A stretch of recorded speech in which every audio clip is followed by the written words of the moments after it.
Hey there, Tales time. Last time around, we found Artorius. No, don't do that. I have to remember if I don't press a button here, after like 5 seconds it goes straight to that opening cutscene again. Which, I'll actually, next time I stream that, I'll let it play out again, though not on the recording, because it mutes it and all that. I like the opening, and maybe seeing it again, we'll have some new context, because we know who some characters are. Yeah. But yeah. Last time around, we made it to Logris, and we made it to Artorius giving a speech and being not crowned, not anointed? I'm gonna go with anointed. Shepherd. That's like a better word that I can think of for it. Which inexorably links this to Berseria. Ooh, expeditions. Right, we're trying to find a tavern right now. First, we got boats. Take a look at this. Hell yeah, triple win. Well, well. Now here's a fine haul. Earned?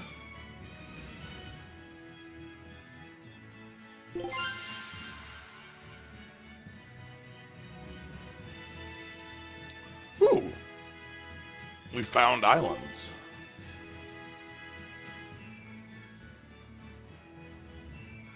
Let's go ahead and... Okay, so we have a new place to look at, and we also have one thing left in the Lemon Sea to find. Yeah, last time Megalu did something to help us out. I did fashion for 45 minutes. That happened. I remember that. And then we found Artorius becoming Shepherd and not Knight of the Abyss.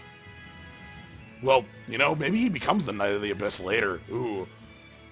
That would be interesting. Anyway, let's go ahead and use Islander home to a legend of two mysterious twins.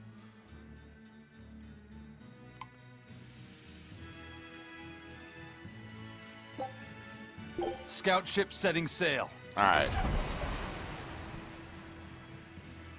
How's it going, Cirrus, Reaver, Burnhead, Medibot? Glad to see y'all here. Yeah, our fashion's pretty good right now. Because I gave Eisen, I'll take the lead.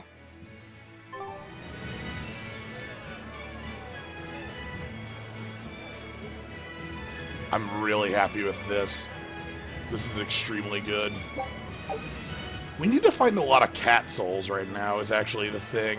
Like, yeah, the plot says to find a tavern, but we need cat souls. Those are more important to me.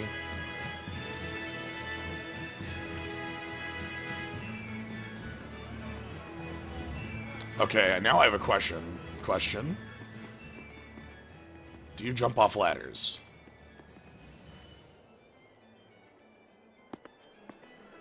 And a small child, Malakim, does in fact jump off of ladders.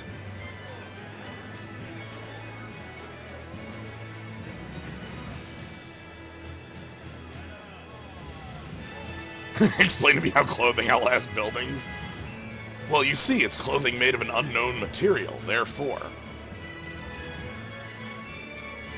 Clearly, it's just stronger than stone. And all the buildings were made of ash. I don't know.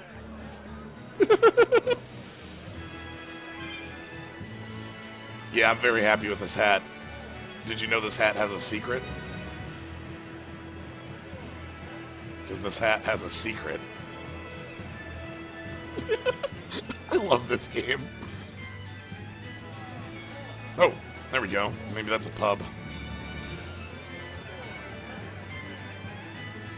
Or, let's grab these first. He may be the shepherd now, but no one knows who he was before the Advent, or what he did. No, they don't. But he showed up one day with a mallet in tow, routed the demons, and formed a band of skilled young exorcists. That sounds pretty suspicious. Right?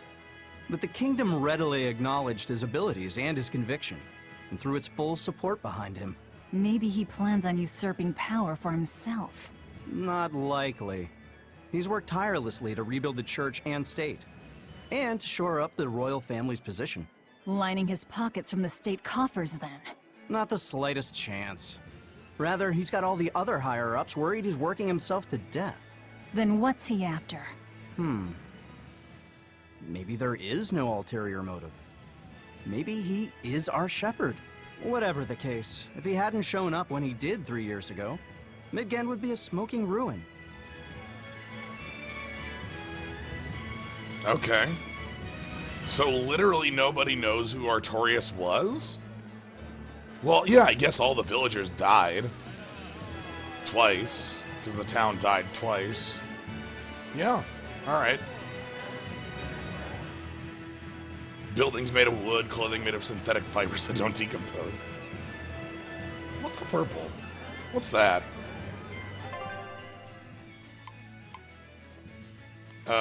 This is the legend. Oh, purple is tavern. Go figure. That seems to be our destination then. Because we're trying to find, well, not bandits. We're trying to find the lowlives.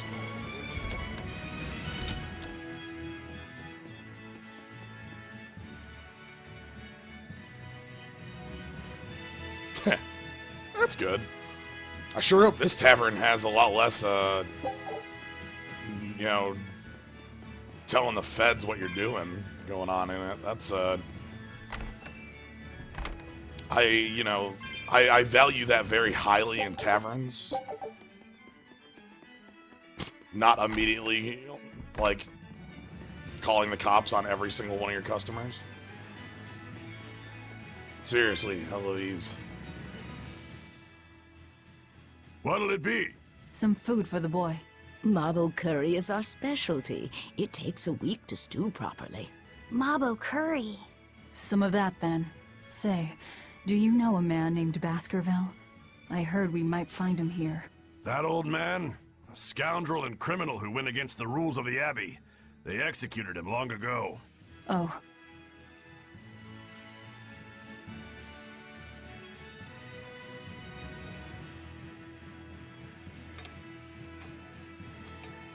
Velvet, this Mabo curry is amazing.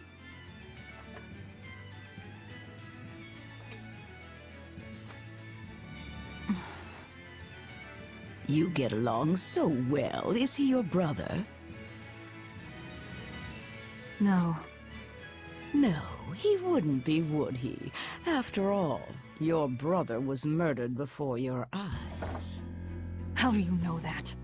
The shadows watch those who flinch from the light. So the guild is still active, even after Baskerville's arrest? That's right. Just like how Ifreed's crew continues their piracy, even without their captain. So you're the contact? What may I help you with?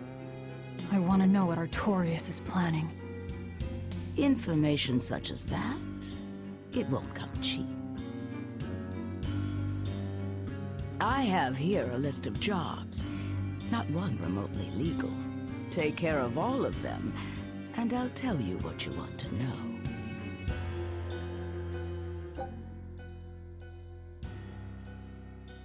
Ooh, we get to do crimes. Yeah. Also, I'm really happy that the contact for crimes is this old lady. That's very good. All right, let's start things off nice. We're gonna foil an ambush. All right.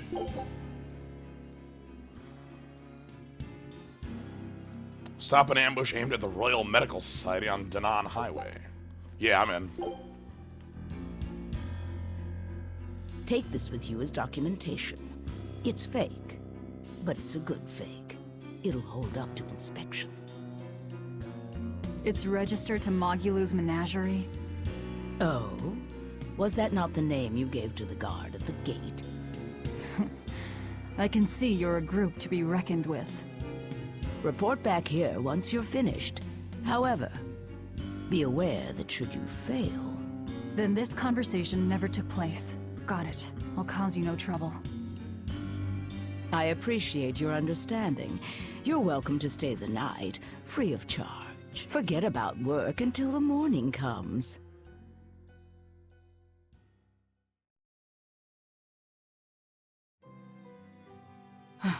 Right. You're missing Captain Eifried. The captain has done much toward our viability. I promise that I'll share anything I hear about him for no charge. Thanks. All we know is there was a pendulum on the ground at the last place he was seen. And that Legate Melchior is connected to the captain's disappearance. How? We don't know.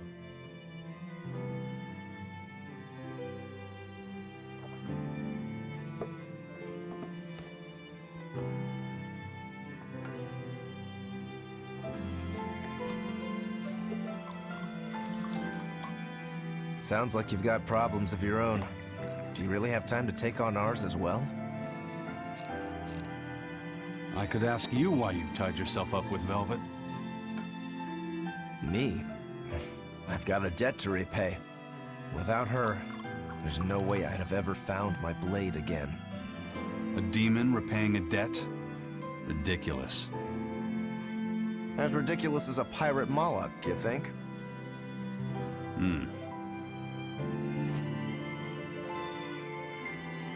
No matter how you look at it, there's nothing reasonable about our rogue existence. And in this brave new world governed by reason, a rogue can either rage and become a monster like me, Or band together with others. Like a ship full of pirates, perhaps. Exactly. I admire Velvet's courage, squaring off against the whole world on her own. Few can accomplish that. It takes strength. Real strength. And I'm curious where it comes from. So you're doing it for yourself after all? Is that so wrong? No. I'm the same. I need allies on my side, with the strength and courage to combat this so-called order imposed by the Abbey. But anyone who's willing to put up with the creed folly of Eifried's pirates has to be an even bigger fool than we are. So I'm like you. I want to know how deep her foolishness goes. She'd kill you if she heard that, you know.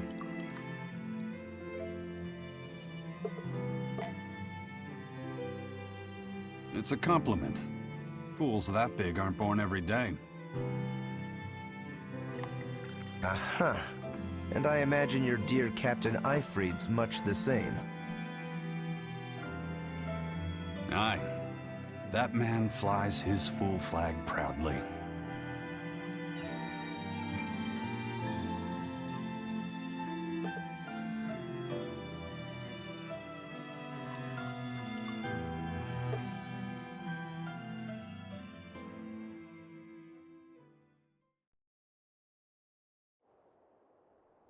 The shepherd Artorius, He's got the populace eating from the palm of his hand.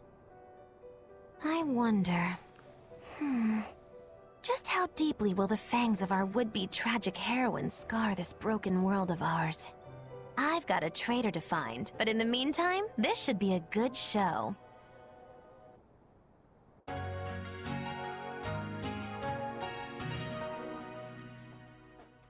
I like that they swapped drinks. Like, Aizen poured a drink and Rokaru poured another drink, and then they grabbed the other's drinks and drank them. That's really good.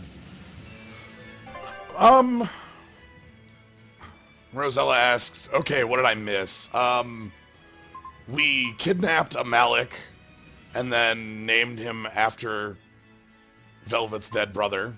It's not like he is Velvet's dead brother, we just flat named, well, we don't know that. Could be. Anyway, we just named him Laphicet because we need another Laphicet, so this is Laphicet 2.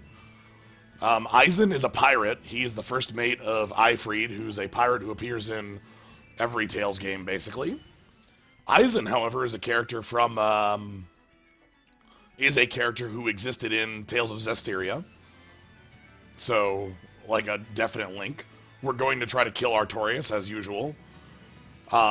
We came up on, yeah, we burned down all of Hellas. We just burned down the town, and then we burned down a gate, and then we burned down a ship, and then yeah. Anyway, then we ran into Artorius being anointed shepherd, which is, again, another link to Zestiria. Artorius was the first shepherd. And here we are. Also, I've done some fashion changes in the meantime. A kind face for such a hard woman. She knew about me and our cover. She's got ears everywhere. And that's not all. She called the papers fake, but they're not. So she's got spies working on the inside, too. I heard that her predecessor, Baskerville, was a monument against authority. To think he was executed. They've lost their leader, but remain unconquered. Not an organization to trifle with. That's how they have to be to take on the Abbey. We'd better succeed on our missions, and not just to get the information we need. Yeah. Besides, I'd like to get another of those drinks, too. You're a man of taste. That place always has the best. You'd better work hard too, if you want more Mabo curry. I will. Do your crimes, kid, and you'll get curry. I love this. I love it so It's an honor much. to serve as the... Just do your crimes, kid, and... Ooh, hold on. You have cards over your head.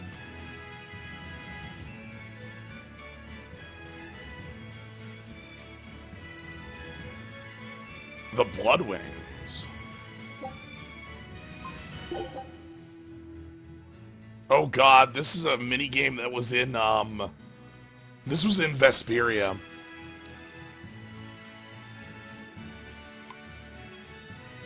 Take the right order to the right customer. If you bring the wrong order to the wrong person.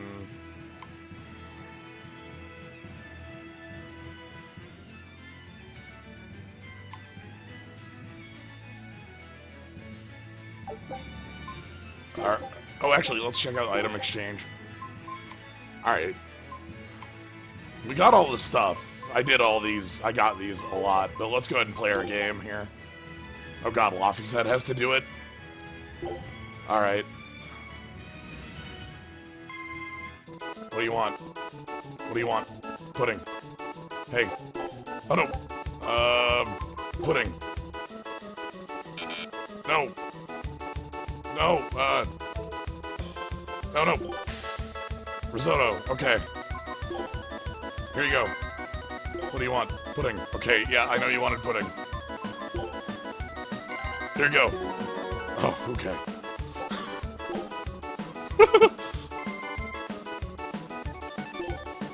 Homemade bread.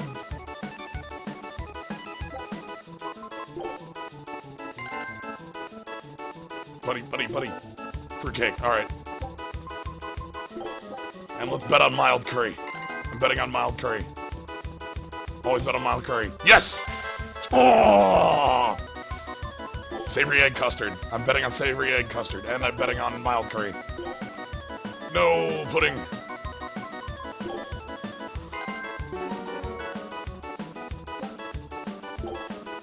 Alright. Ooh, there's 3 people now. What do you want? Savory egg custard. And we'll bet on Mabo curry. Oh, you want pudding? Okay. And mild curry. No, you wanted Mabo. Damn it. I bet on that earlier. Mild curry and Mabo curry. You want pudding? Okay. Risotto. Pudding. Mabo curry. Pudding. Mabo curry. And then pudding here. And there we go. Yeah! That man just wants pudding.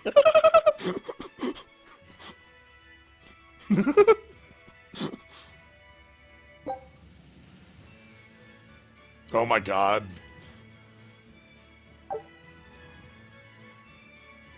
And a bow tie.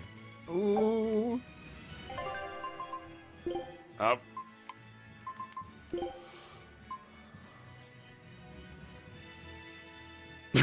Putting one in.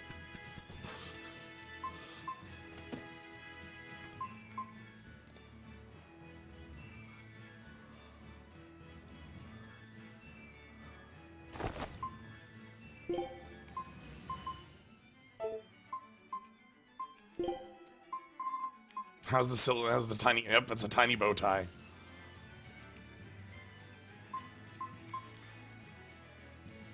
Ooh, I like that. I like that. So I'm not gonna put on the bow tie because I have to keep the secret of the hat, which is the tiny hat that's on the hat. That's my favorite part of this hat.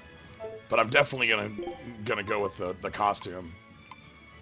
Velvet is currently just listening to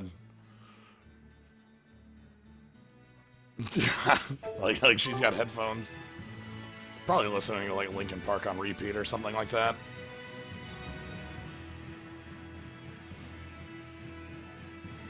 I like this tavern. Oh, hey, bud. What you up to?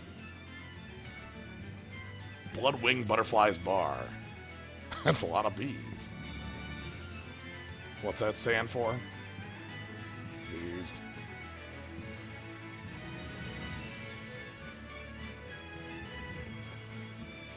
Yeah, Velvet has All Hail Shadow on repeat. Yeah. That's probably more correct. Alright. So we need to go stop an ambush. So, somebody means to ambush the Royal Medical Society on the Danan Highway. The Royal Medical Society is a group of doctors that travel around healing the sick. They're funded by donations given by ordinary folk. Why would anyone attack them? Don't ask me. Some people are just twisted. And why would an underworld group defend them? Who knows? Something to do with the attackers, perhaps?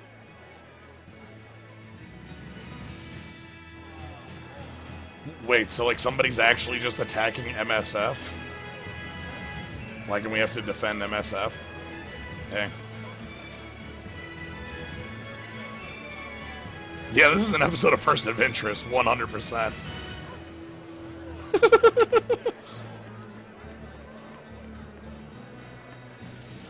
Burnhead, I am so happy to hear any other person in the universe reference that show. Like, I love that show. That ceremony was simply fantastic. Lord Artorius' speech was brilliant, of course, but Prince Percival was really something too. He raises up Artorius to help the country and its people, then willingly steps down. Now that's what I call a king. You think so? Well, to me, he just looks like a wimp. He may look that way, but he has a great inner strength. He's excelled as a scholar and a leader since he was young. His only hobby is falconry, but sadly, I hear he hasn't had the time for it lately. You seem like a big supporter of his. Well, he's got 2 younger brothers, but just between you and me, they're dolts. Worse, they hang with a bad crowd. If anything were to happen to Prince Percival, the future of Midgand would be bleak. I see. So everyone's hopes are riding on him then. Which means Midgand's vulnerable without him. Like, serious, right now my computer background is a Person of Interest thing because I love that show. It's really good. Michael Emerson's really good. If you haven't watched it, it is worth checking out. It is on Netflix. It takes a while to get going because it's faking being a police procedural so that it could be on a network. So, yeah, Prince Percival. This game is dropping its, like, Arthurian tones very heavily.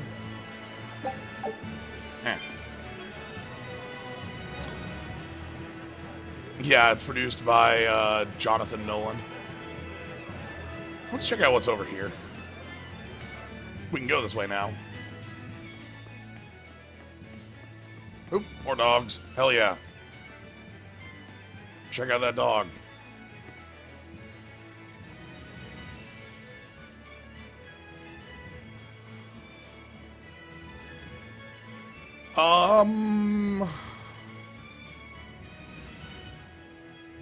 interesting.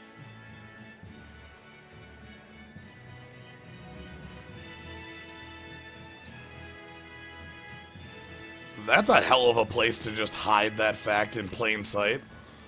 The Empyreans. Okay, so let's go back to Zestiria. Rewinding. In Zestiria, there were these 5 seraphs who were powerful above all else. Like, maybe not powerful above all else, but like, were like the plot seraphs who were super powerful. There were the 4, one of each element, and then which that person literally just named, and then Mount Tellus, who was the leader, not a Nominat. The Nominat was not something I can remember from Zestiria, so let's talk to a priest or whatever. High Priest Gideon is an honest and righteous man. He's dedicated his life to his faith and to the church. Now, as the representative of the clergy, he's thrown his full support behind the Abbey. So, he's a man of principle. That's right. He even donated his personal savings to support orphanages and hospitals. So be at ease, for he offers up prayers for all equally, even for the more dubious among us, such as yourselves. Right. I'm so grateful. I can feel the tears of gratitude coming. Any moment now. Oh man, High Priest Gideon. Oh boy. We have an off-model Gideon to look forward to. That's good. Or able to watch what I was talking about. Person of interest earlier is probably what that was about.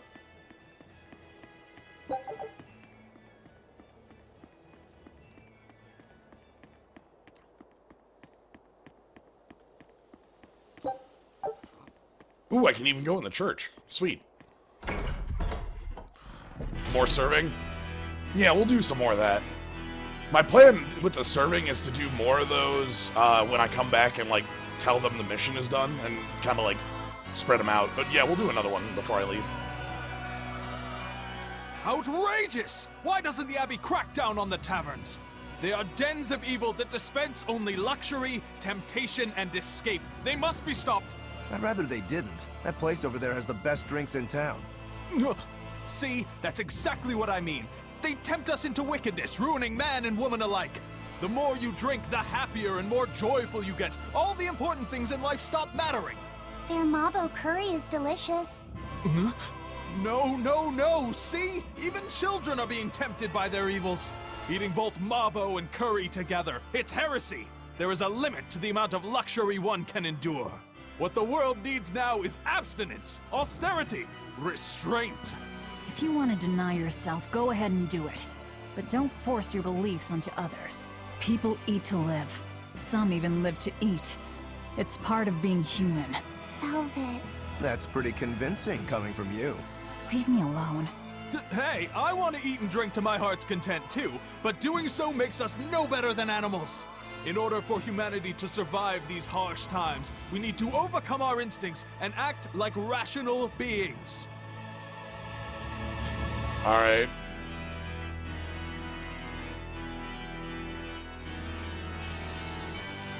Thanks, dude. We need 85 of these cat souls for the next box, so I need to grab a lot of them. Wait a second. That is one impressive cathedral. It fits the capital. Yes. It's incredible. It's as I heard. It wasn't built using Moloch arts, but the latest architectural engineering techniques. Look at those arches, the mathematical logic, the structural ornamentation. This is an architectural marvel. So, is that Empyrean in there? I highly doubt it. Empyrean worship has become mostly symbolic over the years. This cathedral wasn't built as a place of worship. It's commemorative, to celebrate the continent's unification. In other words, a show of power. That explains why they spared no expense. It's too early to be impressed. This is just the entrance, and it's unfinished. They're constructing a colossal temple inside here. They say it'll take centuries to complete. Centuries? That's insane. How could they think that's a good idea? Your guess is as good as mine. I suppose that sometimes humans just have a need to push their limits. Yeah, seriously. The Reaper and a demon are shaking their heads at this overwrought monstrosity. Intrinsic worth, 0. I wonder what it'll look like when it's finished. Okay. So all of this talking about building this gigantic cathedral, I think I want to go back to Zestiria and take a look at Highlands. Highlands specifically had a gigantic cathedral that had a boss fight in it, and the lord of the land was a cat who sat on a chair. It had twin doors just like this. I kind of wonder if this is supposed to be the same place. If this is supposed to be the Highland Cathedral. If you remember the Highland Cathedral, we played out the 5-minute Tales game in a nutshell. In it, we fought a Medusa. Yeah, Pendrago, sorry. Yeah, wrong side. That would be interesting. Praise be Shepherd Artorius. Thanks to him, people have started worshipping the Empyreans again. Now our salvation is at hand. The Empyreans. They're the gods that created the world? Yeah. The 4 Empyreans each rule one of the 4 elements: earth, water, fire, and wind. I read in a book that Empyrean worship is the oldest form of human religion. The Midgand Church also worshipped the Empyreans. But because we've had peace and prosperity for so long, true belief in them has slowly faded. So now that people are frightened of the demon blight, they're clinging to their once-forgotten gods. Wait a minute. Maybe Artorius is using religion to manipulate the people into following him. Oh, great Empyreans! Please grant Shepherd Artorius the strength to save your humble servants. If that's the case, he's done a damn fine job of it. Yeah, I meant Pendrago. You'll have to... places, they get jumbled up in my head. But yeah, in Nominat, that's not... Again, that's not a name that brings up anything. Come, sinner, and repent your wicked deeds. Repent? Are you talking to me? Yes. When I look at your vestments around your chest, your hips, I can tell your sins are many and deep. Say that again. Exactly what were you staring at? Well, mankind is rife with sin, and I am no different. You must acknowledge your misdeeds and confess them to the great Empyreans. By confronting your sinful urges, you will be empowered to resist them. Is that so? You're saying I just need to confess all the bad things I've done? Yes. Confess your darkest sins, my child, assured that none is beyond the forgiveness of the Empyreans. Empyreans, hear my confession. When I was in prison, I instigated a riot and used it to break myself out. Huh? Then I set fire to some warehouses in town and stole a ship to make my getaway. Then I teamed up with some pirates to destroy a military fortress. I killed anyone who got in my way. What? What do you think, Father? Will the Empyreans forgive me? I think you should turn yourself into the Abbey and let them help you repent. That's convenient. I'm already planning on going to the Abbey. You see, I'm going to kill their boss, Artorius. I need an exorcist over here! Quick! Somebody! Anybody! That's about how I figured it'd go. Well, thanks for the plot recap. We'll Keep switch up, to Velvet. or I'll leave you behind. Take a look at this. Oh, damn. Well, we got one win. Twin Shark. This recipe looks real tasty. No, seriously, Laugh said, could you sound less excited with the line read? Yeah, I'm glad for the recap. That is a very accurate recap over what we did. Scout ship setting sail. It's literally everything we've done.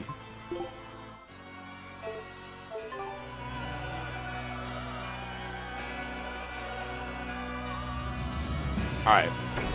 Let's keep on moving.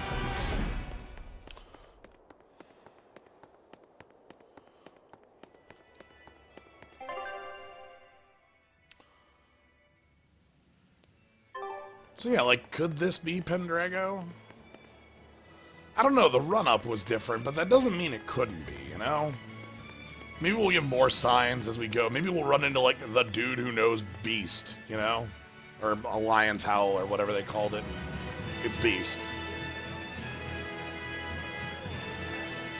I mean, over centuries, the outlay of a town could change very considerably. So, layout, outlay. What am I saying? What are words?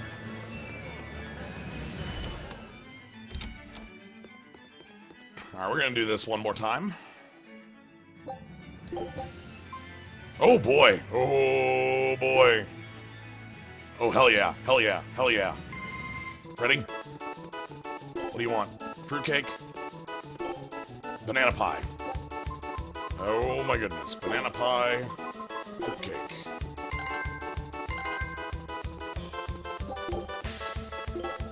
Yes! Ugh. I'm too powerful right now.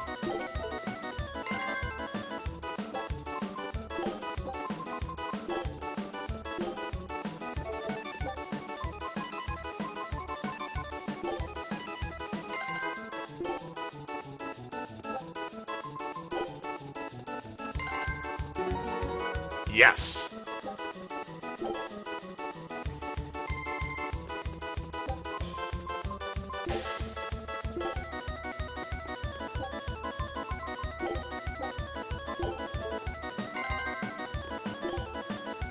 Here you go. Already on it. Boom, shakalaka.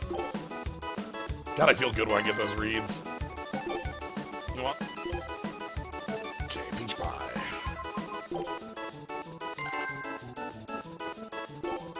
Seafood salad.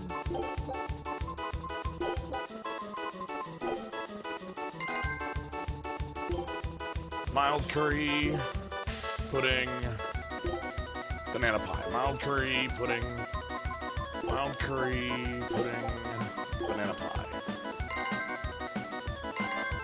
Yeah, I know you're getting annoyed. It's fine.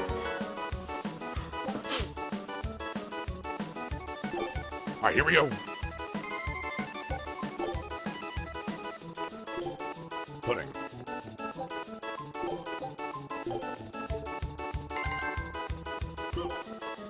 Lasagna, seafood salad. Seafood salad, lasagna. Mabo curry, pudding. Fruitcake. Alright.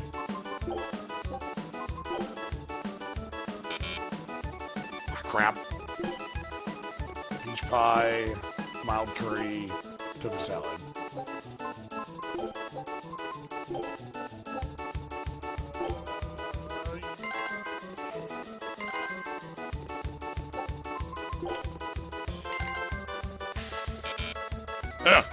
No, the service here's fine. Service here's fine. Don't worry about it. Pudding.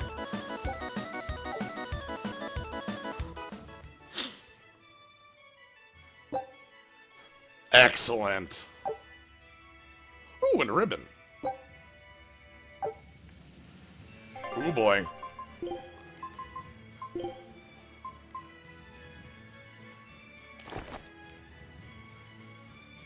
Oh man, she even gets to keep the bandaged arm. Oh, we also got these suits. Is Diner Dash in literally every Tales game? It was in Vesperia. 100% the exact same, or maybe not exactly the same. Basically the same. It was in Vesperia. I remember that one for certain.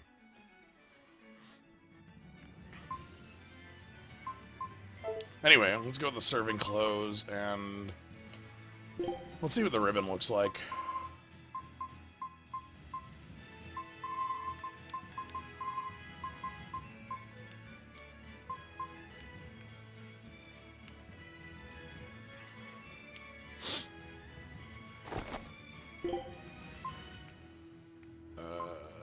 Excuse me, I need you to move up. I can make this a hair ribbon. Oh, God.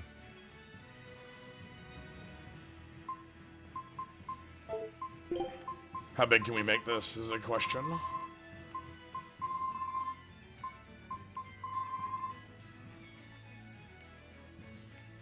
It's a little too much of a ribbon.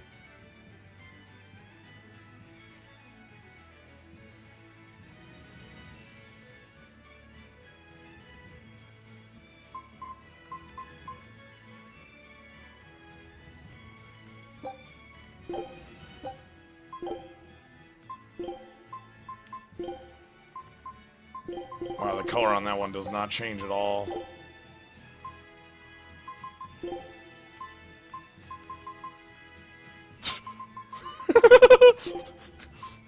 Alright, I'm not gonna stick with this, but I need to do this to prove that it can happen.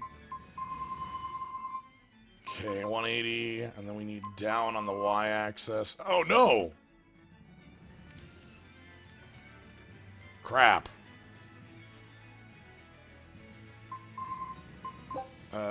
Change standard placement. Let's go neck, maybe?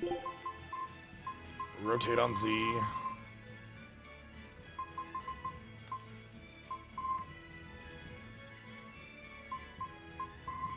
No, not rotate on X. We want to rotate on Y as well. And then pull it back. Anyway, we're not doing that.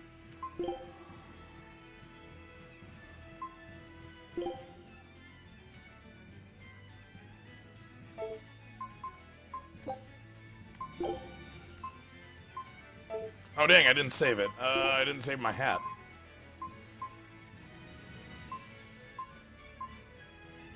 Well, let's put the hat back. That's what I want right now, is the tiny hat.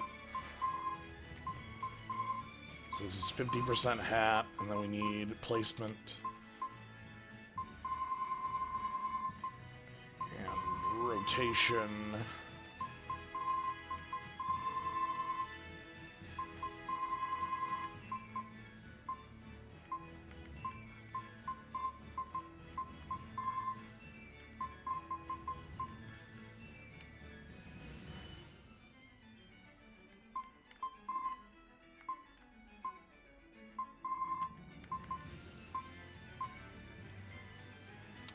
Yeah, it was basically that. And then let's quick save that as custom set 3. Good. Let's do one more of these.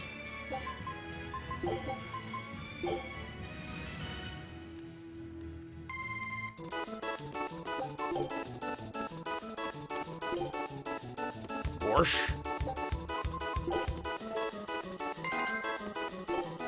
Meat pie, fruitcake.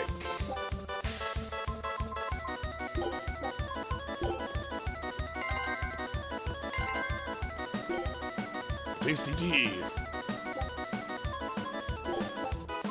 Somebody gonna want homemade bread, right? I love it. Fruitcake, savory egg, custard. God, I love having those shots go right.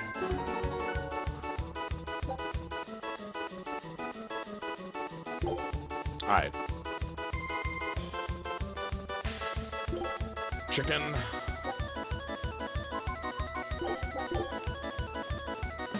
What do you want? Risotto. Alright, okay.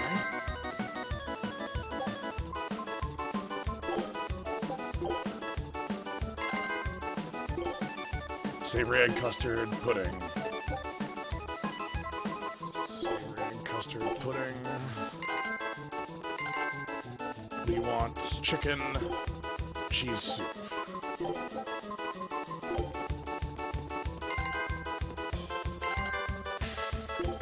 Homemade bread, pudding.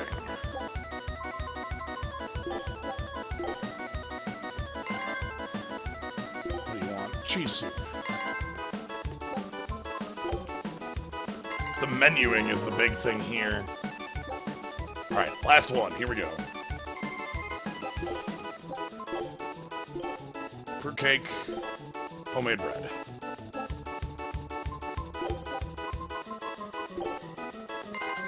And what do you want? Cheese soup.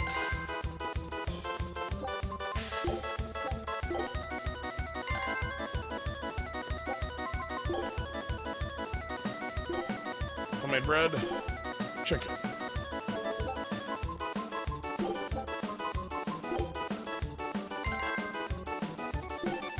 Pudding. Pudding. Cheese soup.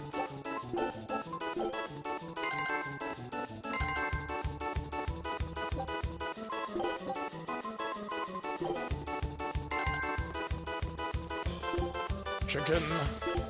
Meat pie.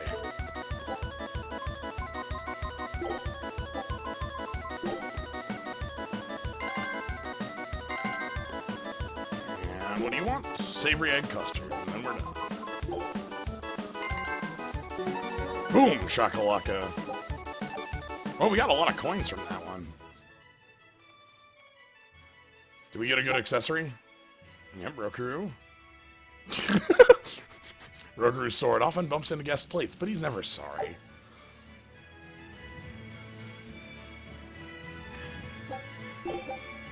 Oh, nobody knew. Alright.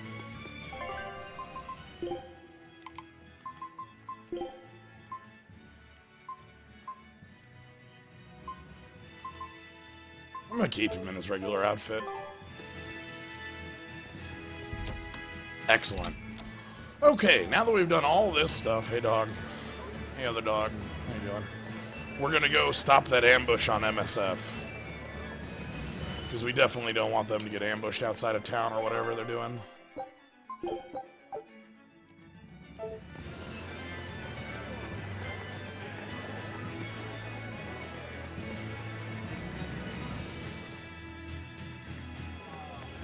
Ooh, more cat souls. We need more cat souls.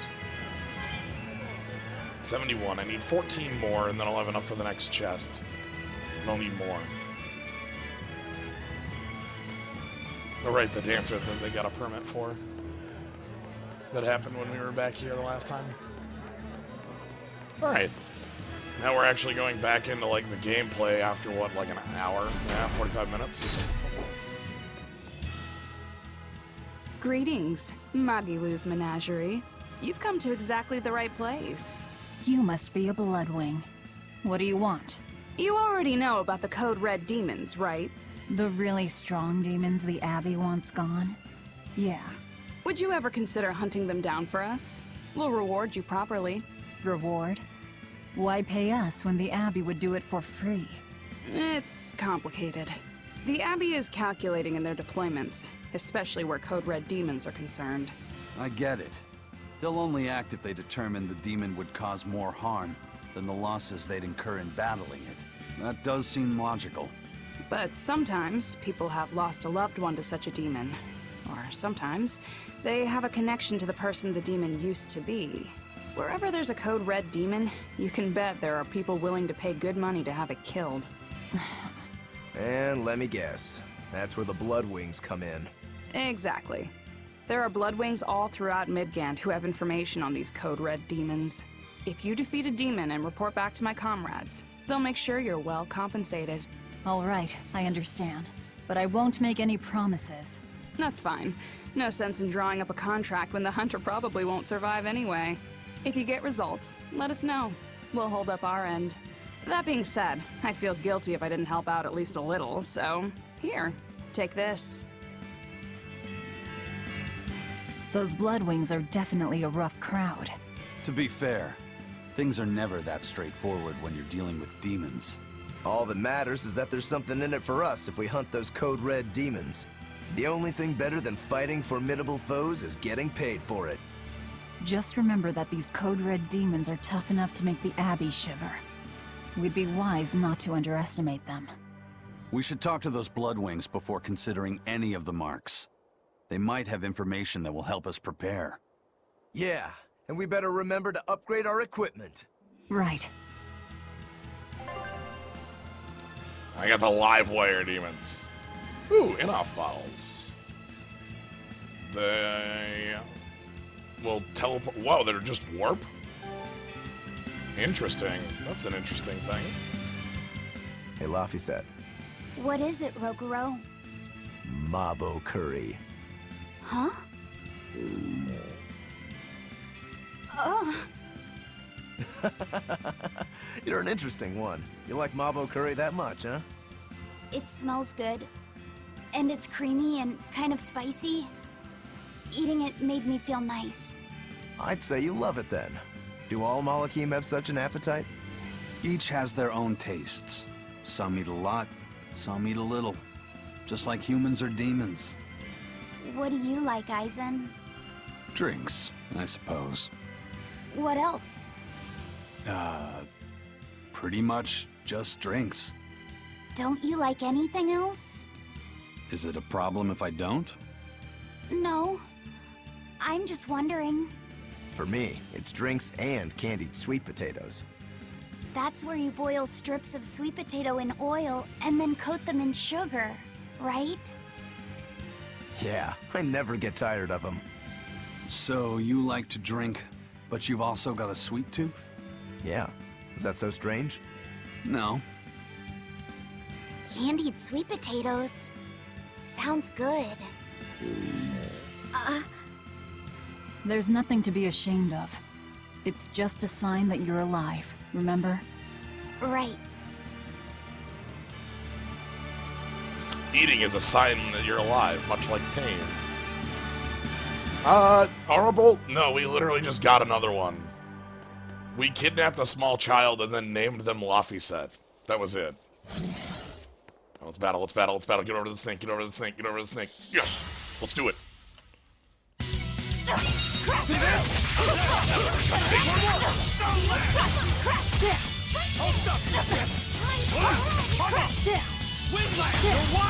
Oh god, okay, let's Killing flash! Oh, When I okay. get close, I won't miss! Form zero! Thunder! Everybody's got 3 bars. You're wide open! Who wants destruction? Ooh, everybody's down. You're wide open! Out of my way! Crash through! You're wide open! Hurricane! I love that hurricane. I'm glad to be back in the fight. Ooh, whoops. Completely whiffed that. You're wide open! No, that's definitely how it works. Is Velvet hiding the God Hand under her bandaged arm? No, the Devil Hand. It's the other one. Unarmed? Hardly. These are deadly weapons. What'll it take to make you go all out? How can we do the cutscene attack? I'll show it off in the next fight.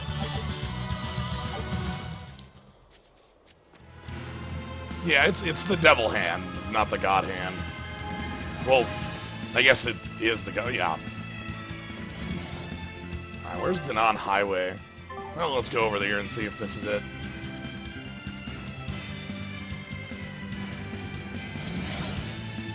Come on, come on, come on, come on. No, risky maneuver,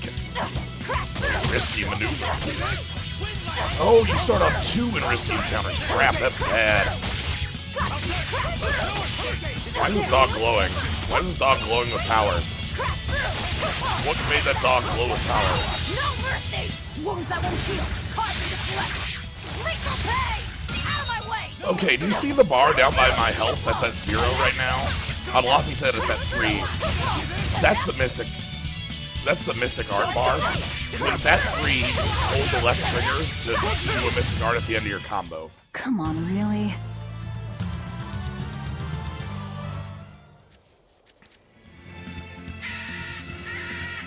Yes. No, it unpowered. Damn it. I want the power encounter. Ooh, hell yeah, that was good. We got the knockout in.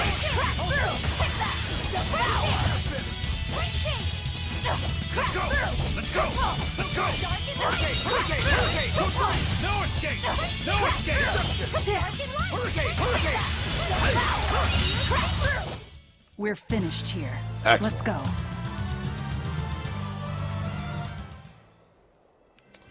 What's the benefit of big encounters? Sometimes they run into a boss, And they give more experience. Oh, bad. That's okay. I got stunned. Not good.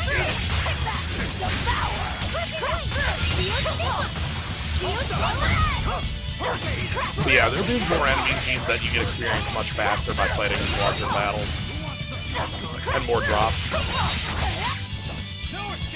You're wide open!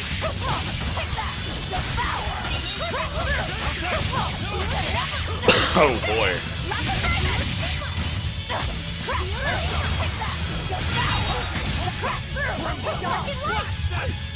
Nothing can stop the hurricanes. If you want to live, get out of my way.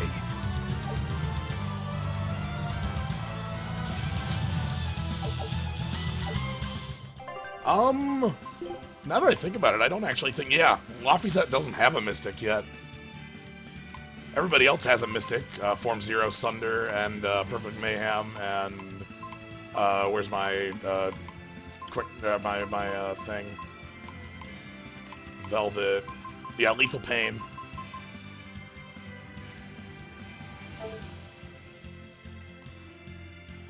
Ah, well, you found food, and that's good. Food is a sign that you're alive, apparently. So that's a good thing. Well, let's go over here. There were some cat souls this way. I remember that a lot. We need more cat souls. We need a lot more cat souls, actually. Past this dog, there should be some down in this pit.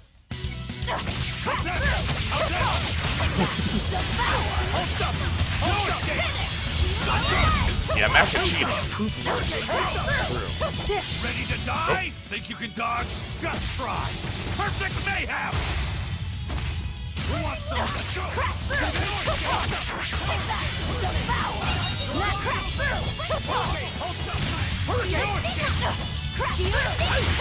Excellent. Come on, really? Ooh, equipment mastery, that's really big. So let's go ahead and Earth Ring. Do I have better rings yet?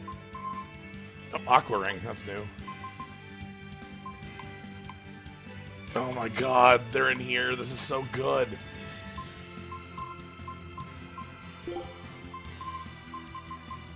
This is so good.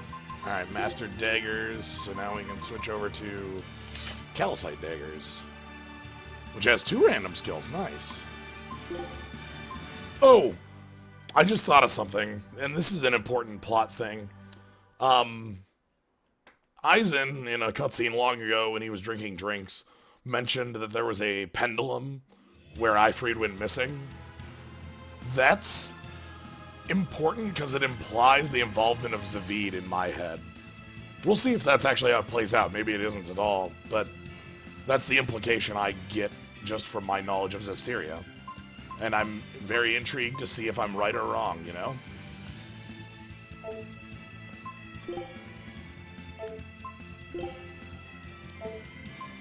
How's our expedition doing?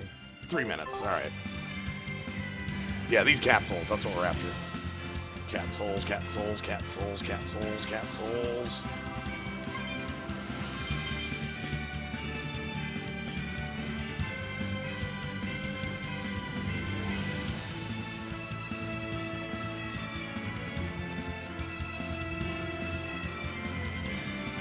This is very far in the past, actually, Arable, so I don't know.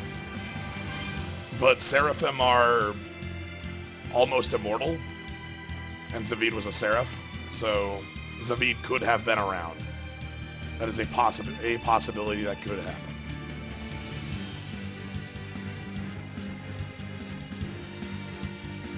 I actually don't know if, like, Seraphim are flat immortal, or if it's like, oh no, I can't go this way. Or like how old they can be, or how they even age. Like how old is like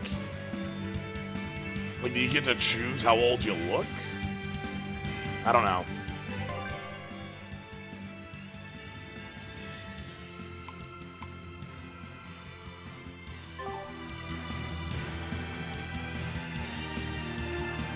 President Arc, my voice never fixed itself.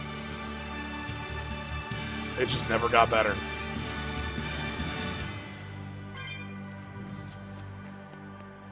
Oh, good God. How old was Grandpa fucking Thor? I don't remember. He was ancient, though. What was his name again?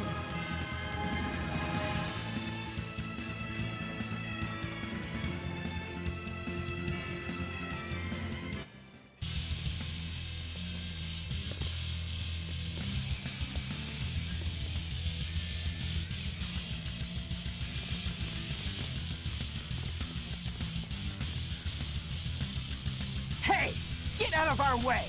That there! That's our food! Oh, hi. We'll have to give it up! It's ours! Devour! Hold up! Hold up!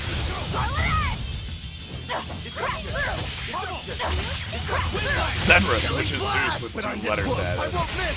Form zero! Thunder! That was why I remembered it. You're wide open! Burn! Let's go! See this? Hold up! Hurricane! Because there was a point where all of a sudden he was like Super Thunder Dude. So the attackers were demons. I guess that's why they needed us to stop the attack. The doctors? Looks like they ran off.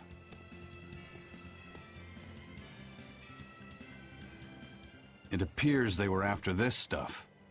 Medicine with the cathedral seal.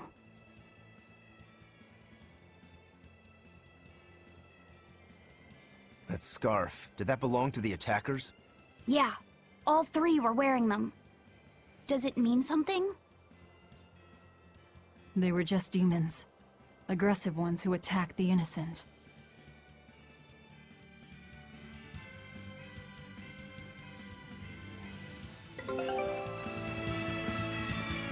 The job is done. Time to leave. Take a look at this. All right, expedition time. Great. Let's do this one Rangetsu style, guys. Ooh. Oh, good God, the X-Sphere C. Oh God, does that mean Diomel is a reference?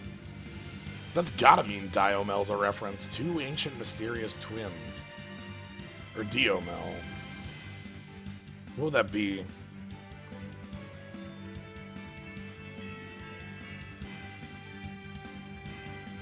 Like all these have to be a reference. Then if one of them's a reference, everyone's a left reference. Yeah, these waters are said to be the home of angels, hunting songs who lure sailors to their domain. Safe passage is granted only to those who offer a chosen one in sacrifice. So this is a very blatant Tales of Symphonia reference. The chosen one, the angels, X-Sphere in the name. All of this is flat Tales of Symphonia trappings. Wow, that loop is really bad on that song. It's very noticeable.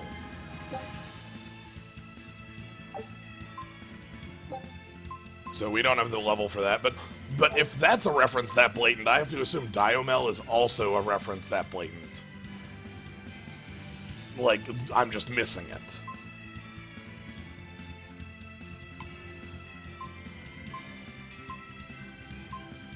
So that'll be interesting. Scout Now, ship I'll have to see setting if that sail. actually is. Diomel would reference Destiny. That would be. Destiny is one of the few games it's sitting in this drawer. I just never finished it.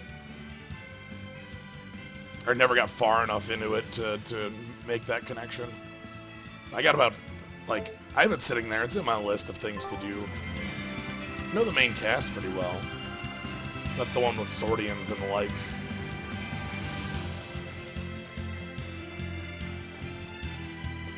Oh man, Tales of Fantasia Narakiri Dungeon.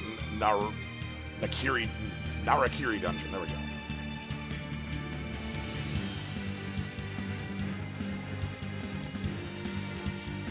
go. This one's been very blatant with its references, word number. Like earlier, there was a skit that just said Douse, which is the villain from Fantasia. And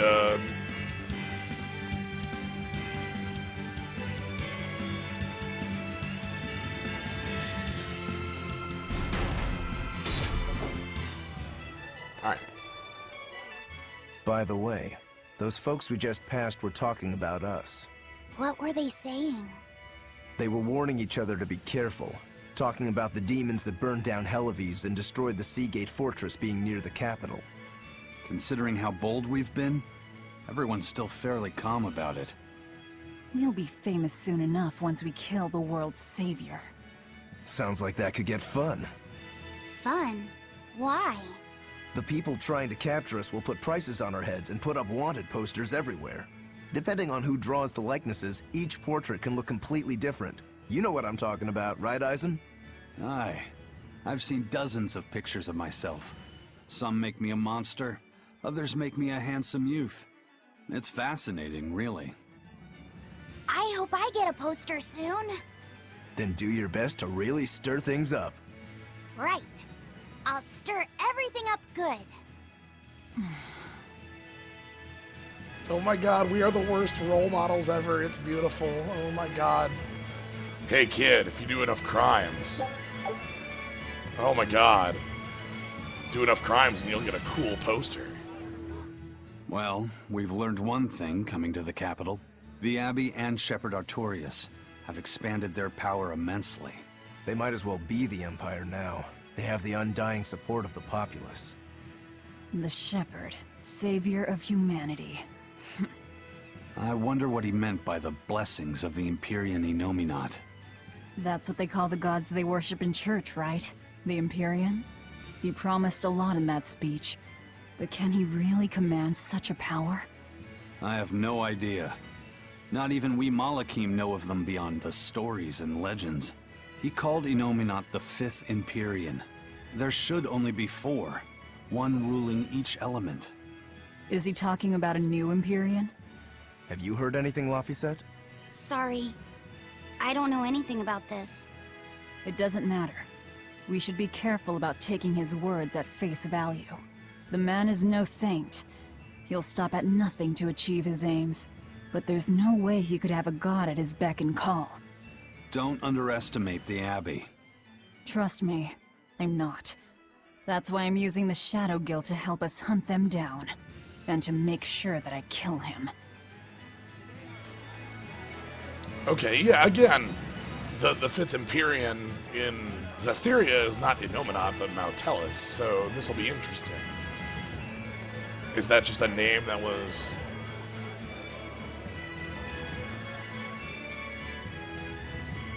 It's very intriguing to me. Ooh, there's a new icon over by the thing.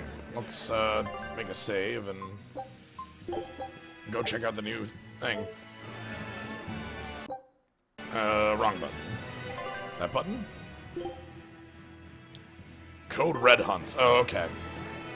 That'll do with the Goliath fights. Vesperia had this. There were 9 Goliaths around the world that these people wanted you to hunt down. Hey, tell me about them. Wait, what? The Shrieking Demon Bat was one? Hold on. That was a thing? Oh, well, I already did that.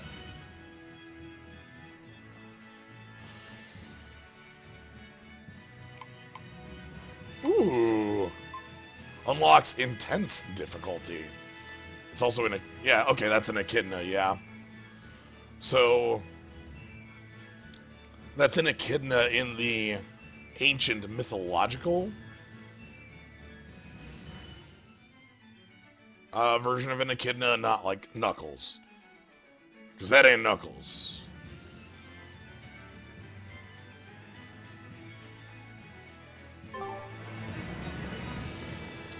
But no, the Echidna in ancient mythological stuff was like the mother of all...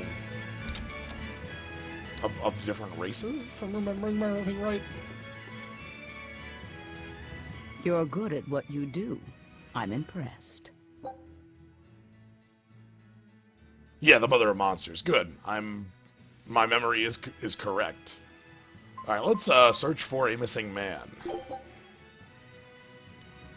Bring back a scholar named Mendy, who has disappeared along Gallus Lake Road. Yeah, I'm in. There's still more to do. I'm sure it'll be easy for you.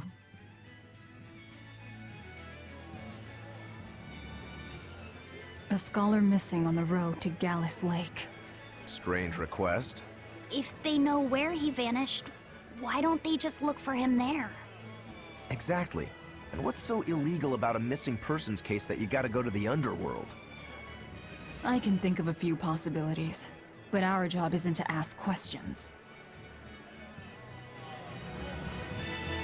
Alright. So we need to go find out about...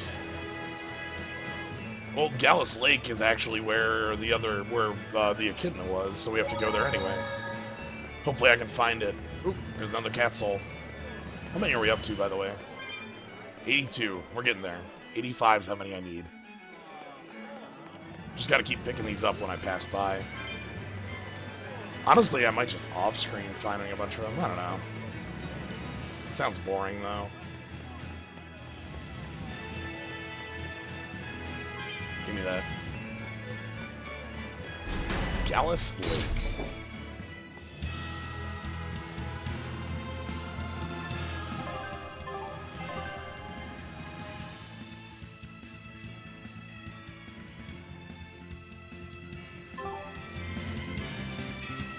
Is that like over here? Hey, birds.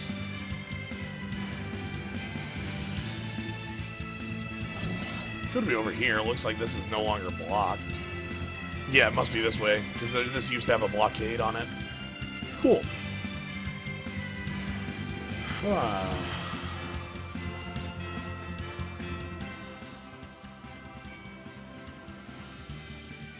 Hey, that noisy demon looks pretty strong. Think it might be one of those Code Red demons? Doesn't matter to me. I'd rather not waste my time fighting it if I don't need to. I don't see it as a waste of time. Look, the Abbey only has a handful of exorcists strong enough to take something like this down, right? Probably. I'd say praetors like Lady Teresa and the legates could probably take it on. And those guys are all your enemies, right? I see where you're going with this. The Abbey is strong, both in its individual members and as an organization. And if we're to close the gap between us and them, we need to fight strong opponents like this demon. That's what I would do. But you're free to make your own decision. All right. I'll concede the point. But we should determine just how strong it is first. I don't want us to bite off more than we can chew. That goes without saying. I'd rather not get myself killed due to inadequate preparation. You don't have to worry that much. If you want to go fight, I'll help keep you safe myself. I promise. I don't recall asking for your protection. You don't need to. Ah. Oh, I got birded. Don't get overconfident.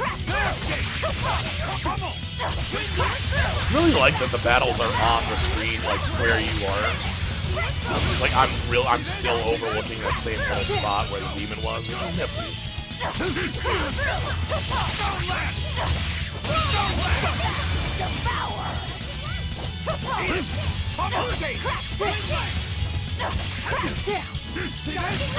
Let's go!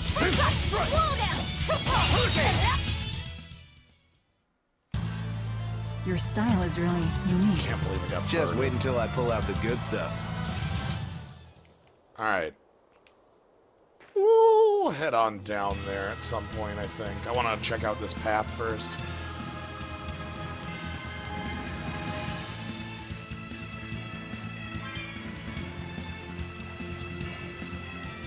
Zestiria did the same thing, yes. Absolutely. It was actually one of its, like, defining features on the box, you know? Aha. You battle in the same area you were. The problem was if you were ever in a corridor, you were fucked. Never fight in a corridor. That's a way to get yourself killed every time. Looks like you want to die.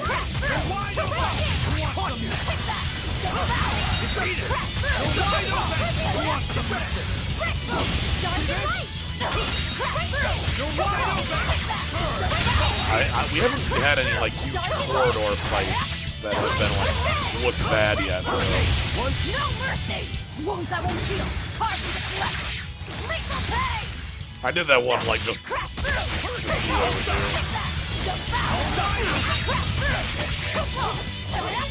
Basically, the camera should be a lot better. I would hope they've improved it.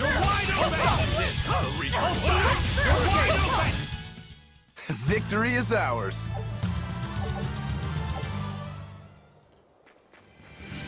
Hurricane. Alright, what do we got over here?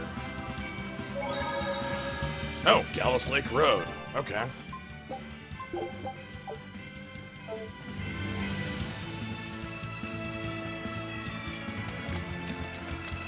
I cannot go up that. Dragon Quarter did make you fight in the areas you were in. You are right, TK Cat. That's a good game I need to play. It's on my list. I have a really big list, by the way. I'm sure I've said this. That's like one of the reasons I ended up setting up the damn Patreon in the first place, was to try to give myself a way to better sort the list, you know?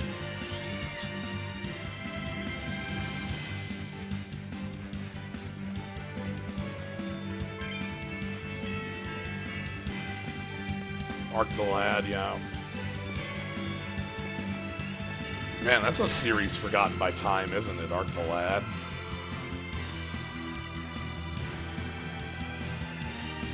Like, seriously, just forgotten by time. Interesting how that sort of thing works out, you know? Alright. Just, you know, just in case.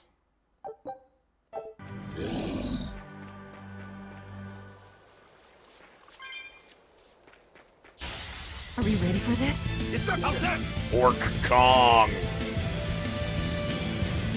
Oh man, it's got the... Watch yourselves. Ready to die? Think you can dodge? Just try. Perfect mayhem! Crushing weight!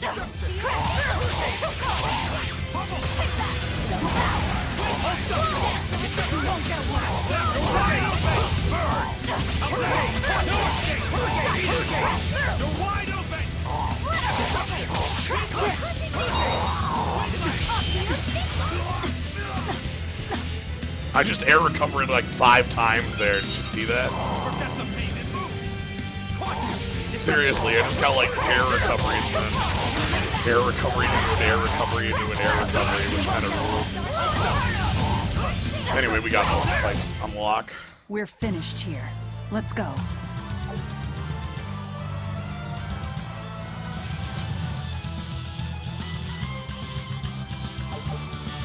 Ooh, sweet. Calcite Bag and Amber or Calcite and Amber. Grants a random skill that increases the speed which you could. Oh. Whew. That thing was pretty strong. You just wanted something good to train on. I'm not in it just for myself. If I get stronger, I'll be more helpful in your battles. This counts towards the repayment of my debt. But you don't deny at least part of it was for yourself. Of course not. Every true swordsman wants to train so they can improve themselves. It might be a little late to ask, but what debt exactly are you repaying, Rokuro? My sword is my life. When I was separated from it, Velvet told me where to find it. Also, she broke me free from a 500-year-long prison sentence. You say that like it's an afterthought. And that's why I can't fully trust you. I don't follow. Us Rangetsu men are renowned for our sense of duty and commitment. Actually, now that you mention it, Rangetsu's a pretty unusual last name. I heard your family specializes in unconventional swords and fighting styles. That's true.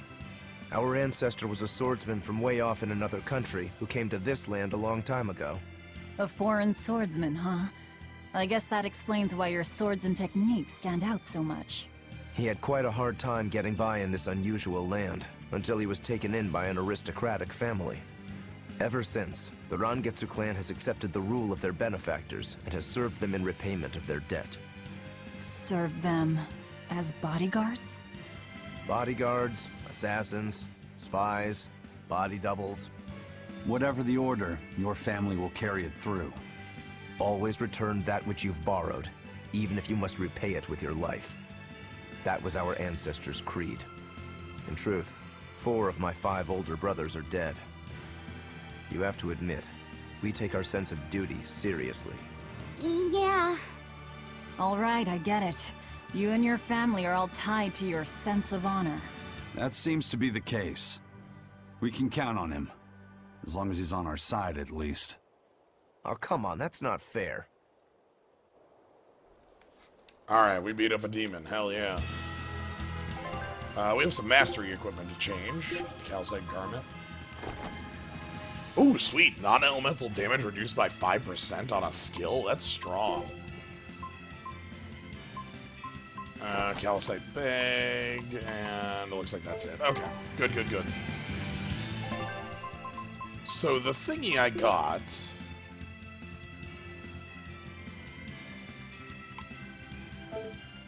Moderate, huh?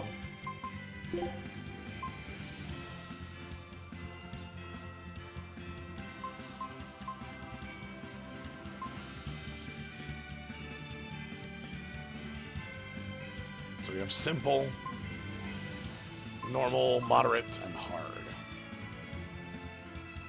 Let's put on moderate for a while.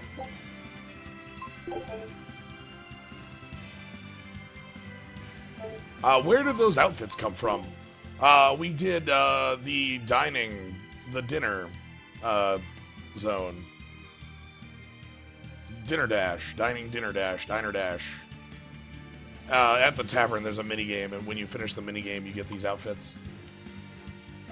I'm gonna put it on moderate for a while, see how that plays out. Usually there's not like a moderate difficulty. That's unusual to me. Usually it's like normal, hard, and then just like hardcore and screw you, like you just get demolished. So we'll see how this plays out. I can always switch it back if it's too much. So, alright, now we have to make the long walk over here. Actually, I have an item that might help.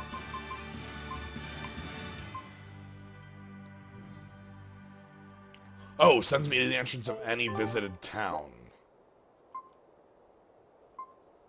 Nah, I'm good. But yeah, I'm very happy with these because these are like good-looking outfits.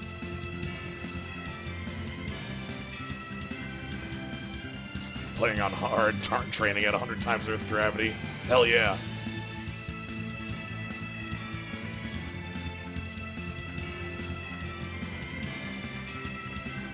Alright, so we need to go to the lake, which is over here, and then we can go find our missing person.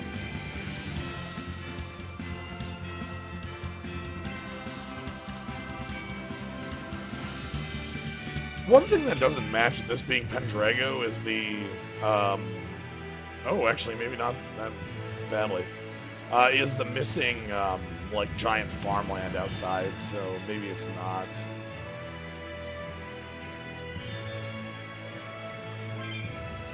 This is a really cool area.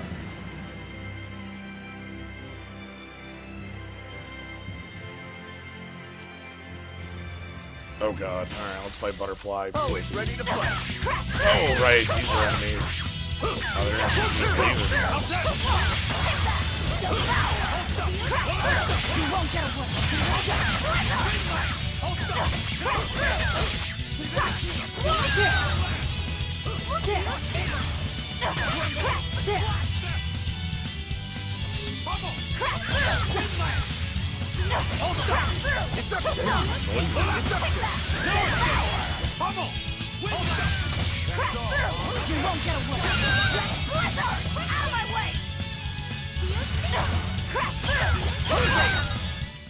I'll cut down anyone in my way!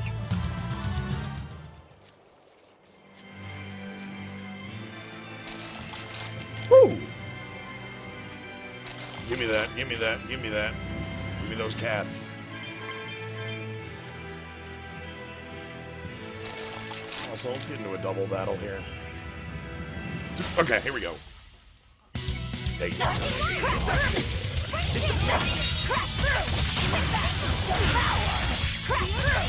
Let's crush him. Oh man, I'm at 5. I'm gonna demolish this fight. Oh, we're half damage.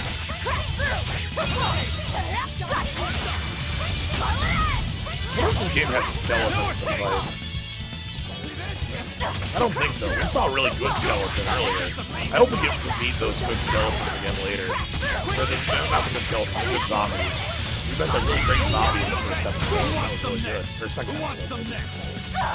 Anyway, it was a really good zombie and a really good goblin. There were some good goblins there. I want more of that. I want some more, like, non-human people. Like our buddy, Dial, the Navigator. Holy shit.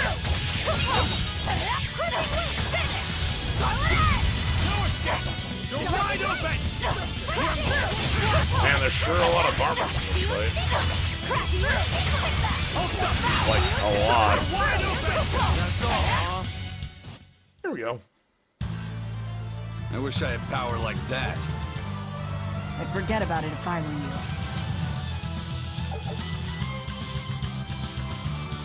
Items game.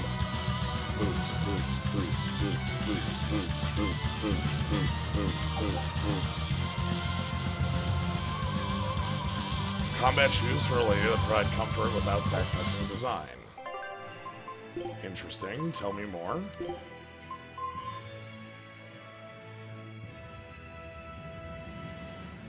Okay. I will switch to those once the Callicite are done with their resistance ring.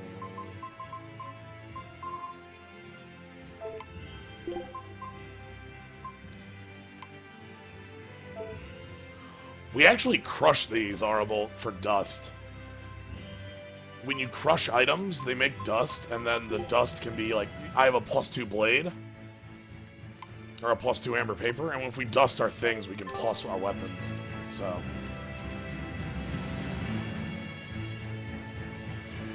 That's the real goal.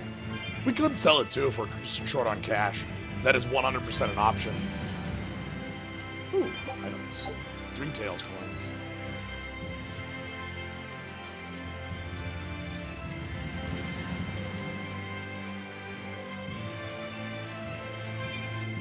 Alright, well, we get to jump across some rocks.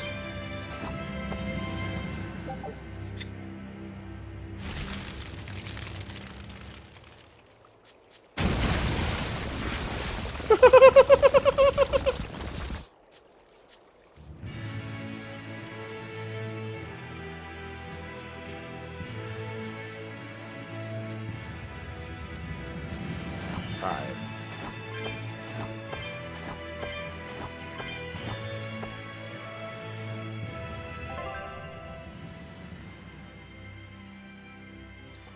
Oh, see, you can see on the map, there's where the star is down there in the bottom right. We don't actually have that area, but it tells us that that's where we need to go. So we're going to go up instead, obviously, whenever the game tells you to do a thing. Do the opposite. Banana pathing and tails, hell yeah. Oh, hi. Not fighting you.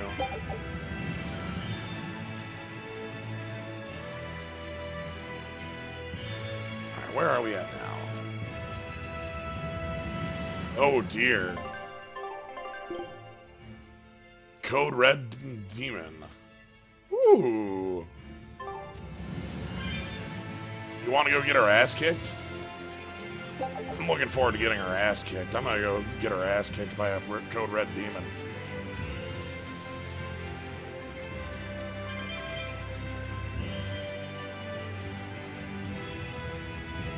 I am ready. I'm ready to party.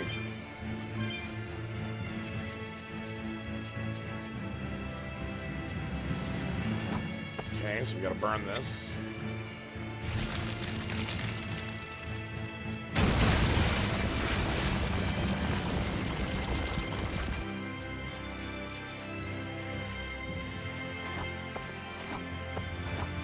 I'm expecting this Code Red Demon to just flat kill us. Like, just flat. Like, we will die. Well, actually, no, it's not as big as I thought. See, oh, man, it's just the kid. Oh. Oh, that's what the... Okay, never mind. That's not gonna murder us. I say, us getting murdered. See, I'm used to... So, Vesperia had these overworld encounters that were like the 9 bosses. Gigantic. what were they called? The 9, what were they? God, Goliaths or something like that? Anyway, they were something like that, and they kicked your ass if you fought them at any point before the literal end of the game. Yeah. And even in Zestiria, a number of these things would literally kill you if you tried to fight them. Like, if you tried to fight them the first time you ran into them. Like, that happened a lot in Zestiria with these sorts of enemies. They would literally kill you if you tried to fight them the first time you saw them. So... Alright, I am going to, because I want to just be safe on this, we're going to do that, and then we're going to get in the fight. Are we ready for this? Crash through! I'm bad. Oh!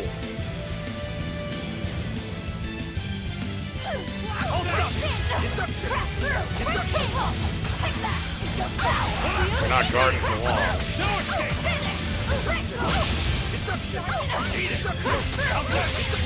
mercy! Wounds that won't heal!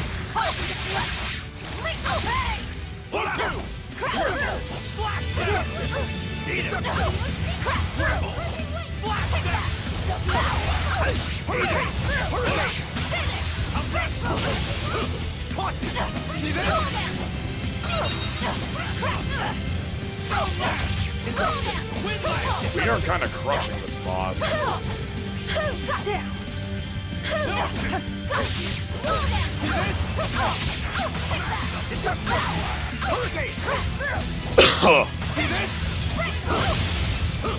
Yeah, it's under a 4.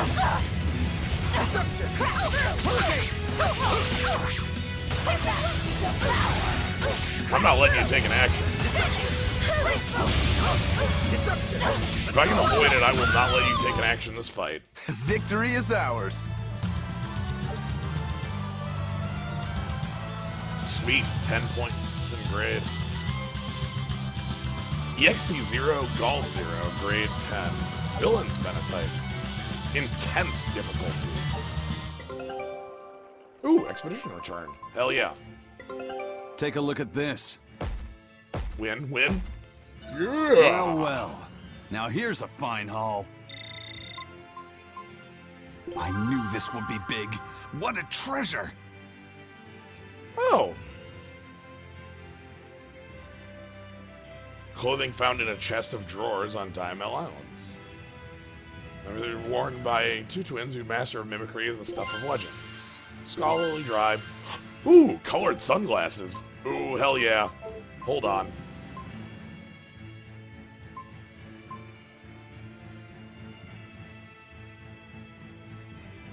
Yeah, Dio and Mills. Okay. Let's go check them out. Children's clothes. More odd junk, huh? Rokaru asked, what is a mimic, anyway? Oh, boy. Rokaru, you should be a little more careful opening treasure chests if you have to ask the question, what is a mimic, you know?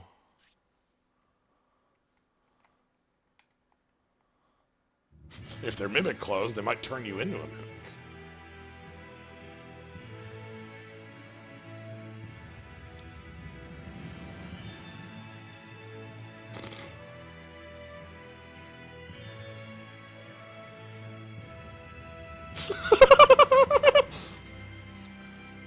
I see what you're saying. It's a nasty pair of dogs, ain't it? Isn't it?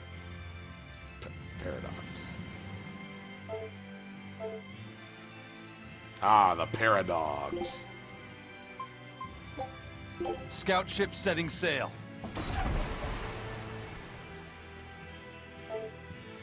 Alright, we have some new... Let's check it out on iPatch. Because we have, ooh, they're 1.5.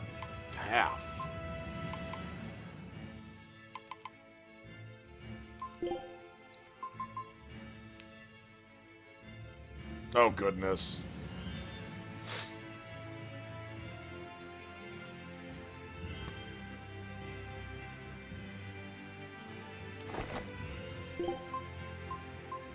Like, look at the difference on these two. So here's sunglasses and here's colored sunglasses.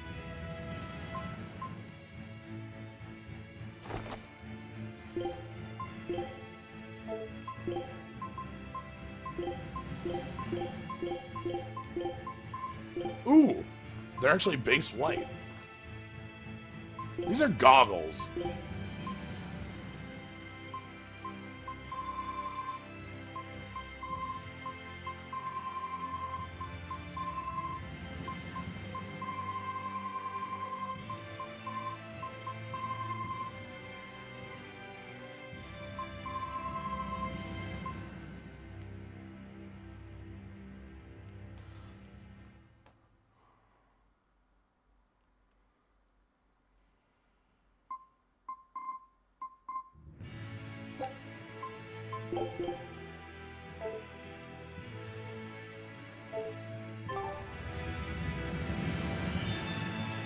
Yeah, just thick frames. They certainly look like goggles to me.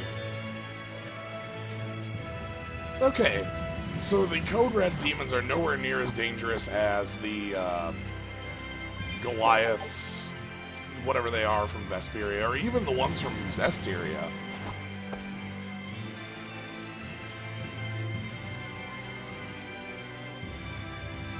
Oh, I actually need to jump across that. Whoops. Sitting there like, where are we going to cross this? Let's go this way. Put them on her forehead to complement the tiny hat. Well, let's take a look. Up, please.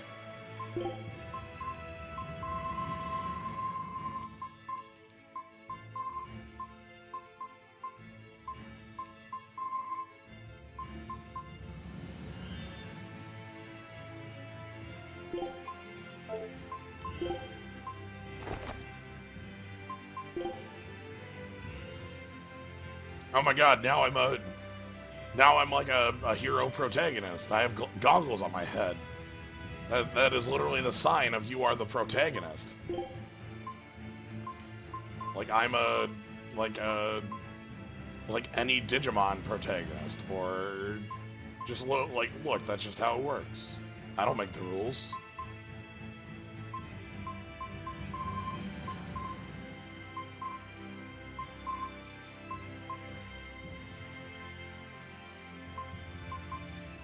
Yeah, literally any Digimon protagonist.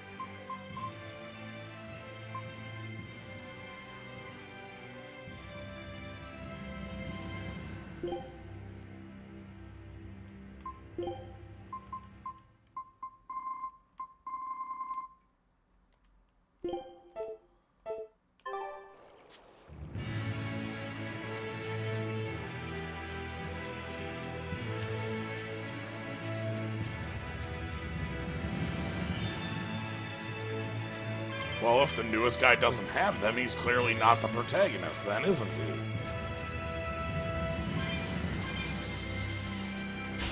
Oh, I barely avoided the risky encounter there. Oh my god, pile of snakes.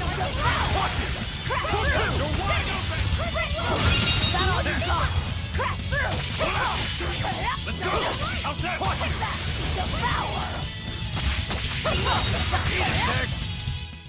Come on, really?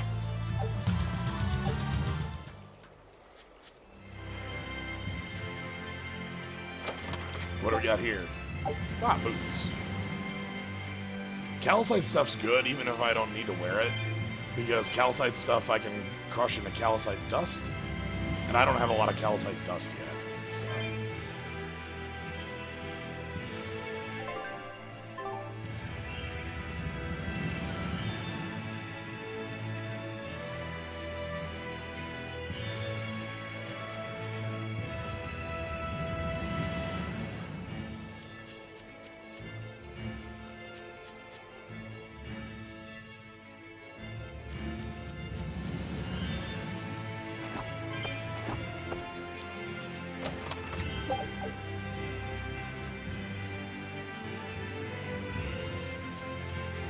Oh, Looks like I chose the correct way anyway?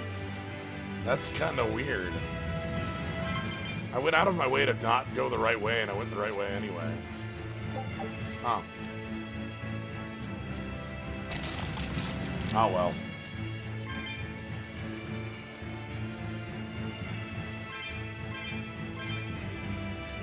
Ooh, I don't have this movement power yet.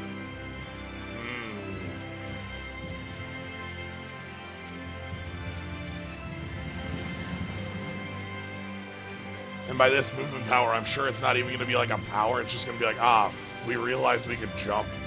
I really want it to be that, kind of like we realized we could fire, or we realized we could kick. Those are really good power additions, you know? Alright, let's go down to the zone. Oh, it's quiet. Oh. That's poorly looping music. I've been tricked. Foiled again by poorly looping music. Ooh!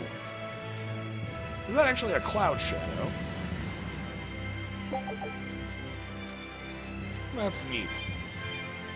Also, we get more banana pathing, telling you that that is a jumpable terrain feature. I like it. I approve of that design. Good choice. Movement power beat up Zavid for wind power. Who goes there? What on earth are guards doing here?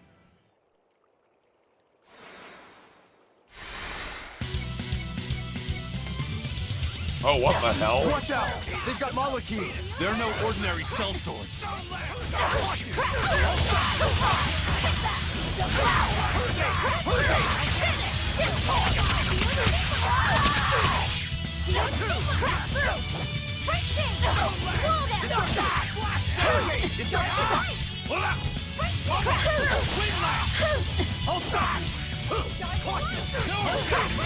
Killing flash! But I'm this close! I won't miss!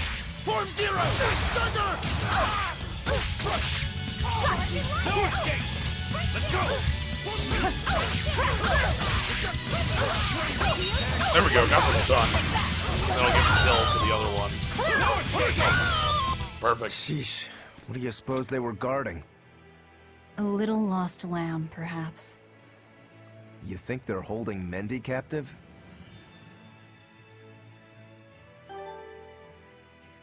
Alright. Ooh, Courier's Ventite. Oh, map movement speed increased by another 10%. Hell yeah. Hell yeah, movement speed. Hell yeah.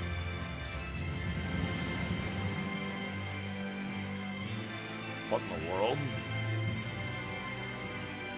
There's like a camp over here.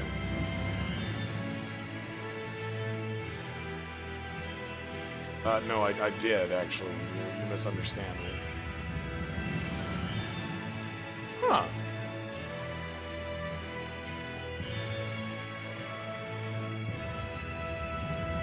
They're mining like,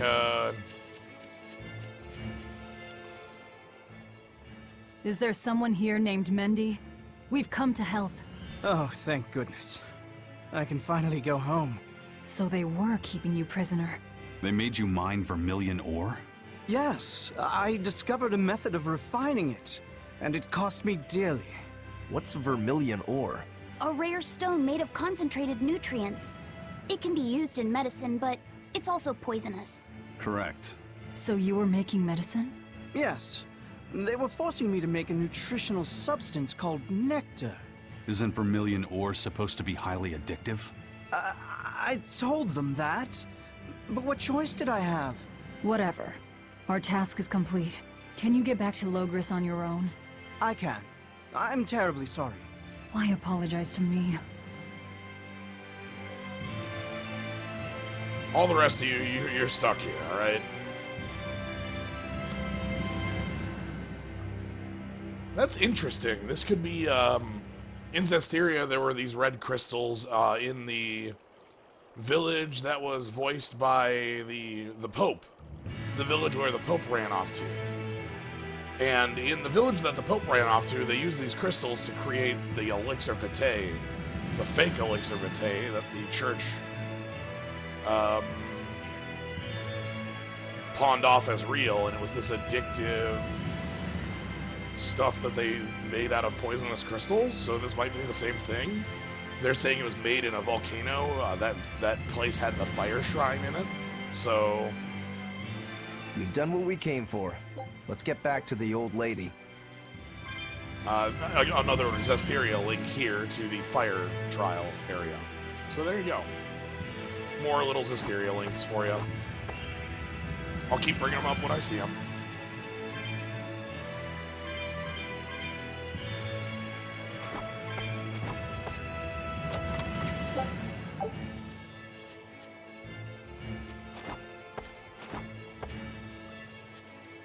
I think did I stream the Fire Shrine? I don't know if I did. I might not have, and that's why you might not recognize what I'm talking about. Because I think I started streaming after the Fire and the Water Shrines. So you might not have seen those. If you only know Zestiria from my stream. If you know Zestiria from your own things, you know exactly what I'm talking about, obviously. But... Ooh.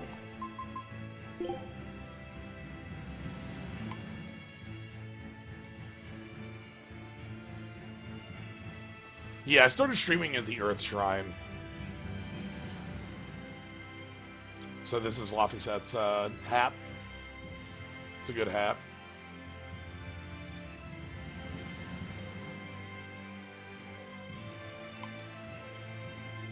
And then we've got...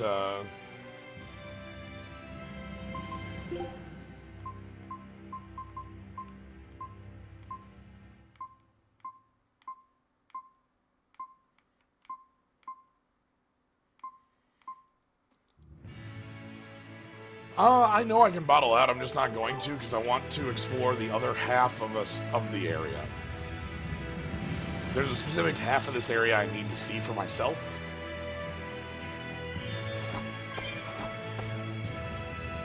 And if I bottle out, I would miss the saffron.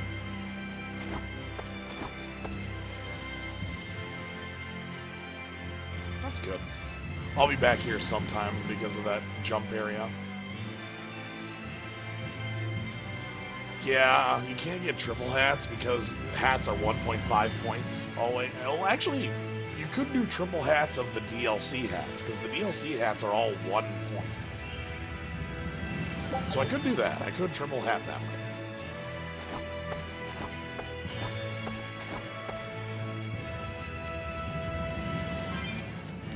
$190. I certainly have gotten myself a lot of cat souls. That's good. Yeah, the fairies teleport in front of you when they see you.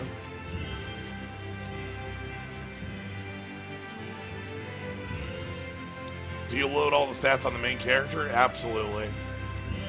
100%. Pay to hat. Yeah, we got pay to win hats. You better be ready. Crash through!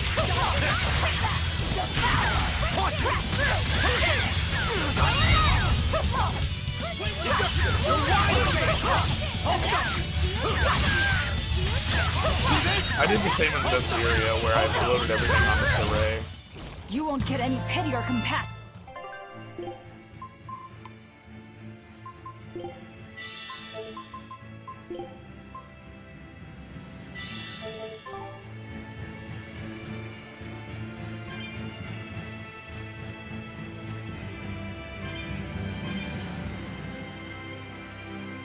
You'll have no sympathy from me, says Velvet.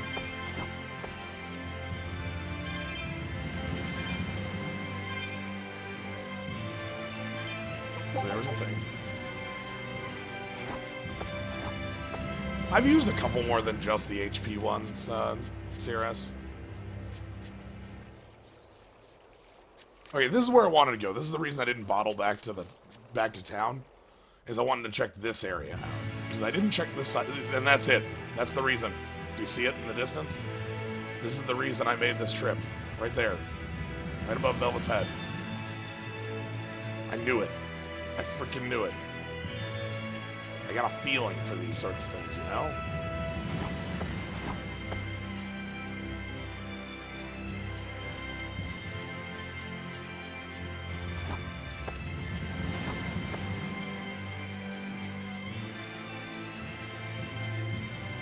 I think we've got enough cat souls for that box.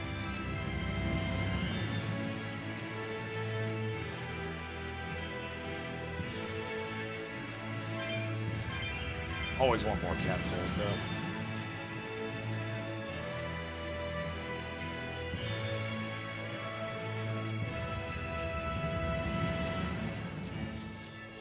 Alright, up here. Oh yeah, check it out. It's time. 75. Yeah, I can pay that.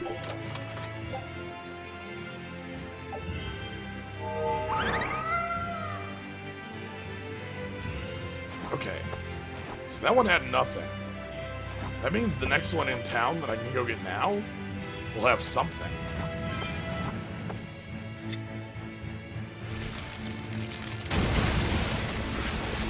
So we'll go get that when I'm back in town. There was a cat box I haven't opened yet.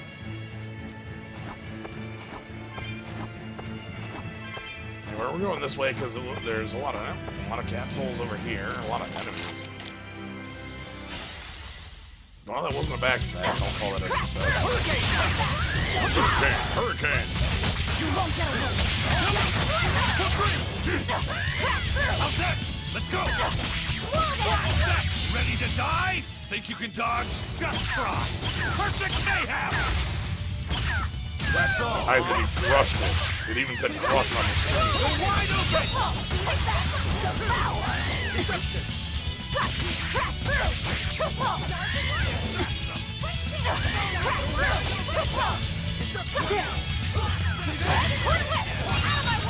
Perfect. Eat it! You're wide open! Smash them! Unarmed? Hardly. These are deadly Battle weapons. boots, battle boots, amber garment.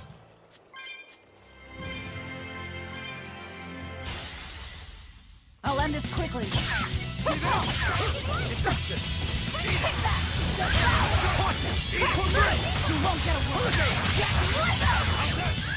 That was crushing. We're up to 3 again. Let's go ahead and spend them. Spend them, got them.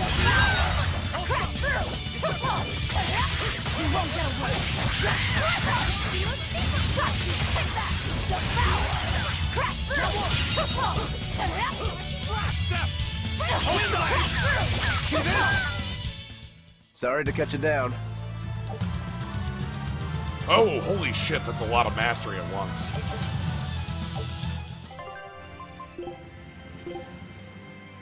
So now we can do the Beast Fang. Holy shit, look at that change. This is a blade made specifically for Velvet, because it's like black and red, and yo, this looks like a Shadow the Trog thing. We can put the command shoes on. You can take calcite boots. You don't have any different boots. You can take the pendant off.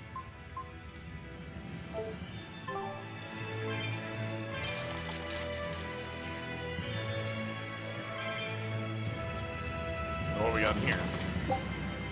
Awkward. Okay, that's good. Oh, big fight. Oh boy. Move it or die.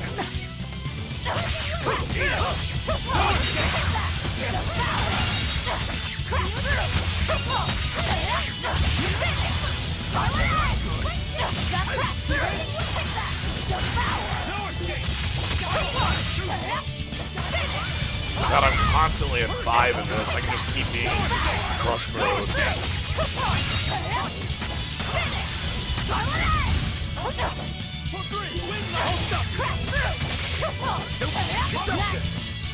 You're just constantly at 5 dots. There's so many enemies to kill in the fight.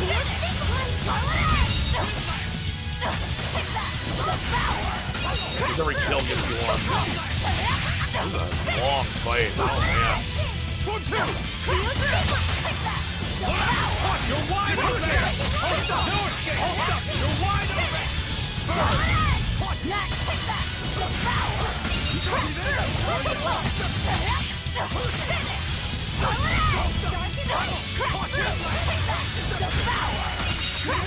Yeah, Velvet is very spinny. Nope. I killed it. Ooh, the stun. I refuse to fall here.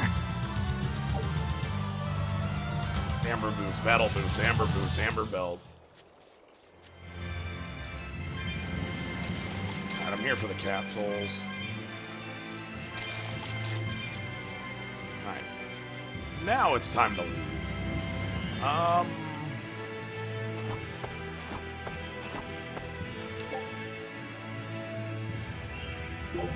Oh, this counts as a dungeon.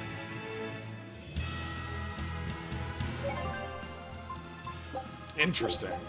Yeah, because it has an icon. It has like the mountain icon. Let's just keep rolling. I should be able to outrun. Nope. I'll finish this quick.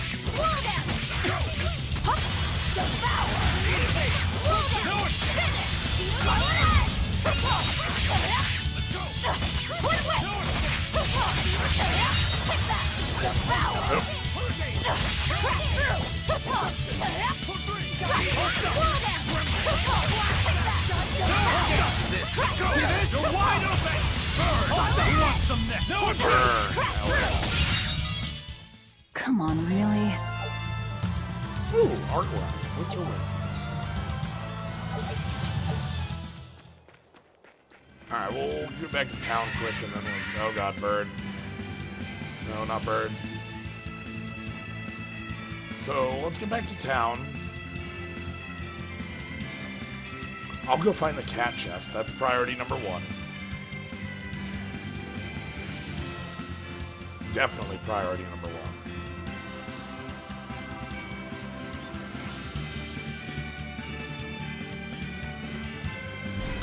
What else do we want to do in town?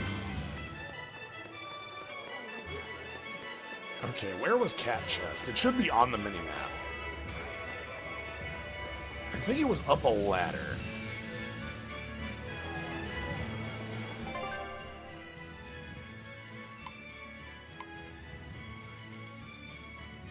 Right there? Yeah, right there. Okay.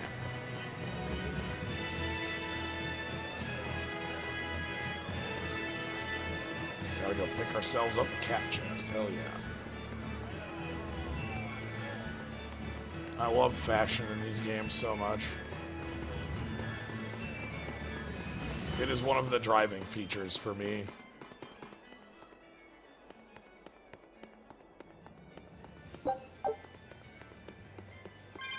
And it's not even like a Tales feature that was in every Tales game. It's actually more recent.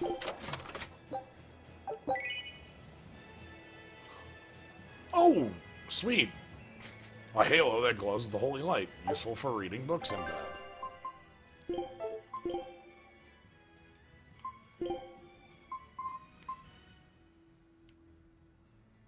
I had this on Edna for the longest time in, Ooh, hold on.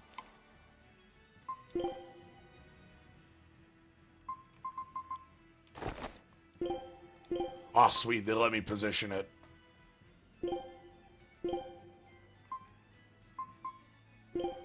Let's see what sort of size we get. This is really important. So we can have giant donut.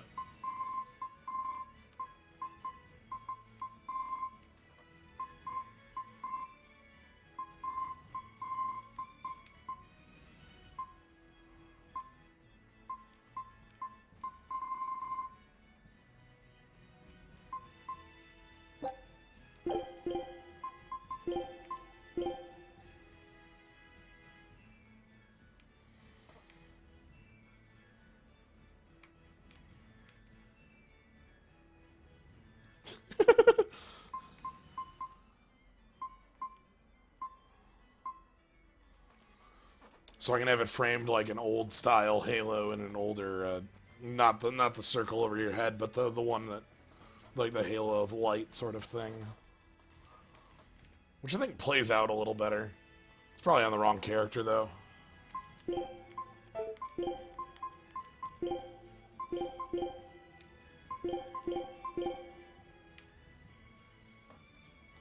The Zendikar Halo was the one I was thinking of, Kaz. That was number 2 on my list.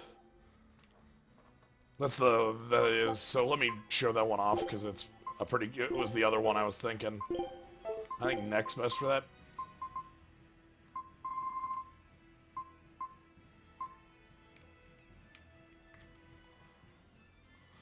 Because that was the eyes, if I'm remembering my halos right.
Ooh, my expedition returned.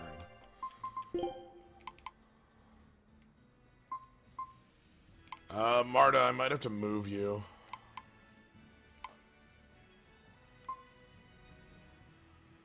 Where can I move Mini Marta to?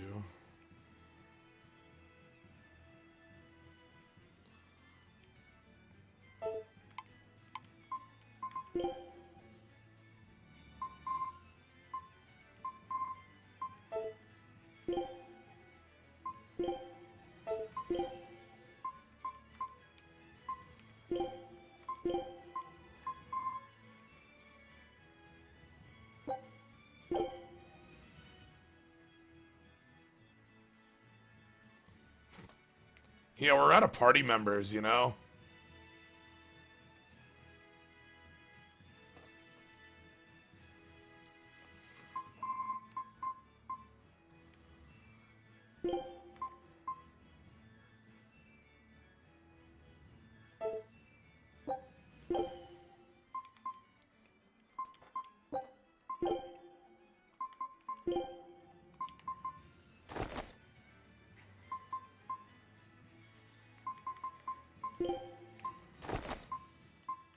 Goodbye, Mini Marta. I have different plans for my look here.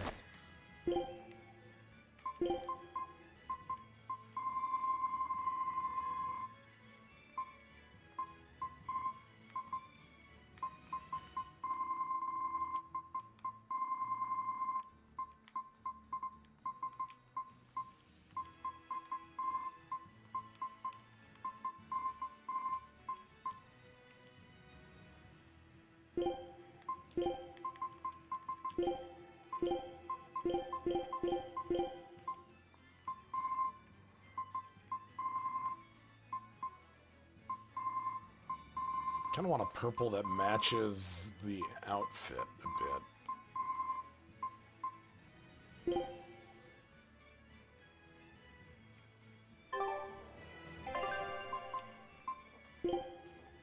Alright, so that means you're actually going to be giving these up.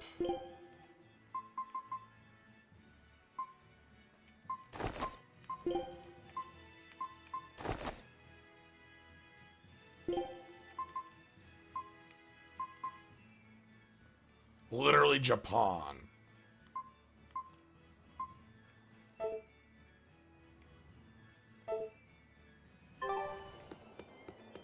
Alright. Good. Oh, we got an expedition to deal with. Take a look at this.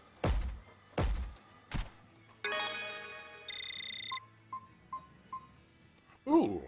Pirate flag. Storm crew.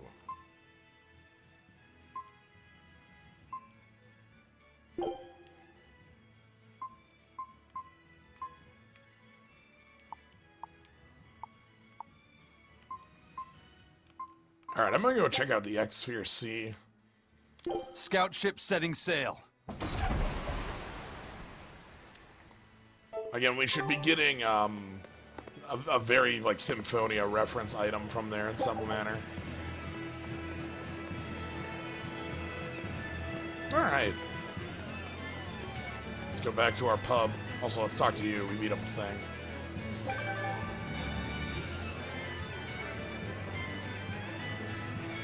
In addition to rampaging, axe-wielding ape. Wait, wasn't that called like ogre? So like an oni or ogre or something? That wasn't called a rampaging, axe-wielding ape. What the hell? Seriously. Yeah, Orc Kong. Alright, whatever. Oh. People have moved around. That's kind of good.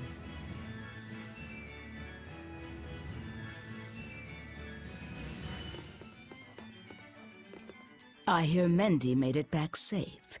That takes care of that problem. Alright, now it's time to do the most criminal thing on the list. We are going to do destroy goods. We want to destroy goods in red crates, stored in the warehouse at Port Zexon. Yeah, I'm in. Keep up the good work.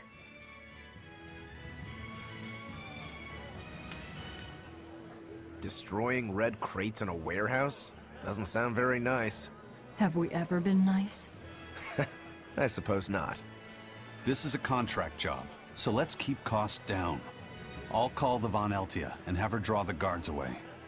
If you would. What will we be destroying? Who knows? That's hardly our concern. I, Eisen, am going to pull out my cell phone and contact the Van Eltia.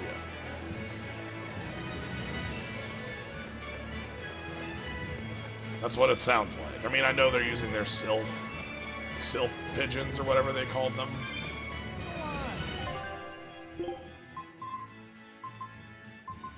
Ooh, calcite paper's new. Calcite bag is on sale. Wind ring is new.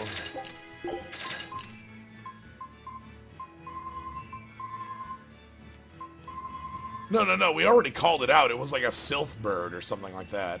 We literally contact them on sylph bird. Sylph homing pigeons.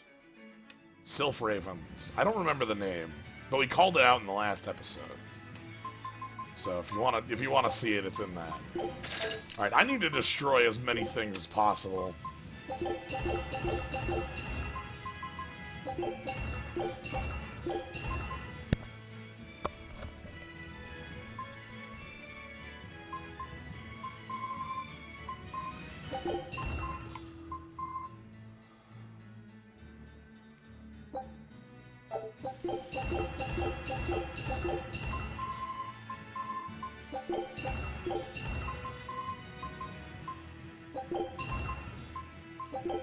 I'm kind of just destroying things at random.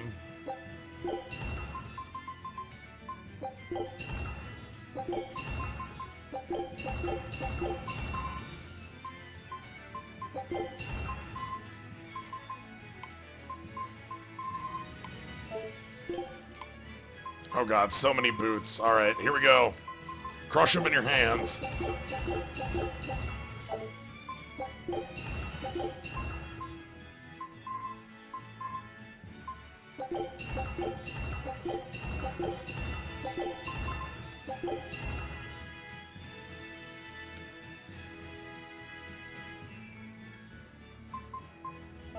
Alright, now we can enhance things. Let's upgrade our Beast Fang. Upgrade Beast Fang again. Upgrade the Calcite Daggers. Upgrade our Amber Paper to +3. Upgrade our Amber Bracelet to +3.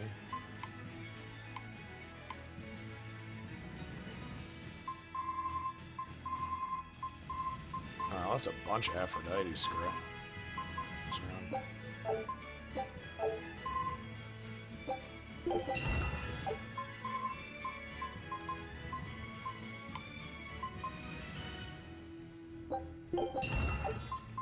So you can kind of see what it'll unlock in the enhancement bonus thing.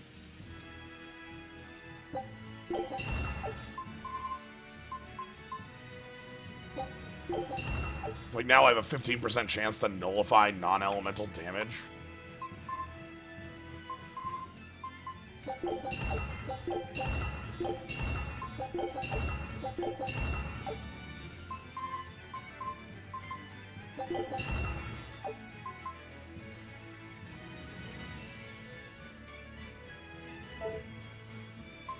Alright. Engineer, new title.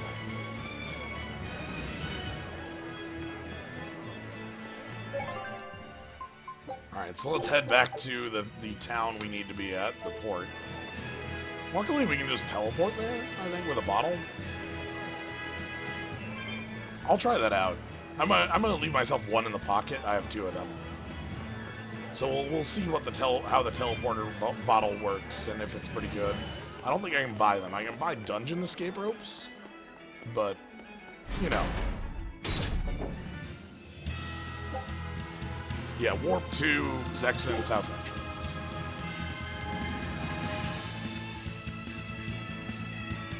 That's one screen. That's not worth it.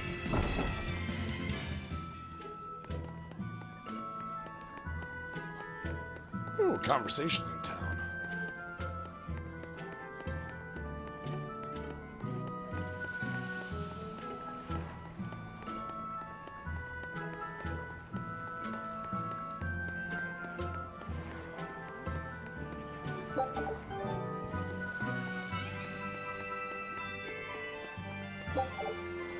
Yeah, these are like sylph pigeons or whatever.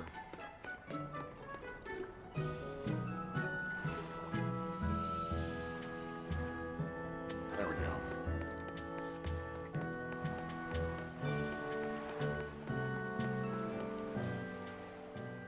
Have you heard? The Abbey is building a new base. I hear it's a huge temple in the middle of some mountains near a site of ancient ruins. If they've got time to build a temple, they should use it to kill more demons instead. You sure you want to talk like that here? Ha! I'm different from all those losers who swoon over the shepherd's pretty words and ignore reality.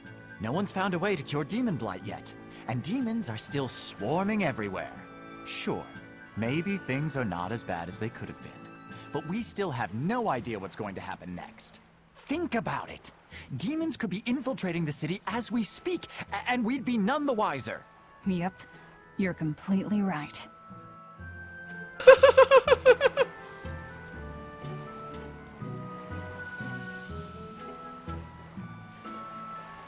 I won't be duped, cheated, tricked, or swindled. I'm not like all those other fools. I bought this shirt at Hot Topic that says, "You all think I'm different." You know, that sort of, that one shirt. All right, the guards are gone. Let's move in. Benwick and the crew did a fine job.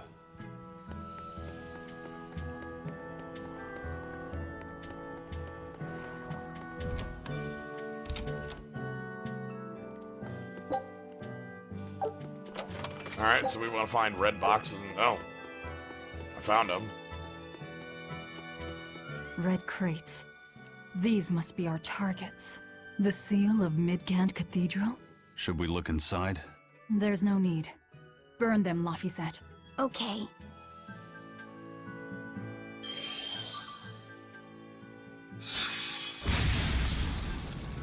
We're done here.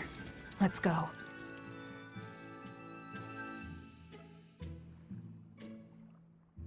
That one crate's on fire. We're good. That storm cost too much time. I must report to Lord Artorius as soon as possible.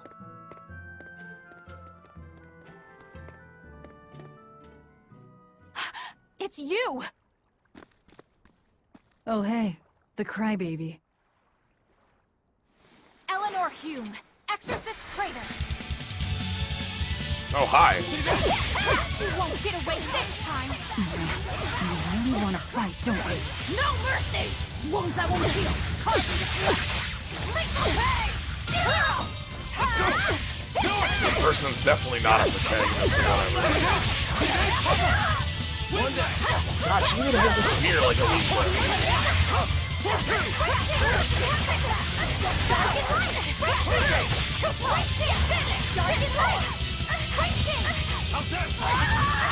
You're wide open! No escape! You're wide open! No escape! How could I be so weak?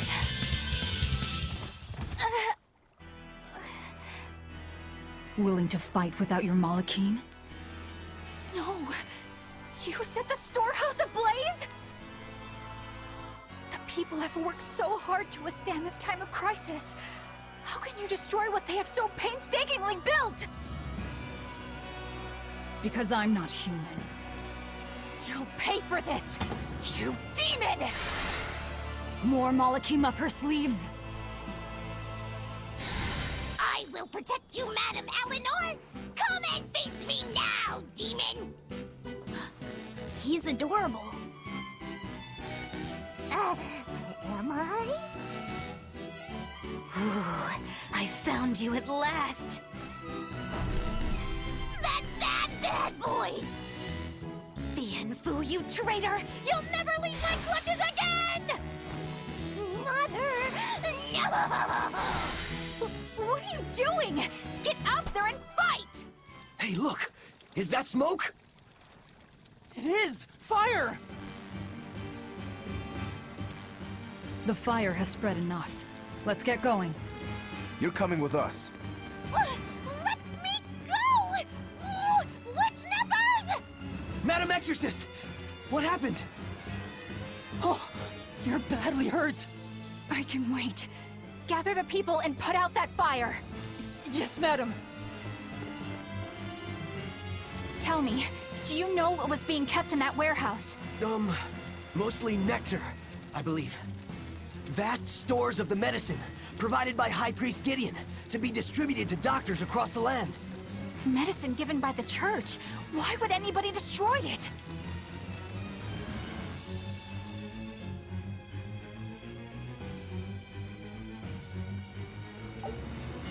So all three of those missions were all linked to the nectar, so that we understand it's this addictive substance. We had the person who built it, we had the person who invented it, you know, that sort of thing. Anyway, I'm going to talk about the Norman we just saw, Bienfu. Norman were in Tales of Zestiria. They were these tiny mascot characters who existed.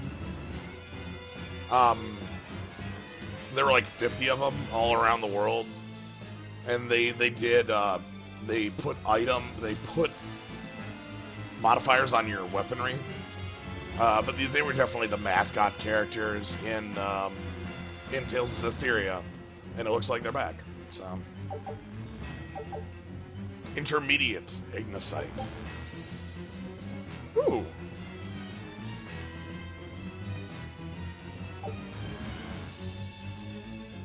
Whew. Looks like we're in the clear. Misfortune and anguish! I had that little turncoat right in front of me! Well, at least now I know where to find him! That weird little Moloch was the one you were looking for? The very same. The Malak Bienfu! A creature of unfathomable wickedness and beguiling cuteness who broke the heart of this wretched maiden! Once I finally catch him, who knows what I'll be capable of? Not sure I get it. Me neither. Good. Pray that you never do. We finished all the jobs. Let's get back to the old lady's tavern.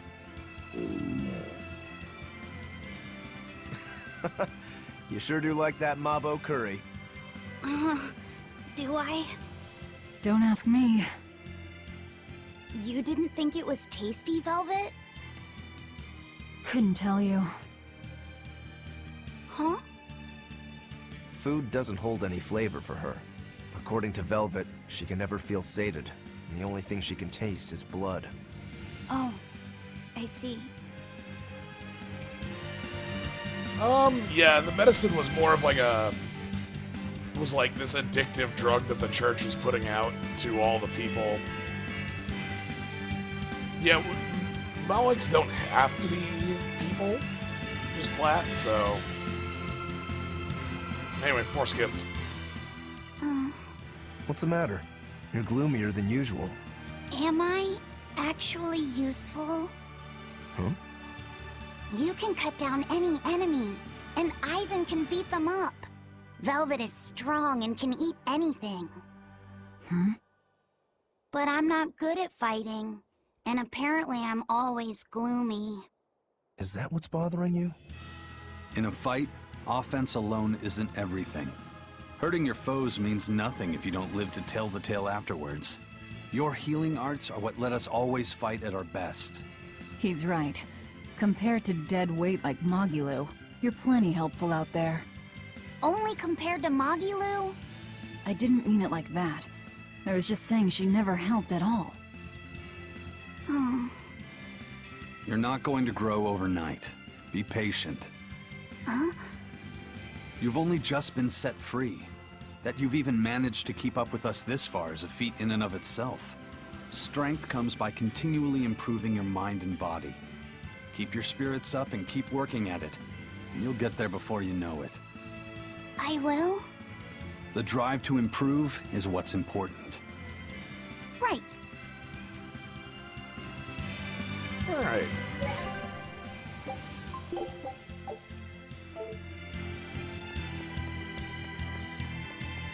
So let's walk on back. But yeah, so from the look of it, the Shadow Guild is more like looking out for the interests of the people over the Abbey. Which is kind of a common theme. Alright.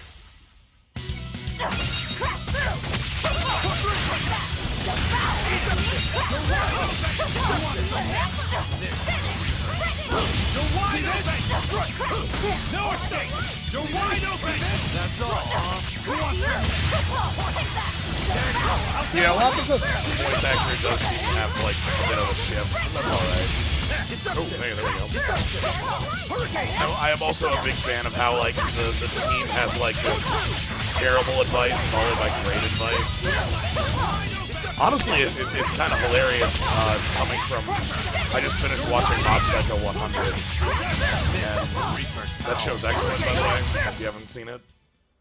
I wish I had power like that. I'd forget about it if I were you. Like, I don't know, it comes up because that show has an excellent mentor. If you're not familiar with that, I recommend it highly. Mob Psycho 100, that is. Just the fact that I'm 5 months late to the party on it. Yeah. You'll be rust on my blade. No escape! He's killing Flash! When I'm this close, I won't miss! Form nice. Zero! Thunder! One down.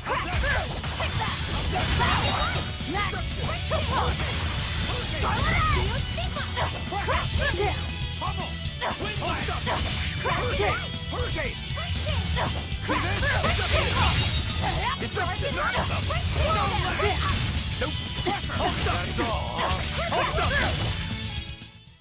Victory is ours. Oh, a bunch of daggers, that fight. Sure, I'll take it. Alright. If Magilu is only useless because she doesn't have the Norman, does it mean we get 2 new players when we get... Yeah, that's likely what's going to happen when we get... Eleanor is way too, like, designed to... She's either a party character or a recurring boss. And I'm betting on party character because of her look and feel like Alicia. What's the deal with you and that exorcist Eleanor? She had tears in her eyes when we first saw her at Northgand. Velvet poked fun at her, calling her the crybaby exorcist. Why would an exorcist cry? Sacrificing the individual for the good of the many is part of Artorius' philosophy. She seemed troubled by that. She's naive. That she can still carry on shows just how strong she is. It looks like they don't hand out the rank of Praetor to just anyone. Hmm? Just stay sharp around her. That's all. By the way, is that Bienfu character that Magilu was after really a Moloch? He may look strange, but yes, he's still a Moloch. That means Magilu is an exorcist. Why does she call herself a witch then? If she got locked up in that prison, she must have been kicked out of the Abbey. Or she could be a fraud. Yeah. Even if she wasn't an exorcist, she could still perform some tricks with a Moloch like that. I will protect you, Madam Eleanor. Face me now, demon. Right? Was that laughter? I'm sorry. Why apologize? Bienfu is funny, right? Right. Then if you want to laugh, laugh!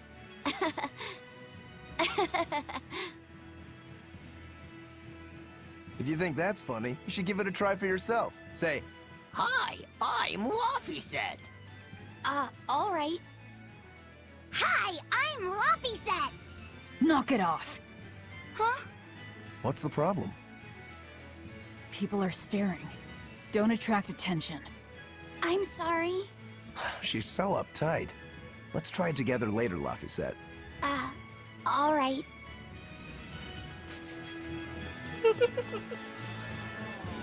She's probably a Flynn class. Maybe. Yeah, temp party member could be too. Again, like, her design to be very much like Alicia cannot be like a mistake or like, you know, something like that.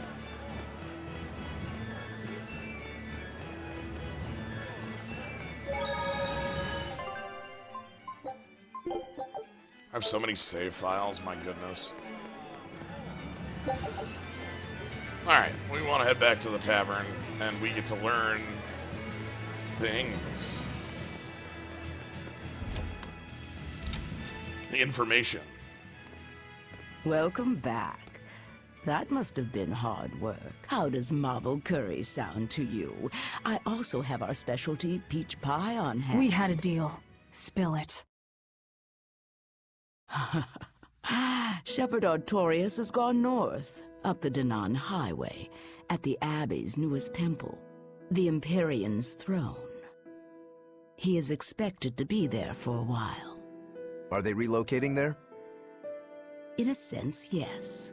They're holding a ritual to move the seat of the Empyrean in Nominat. Nominat. In other words, the Abbey's new god. It is a very serious affair, so I imagine Melchior will be there along with the other high exorcists. Suits us fine. I might even find him there. That will do. Somewhere in there we'll find a chance to strike. Perhaps, but be aware that security near the throne is on high alert. We'll manage to get through. No, you won't. You may be able to fool the guards, but there's no tricking the barrier they've put up. They've used arts to erect a giant wall, keeping outsiders away. But they have to get through themselves. That implies some sort of key, right? Yes. In fact, one of our people is looking into that as we speak. However, I'm afraid... It'll cost us. You learn quickly. And here's the bill.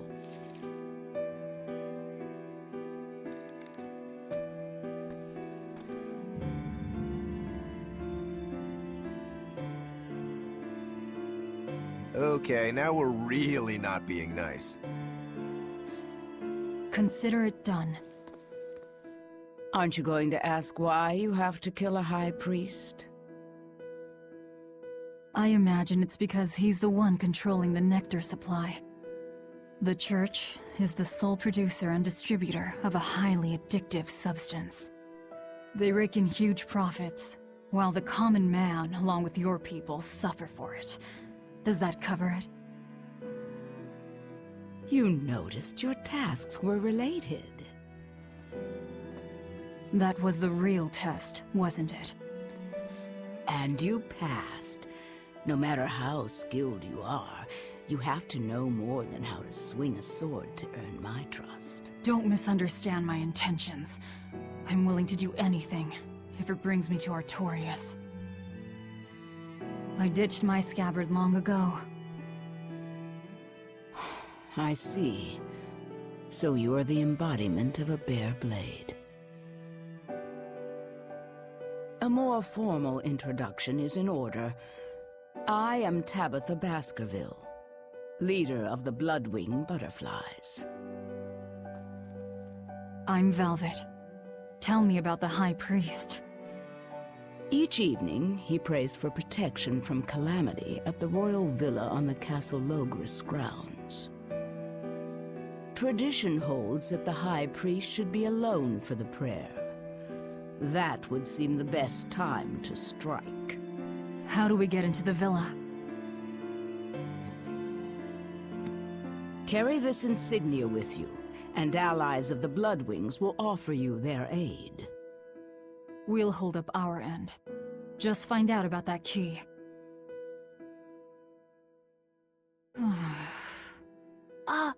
Velvet? Are you okay?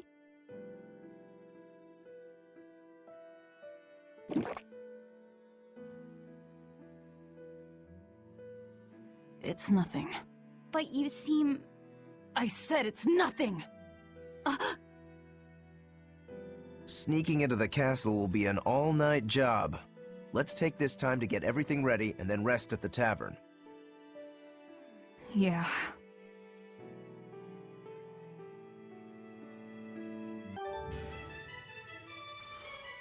Alright, so I'm going to compare the Bloodwing Butterflies to a group from Tales of Zestiria called the Scattered Bones, who are a group of assassins who worked for the greater good of, like, all people.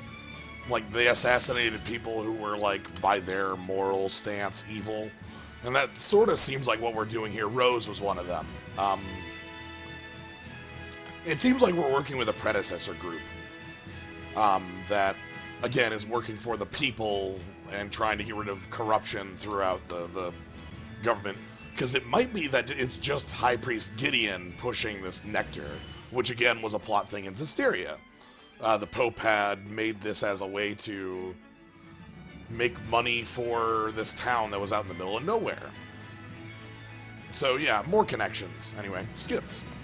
If nectar made from vermilion ore is so bad for your health that it was banned, why are they making it? They make it because it was banned. Huh? Just because the powers that be say a rule is for the greater good, it doesn't mean that everyone will see eye to eye with them. If Tabitha's Mabo curry was outlawed, would you really be able to never eat it again? I wouldn't like it, but if it's against the rules... Well, you'll get hungry no matter what. People want what they want. But anything forbidden is bound to be rare. And when things are rare, they become expensive. So that's why people make it. The world isn't a simple place. There's an underside to everything. An underside? Contract killers, secret weapons dealers, loan sharks that charge outrageous interest, pirates like me, the folks who offered us mooring for information, and the Gilded Hellevys are all part of it. As are the people who dye chicks blue to sell them at a higher price, and the people who bet on alleyway bug fights. And they'll come to you with a smile, so you can't let your guard down if you want to stay safe. What sorts of bugs do they make fight? That's the part that got your attention? Oh my god, Laffy said wants to bug fight. Bug fight, bug fight, bug fight. Yo, there was a really good kung fu movie that started with one rival school and another rival school at a bug fight. And one of the bugs won the bug fight, and the rival school accused them of cheating. And that's literally the plot of the movie, which rules. I can't remember the name of it, but I remember the movie being great because that was the actual, like, onus for the entire film was one rival school fighting another rival school in a bug fight, and then accusing them of cheating, and then it escalated to, like, normal kung fu affair of we need to kill everybody in the room and revenge, and it was great. It's great. I love it. Anyway, what was I doing? Oh, Expedition, right. Take a look at this. Ah, the X-Sphere Sea mystery meat. This recipe looks real tasty. Of course we got Dwarven Salisbury surprise here. The Dwarven part of that name is a reference to Tales of Symphonia. If you're at all familiar with it, you might be familiar. One of the elements you may be familiar with is Lloyd having Dwarven vows all the time. Dwarven vow number 26, Dwarven vow number 272, which we kind of alluded to way back in the beginning when we were talking about Arthur's rules of combat and such. Anyway, we're gonna keep... Scout ship setting sail. Wow, there are 20 skills? There's a lot of these exploring things to do then. That's gonna be good. Alright.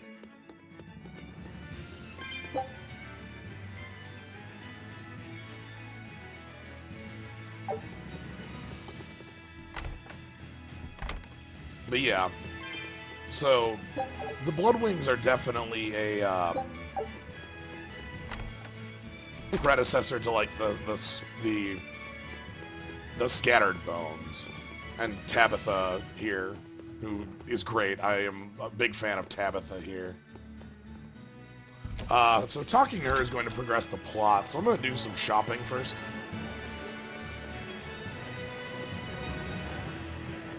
You get one there every time you get a treasure. That means there's a lot of treasures there, Zane.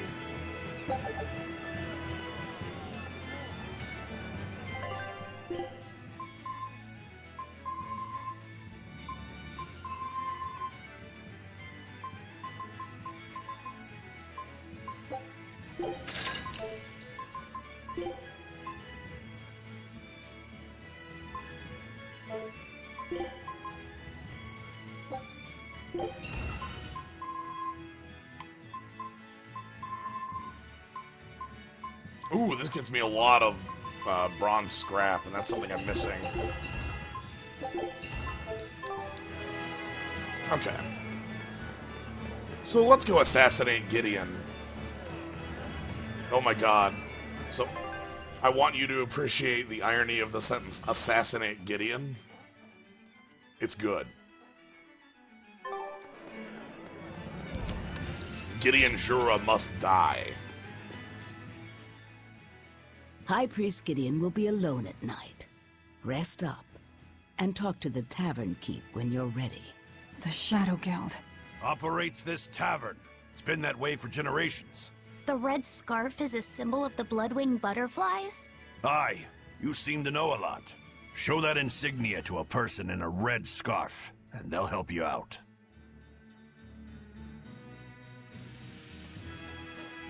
Ah, wait. Yeah, cast Assassinate on Gideon, because Gideon Jura has an Assassinate. Anyway, we're doing our thing. You're gonna make us spend money. We know for a fact that Captain Eyfried was on the prison island for a period of time. And it's true that Melchior took him away. However, I'm afraid that is where the trail grows cold. In any case, we can be sure that the Abbey has him captive. But what could they possibly want with him? If their aim is merely to fight piracy, they'd publicly execute him, or try to lure you out, would they not? And yet they've done neither. Total silence. I wonder... could it be they want to get their hands on the relics some say Eyfried brought back from the far continent? The relic from across the sea? Have rumors of that strange thing been going around? It's possible. There was a certain relic that the captain was curiously taken with. Kept it safe. What was it? That's our business. I'll speak no more of it. But if that's truly what they're after, I highly doubt the villa is where they're keeping him locked up. That's not where they keep their torture implements. Quite true. At any rate, I thank you for sharing what secrets you could. I wish you the best of luck on your search for more information.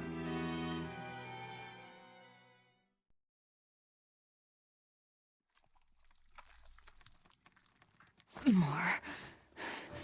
More. More!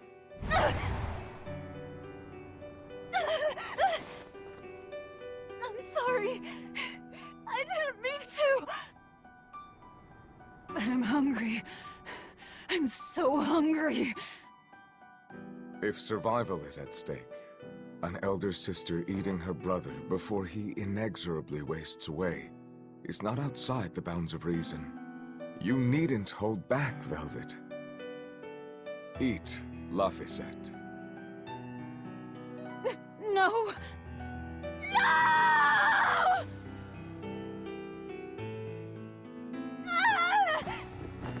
The hell with you! You and your disgusting words!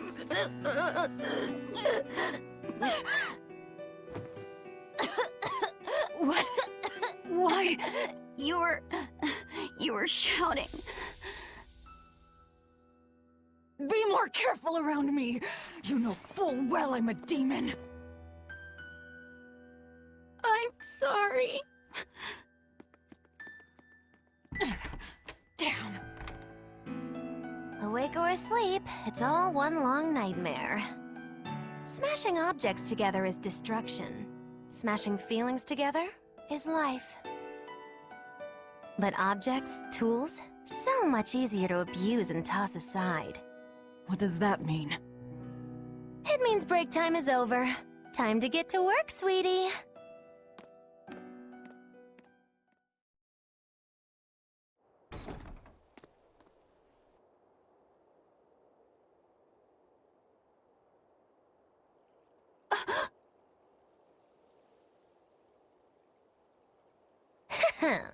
Good thing I showed up in time. Don't tell me you're coming too. Sojourn alongside the gloomy demon lady, and the exorcist controlling Bienfu is sure to appear. I told my own fortune, and there it was. Do your fortunes actually hold water? I've been in the castle before, you know. How useful to have Magilu along, they said in the future. Get in my way, and I'll give you the boot. It's the Viper's Nest. They're always watching. Yes, but therein lie shadows too. Let's look for someone with a red scarf.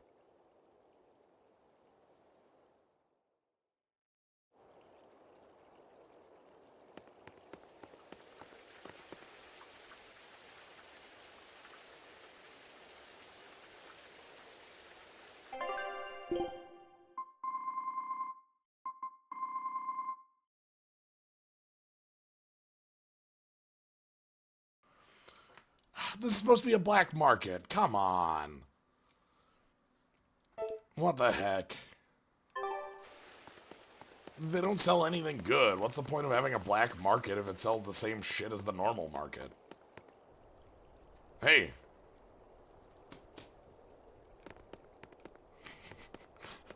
I love that the soldiers are wearing them. Like, do the soldiers get questioned on that? Is like, yo, like, that's not part of your uniform. It's like, nah, I need the red scarf on. And, like, nobody gets suspicious about it? Like, at all?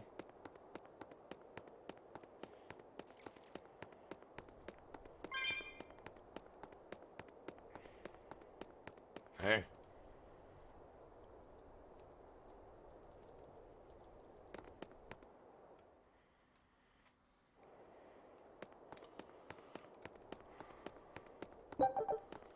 How many guards do we control? Like, here's another 7. Let's see your papers. Checks out. This tunnel over here connects to the castle. It should put you inside the villa.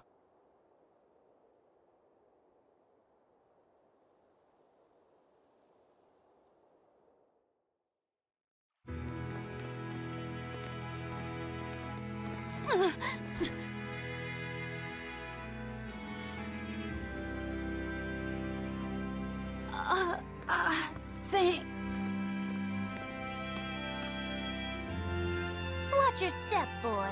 There are giant crocodiles in those waters. Crocodiles? A croc's favorite meal is witches. All right, onward and inward. Everyone but Magilu, tread carefully.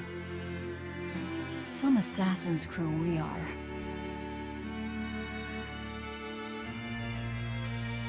Oh boy, it's the catacombs! Yay! City drainage system. I'm looking forward to the sewers. The Bloodwings are a serious organization. I'm impressed that they know about this entrance. And they have agents on the inside to facilitate this little operation, too. They must have branches working all over the Empire.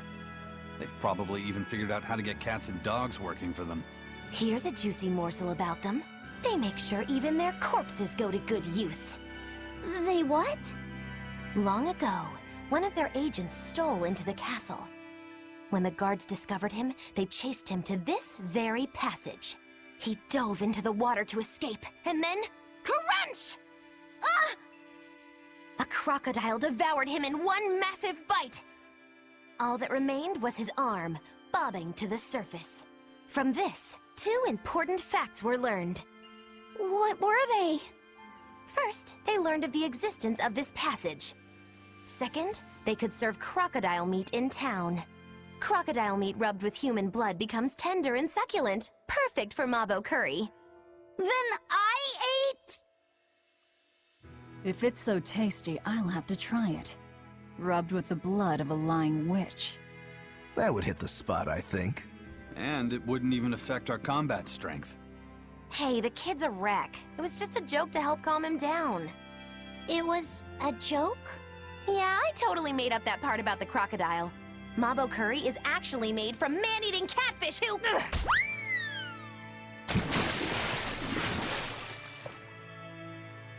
Let's keep moving. Right. I'll get you for this, witch killers! Aw, man.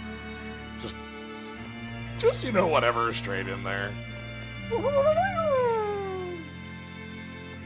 Oh, so I didn't mention this earlier. I'm going to pause to talk about this.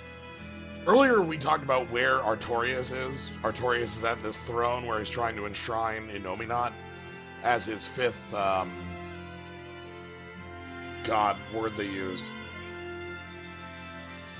Hey, Synopsis, help me out.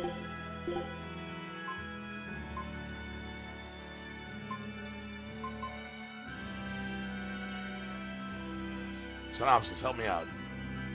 Empyrean. Yeah, it's the 5th Empyrean. The other 4 are characters who were in... Again, the other 4 were in Zestiria. You have to go through trials to meet them, and they give you their power. Like, that's an important part of Zestiria, is you get the power. The Shepherd goes to all 4 of these Empyreans and gets their power... goes through a trial and gets their power. Though the trial is overlooked by another person, the names of these Empyreans, and like you can see them kind of in the background, they were humans who became Seraphim.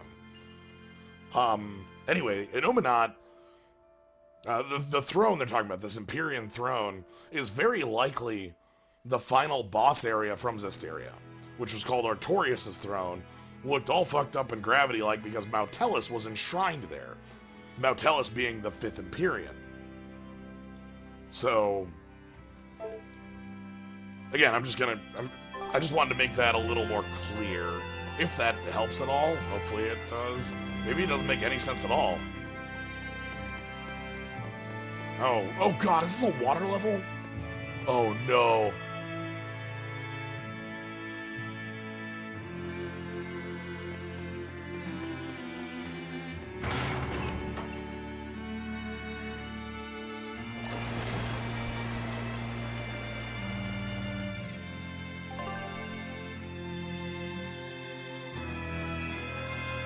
What is the look, 5th? The water level dropped. You don't think there are any alligators down there, do you? The 5th was Mautellus, which was literally like over all. The important thing about Mautellus, music, get down. Mautellus was fused with Heldalf in that game, in a Armadas. Kind of like how we could fuse with Lila or Micleo or Edna or Zavid. Heldalf was the same way. He was kind of fused with Mautellus in a Armatization. Mautellus was, I don't know non-elemental, but I know that the final boss in that game, which was Mautellus fused with Heldalf, could cast Indignation.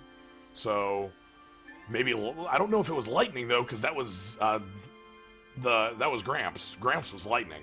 So I think Mautellus was more just this like generic, presented as like this generic all-seeing Empyrean. Again, they didn't use the word Empyrean in that game, from my memory. Yeah, Almighty. But they definitely had access to indignation, so... Because they fucking murdered you with it, and it was the coolest goddamn part of it. Was one of the coolest goddamn parts of that game. I had been waiting for indignation to show up, and I was like, oh, hell yeah.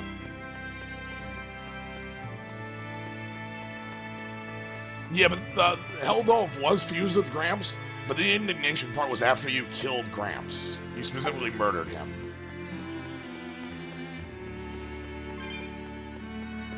Like, it was a very sad scene where Mikleo and Saray both, like, did a sword stab together, like a bow shot together to kill Gramps, and they were both really sad about it, but they made it through without becoming malevolent, because... I don't actually have an end to that sentence, it's actually just because. Here I come! Crash through! Basically, anytime I talk about malevolence in Zestiria, I am not going to finish a sentence about why. That's how it works in Zestiria, because it's really kind of annoying.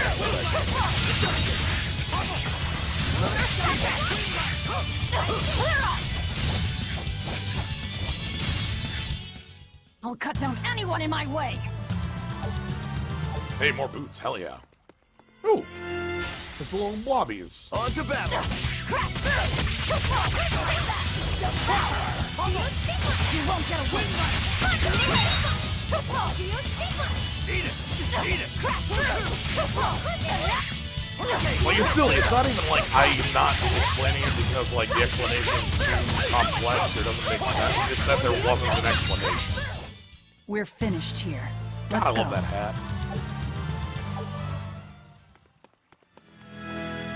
Anyway, let's not go on about Zestiria for a while. Ooh.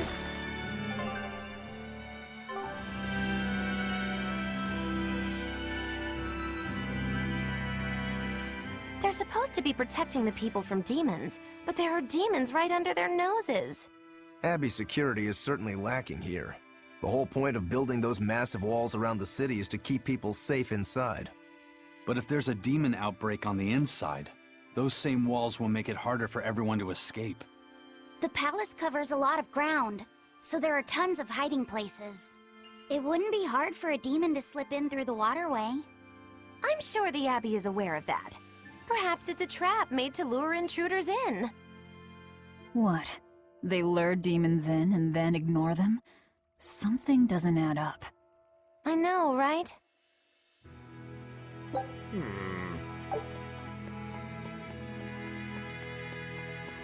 Maybe someday they'll make a Tales game that doesn't lean on some mystic force to drive the plot. Every Tales game has a fake word for magic. Every single one of them. Tales of Eternia is Kremls. Tales of Symphonia has X-Spheres and things like that. I'll finish this quick. Tales of, Ready to die? Oh, Think you can dodge? Just try. Perfect mayhem! Tales of the Abyss has, phonons. Don't make a mystery of this, my dude. Yeah, Eisen's never seen a door, I guess.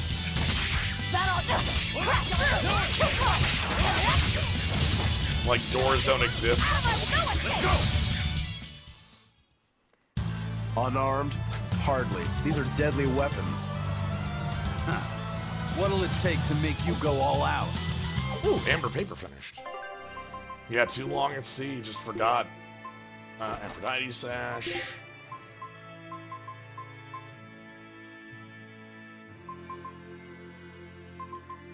Grace sheet. Amber waistcoat. Void ring +1. Calcite waistcoat. Normal waistcoat. Fire ring. Calcite bracer. Alright. Yeah, Tales of Vesperia had Blastia, which was its magic bullshit stuff. Tales of Graces had Valkanus. Yeah, the Valkanus. I remember that. There's always a fake word for magic.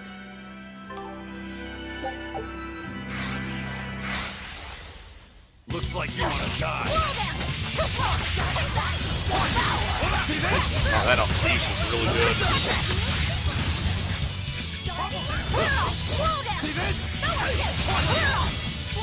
Well, oh yeah, Elith, sorry. The Valkyries are the big thing. It's been a while since I've played it, Zane. But I'm this close. I won't miss. Form 0. Thunder. Yeah, there's the Be Elith. proud. The Valkyries You were made the me big, unleash my full power. Hellers. They were big, like, obelisks, big stones, big crystals that stored Elith.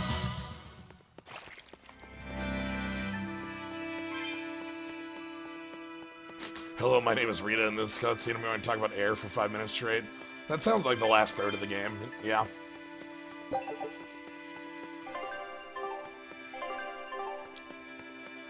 Sure hope I'm picking the right direction.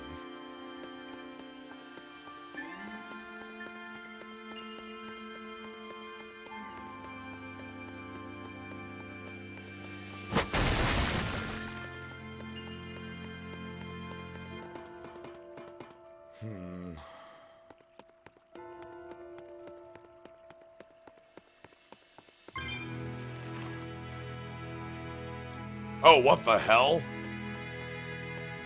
I didn't think that was travelable. Hold on. Oh my god, it makes the same bug noise as Hysteria. It seriously makes a dumb little... You're strong, but I'm stronger. It's a pill bug.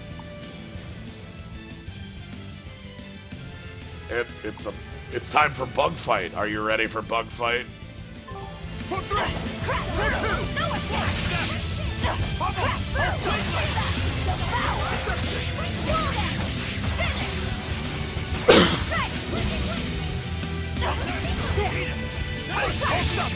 mercy! Wounds that won't heal, causing deflect! Lethal pain!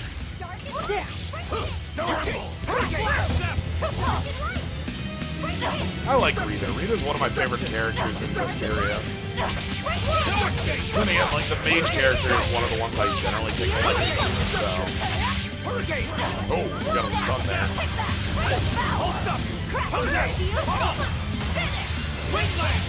Rita's great. The interaction with Rita and Estelle are also great.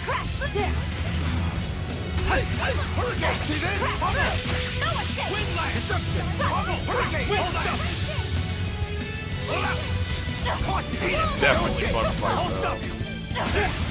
Oh, damn, I got stunned. Oh, dear. Get over here, bug.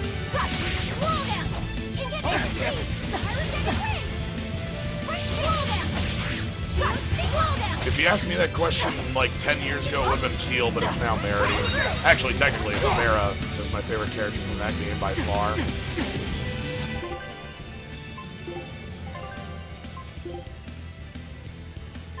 Yes. Yeah. I don't know, I always liked Keel talking about grobial distortion and bullshit. I always thought it was really great. It was like, this is really obviously like just garbage techno babble, but whatever, we're just doing it.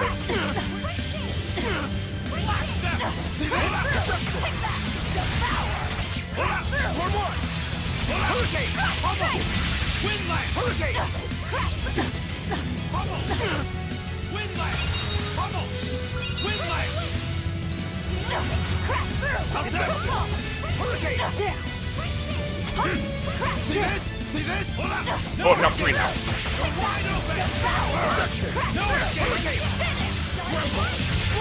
There we go, we finally broke the guard of it, so that should get the kill here. Oh, its stance should everything beat it up. Hell yeah. I refuse to fall here.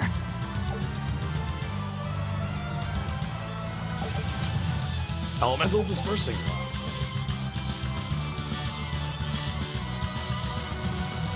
Oh, cool.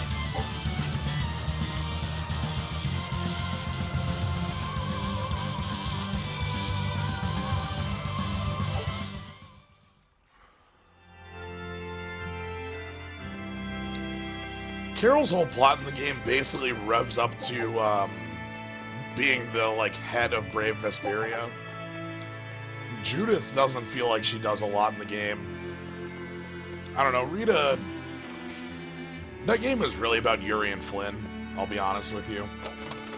Like, almost, like, specifically, it's just, like, that's the main crux of the game. Which sucks because they fumble it in the last third.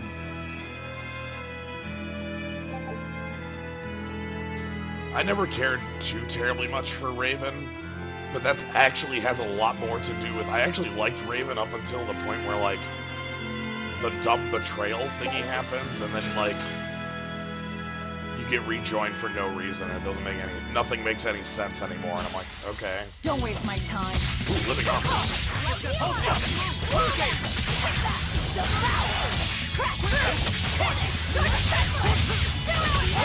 Like... Judith has some good interactions with Yuri. Yeah, that's about it, though. Like, Judith and Yuri bounce off each other really well.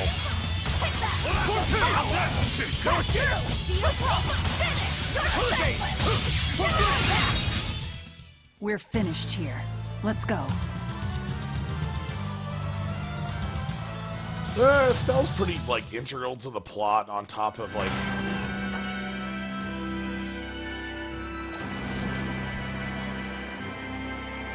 Like, I think I'd keep Estelle. I would not remove Estelle from there. Raven I would have to rework because I really hate the whole, like, Schwann fight, and then he just reappears, and it's like, oh, I had to betray you for some reason, but now, I don't. We need to get through here while it's still nighttime. The perfect place for prognostication. Eeny, teeny, spiny crow. Which way shall we go? Magilu. Oh, verily the icy glare of death. Boy, which way do you think is best?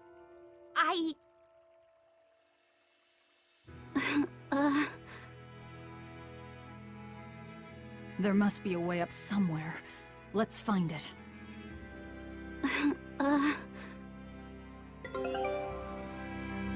Oh, let's talk about who High Priest Gideon is.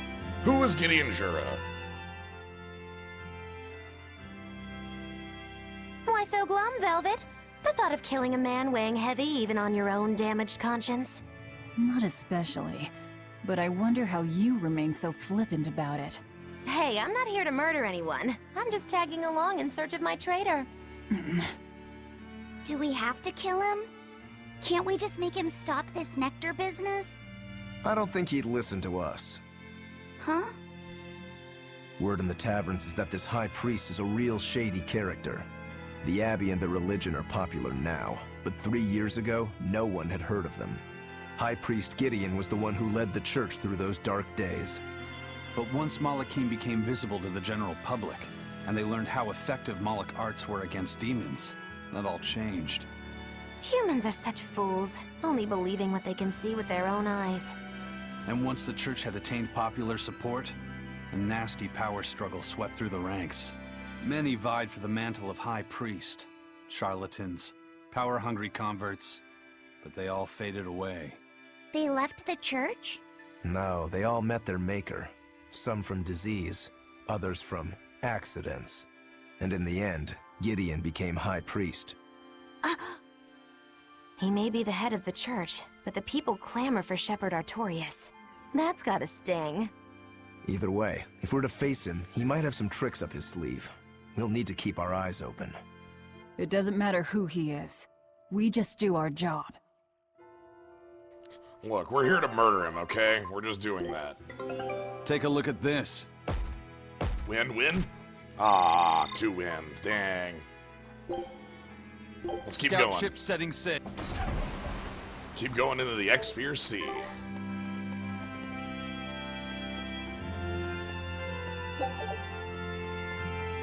Alright, let's keep looking around. Ooh, cat's chest.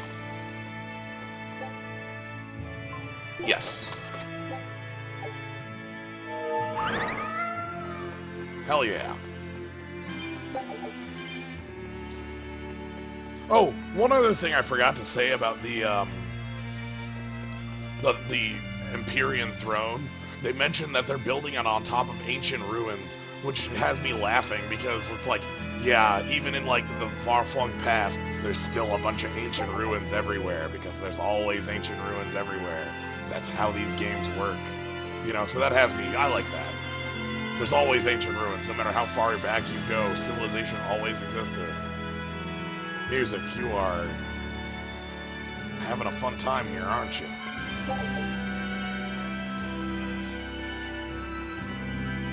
But yeah, but look, you can always find more ancient ruins.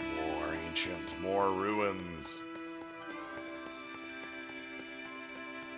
Okay, music's kind of... Alright, so we want to find our way up, so I think this is the way to go, maybe? I don't know. Oh, hey, a potted plant that just happens to be in this corner. That's nice.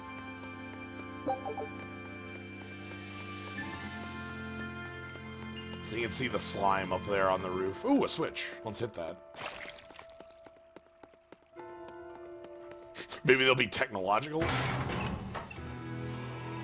Oh boy, I never finished Berseria. Can you tell me why Zavid has a clock? Oh boy. No. No, I can't. I'm sorry.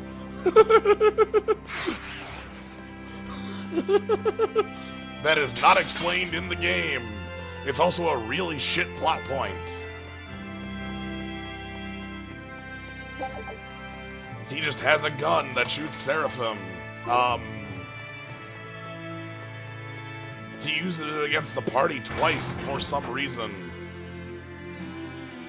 Because that's a good plan?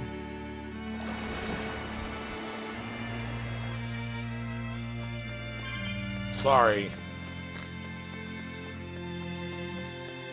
Berseria doesn't have time to explain itself to anybody. Ooh, I got a broken artifact.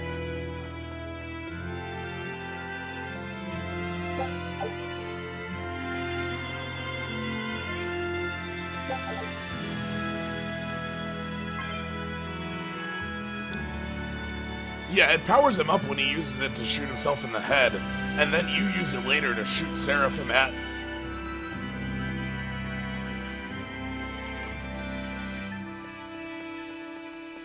Don't know word number. I never played PS3 Berseria, which is something that annoys me, to be honest.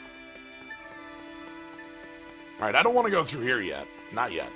We want to actually go back to that stairs at the bottom. So yeah, later in the game, they use it to fire Dezel at a person to save Rose from questionable, I don't know, like there's a threat, but it's not well explained. And I don't understand why the gun saves her. Oh, sweet, let's do it. You better be ready.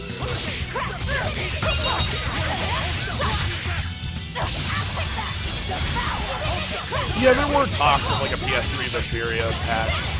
I know a lot of my information I know about it is based on an LP by, I think, Admiral Curtis.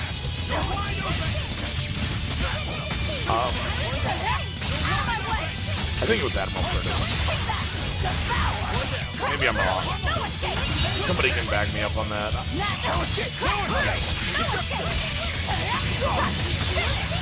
It's either Admiral Curtis or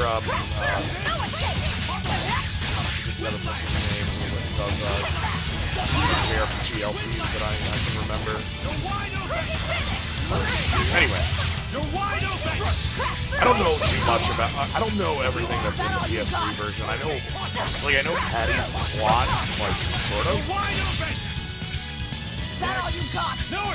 Is that all you got? Yeah, it might not have been Curtis. I might be wrong.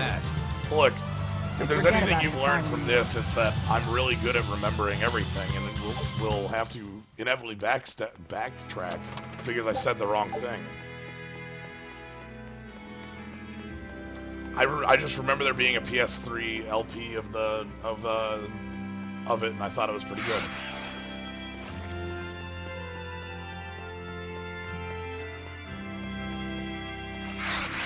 Alright, we are just going to go ahead and move on through here, because this should be the exit. And then we'll go kill Gideon. Hell yeah. Always get a job as an ancient ruin builder.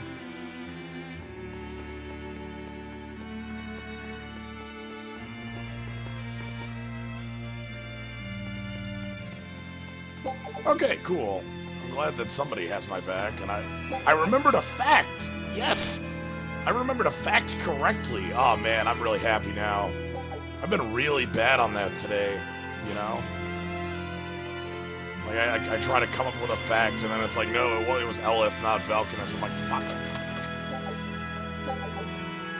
Or like, it wasn't Highland, it was Pendrago, the other kingdom. I'm like, fuck.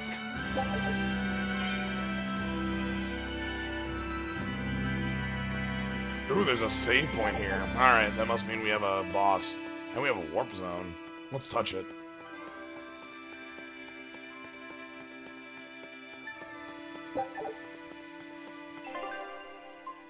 Alright, so time to fight Gideon. I'm sure Gideon's going to have like a demon blight transformation or something like that. Or have some Malik guards. It's gonna be, or maybe we'll just cutscene kill him. I guess that'd work too. A library? This is unexpected. Wow! Oh, well, isn't this a rare collection of tomes? You royals sure have coffers to burn.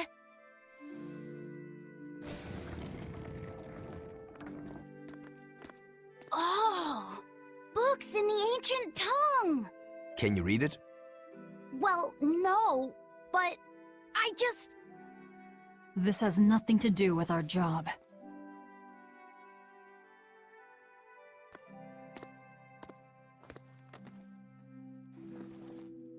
Huh? If you want it, just take it. Don't pretend to be noble. You're consorting with demons. Good grief, Velvet. You can't lighten up for once in your life? Lighten up? Did you forget we're here to kill someone? You really want that ratty old thing? There's gotta be way pricier ones.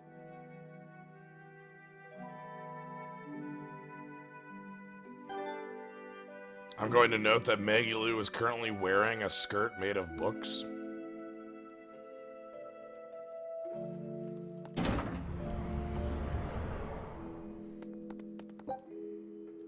Ooh, studies of resonance. Alright, to perceive Seraphim, or Malachim, one needs a stronger resonance than is one to perceive monsters. Furthermore, the perceiving Malachim, Seraphim, source of calamity, requires not only resonance, but the influence of the Empyrean's domains. Ah, domains! We haven't talked about domains at all. Domains are a place that a Seraphim can imbue their power into, like an object that is being worshipped, and then that provides protection to the area surrounding that object. Mautellus was imbuing the land with Mautellus' domain.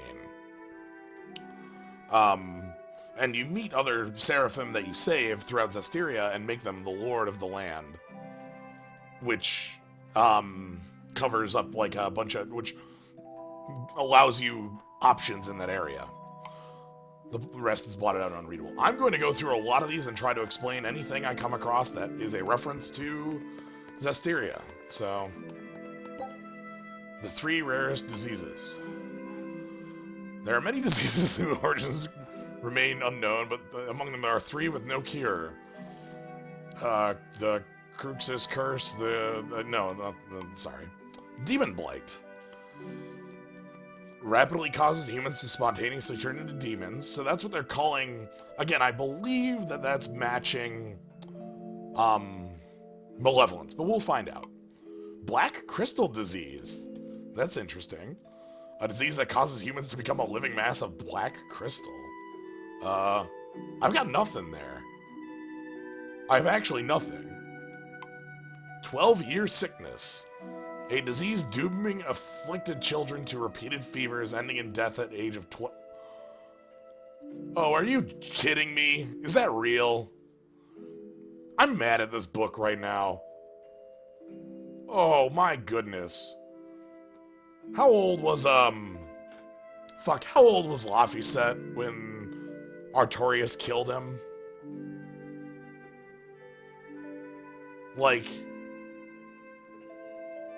Because if Artorius knew Yeah, 11. Okay. Yeah, 11.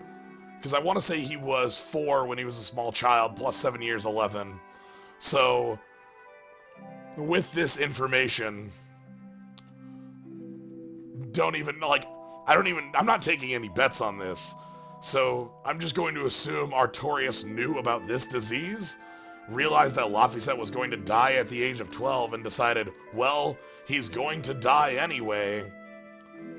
I'm going to kill him to summon Innominat. Because that's logical and reasonable, because he's going to die anyway. That's dumb. Whatever. That literally exists. Oh no, actually, I can't believe anime deathitis is a real disease. Ah, desolation.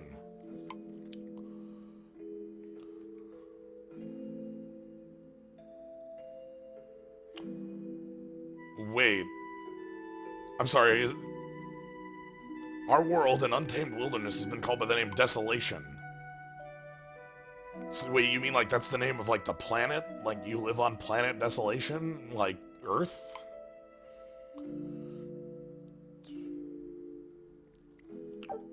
Okay. We live in Desolation.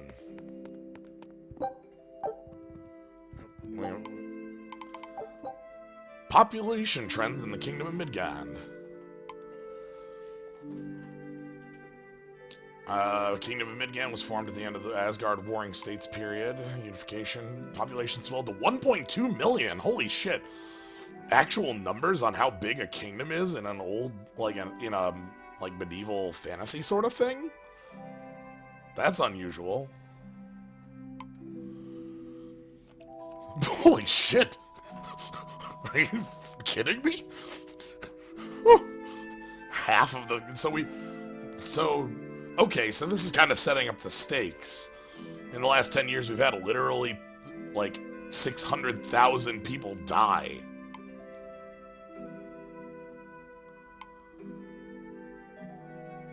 Population is centralized in... Wow, okay. So, that's setting up, why the Abbey is doing what it is and why Artorius did what he did. Again, we're trying to set that up in here. Because, if Artorius knew that half of the population of the damn world had died, and he, balanced Laphicet's 1 year of life in the balance, okay. Exorcist and Legends. Exorcists are people whose latent resonance has been awakened by Innominat. The Imperium bestowed Malachim upon the... Wait, so, Innominat can tether Malachim? Or, Innominat can, bestow Malachim? That's really weird. He can bind them? Well, the Exorcist. Some evidence there's a very small number of people manifest extraordinary abilities throughout history, yeah. Saviors, mages, alchemists, and sometimes spirit mediums, frauds, and consorters with evil spirits. Okay. What else do we got?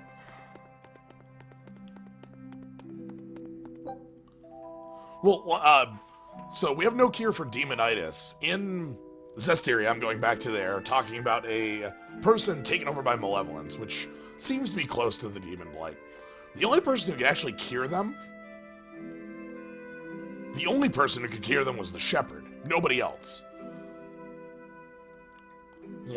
That was it. So... Okay, 3,000 orderlies and 100 praetors. Following 3 of a legate. Legate number 3, Artorius Colbrand. Excuse me. I'm sorry, that person's last name is Maven. Oh boy. So let's go back to talking about Zestiria. Zestiria has a, character named Maven in it. Who is a, important plot character who just starts as, this friend you meet on the road. Again, I'm gonna keep going into this.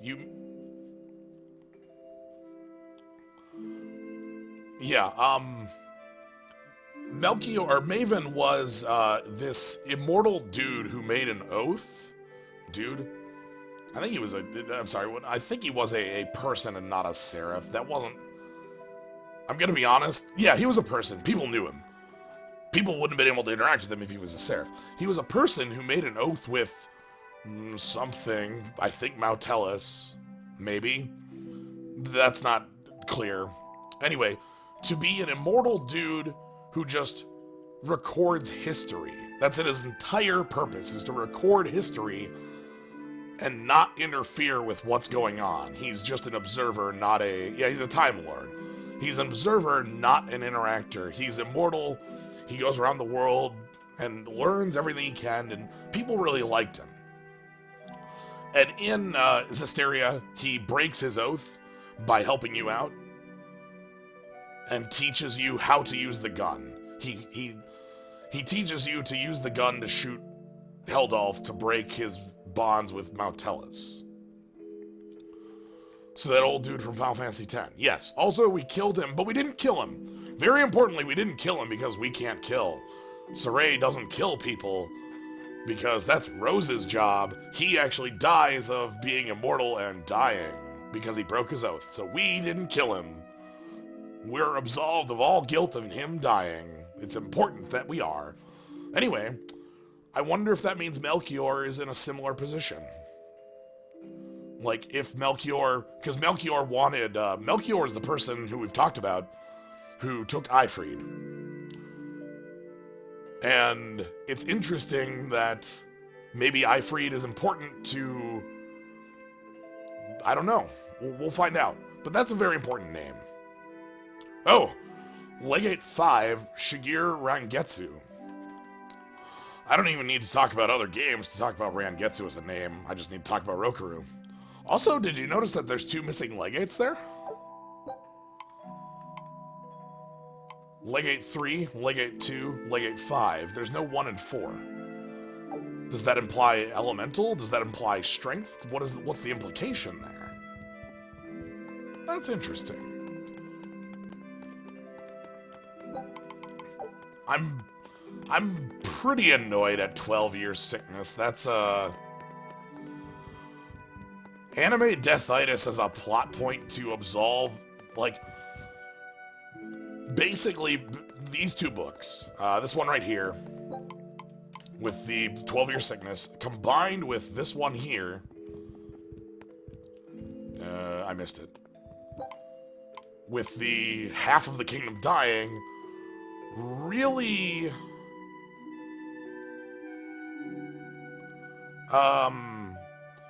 are trying to, I would say, absolve Artorius' deed. Like, this one here puts it in perspective. This one here says Artorius balanced the life of one person versus the life of literally the entire population. And that makes sense. This is good. Like, that number, that meant a lot when I saw that, you know? Like, it's like, okay, that means that it was a real-ass choice.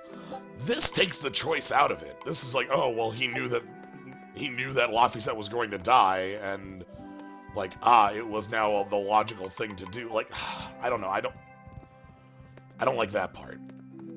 Anyway, I do like the rest, though. I think that's every book in this room. Anyway, I like the rest of this, and I'm glad I can kind of explain some of its meaning and where it stands.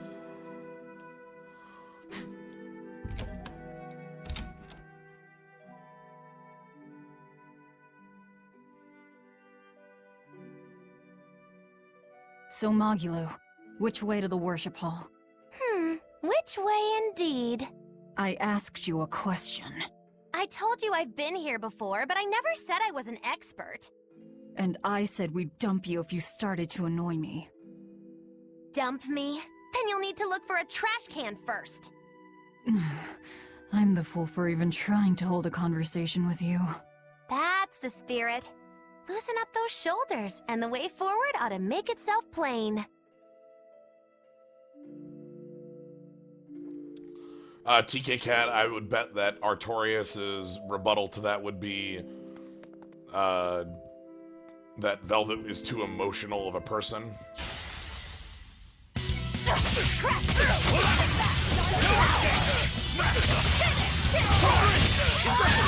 See this?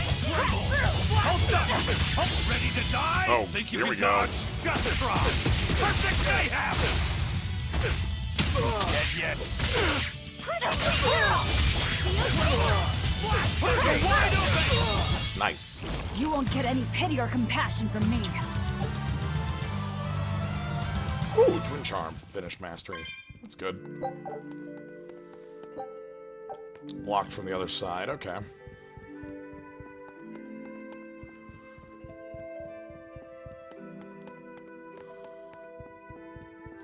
I hope I'm making sense of all these things.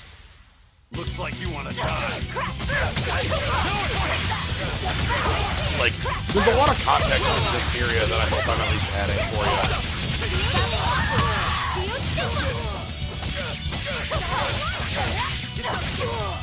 Zesteria's plot's sort of a mess, but there is something there at least. Let's check this room out. More books, maybe? And then, alright.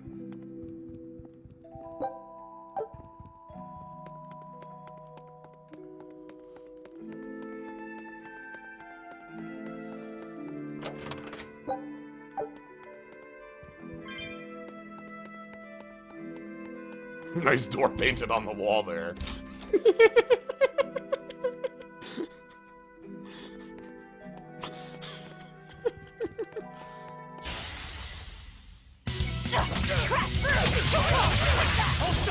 Yeah, the royal swordsmen are kind of chumps.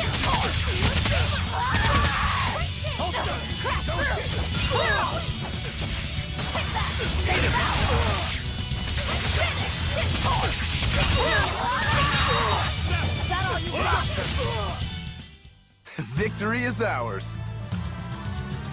We're not here for stealth, we're here for assassination. Feeling nervous, Laphicet?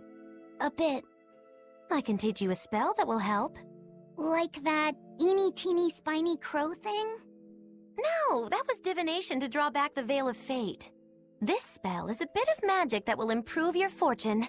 Here is what you must chant. Magicazam! See? It totally works. I'm not sure. What did the spell do? It's a pointless charm to dispel a pointless worry. If it's pointless, why even perform it? Because humans are creatures that find themselves burdened unknowingly by pointless things. In any case, chant after me. Are you ready? All right. Magicazam! Magicazam. I can't hear you! Try again! Magicazam! Magicazam. Once again, with feeling! Magicazamazam! Magicazamazam. Again! Magicazamazam. Is that all you've got? Magicazamazam. Shh, keep it down. We're trying to sneak in, remember? What? Just an old gag. Shut up. Ow, what was that for? I was only easing the boy's nerves. We have more important things to worry about. Demons and Malachim are such stiffs. Magicazam. Huh? Did that help? And now the boy consoles me. Well, that was pointless. Oh dear. Everybody bounces off each other in a really great way. That's enjoyable. Ooh, more books. Oh boy.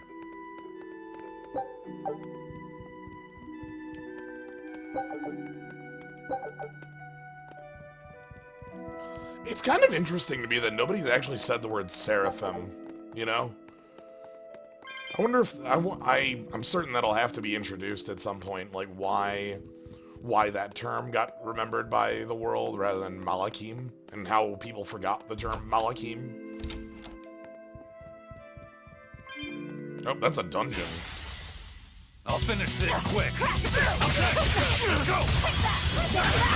Don't laugh! Have you been paying attention to the Theratize effects? Not especially. I've just been like I know they exist, that's about it.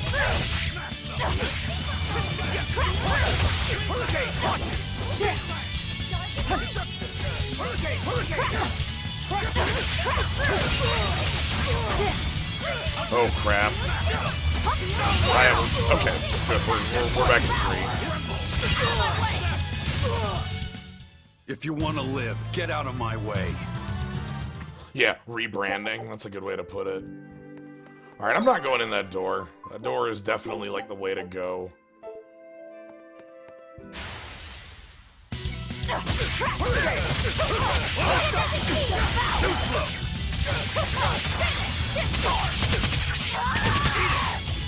Jeez, that crushes him so much. I'll cut down anyone in my way. Do we have any Malakim in our party? Yes, Aizen is one, and so is Lafi-sen. They are both Malakim. Lafi was one that we saved, or kidnapped.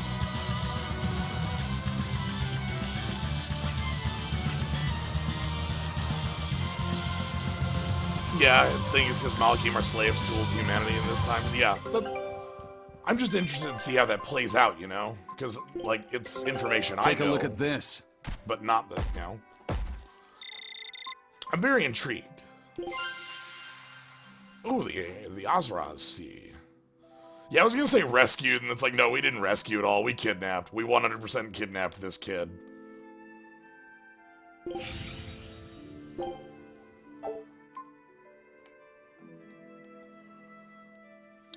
Those who sail these waters see visions of their past lives. Some say that a reaper will take the souls of anyone who refuses to accept the truth of these visions.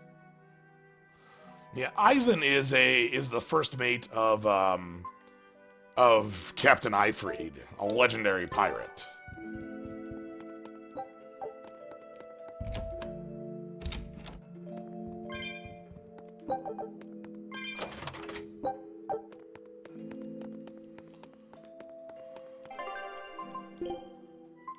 Oop, that's mastered. Let's put on a wind ring.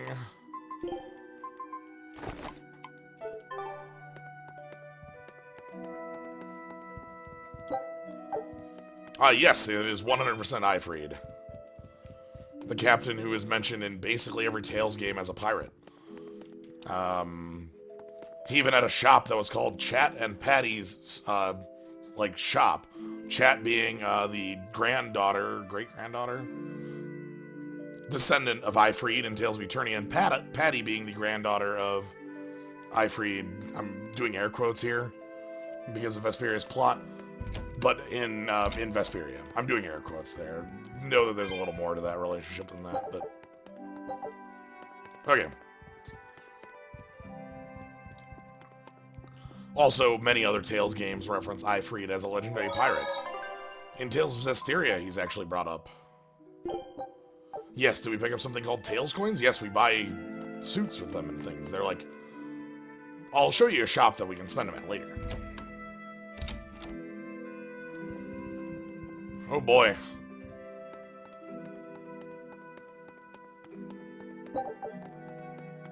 Yeah, they're the mini-game currency.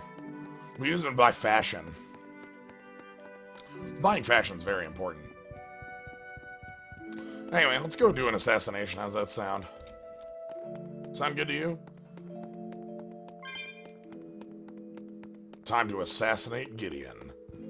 Alright, Gideon, what's the scoop? Are you Gideon? I am in prayer at the moment. Who are you? I asked you first. Such ill manners. But what else could I expect of a demon? Stop right there! Another accurate augury. An ambush.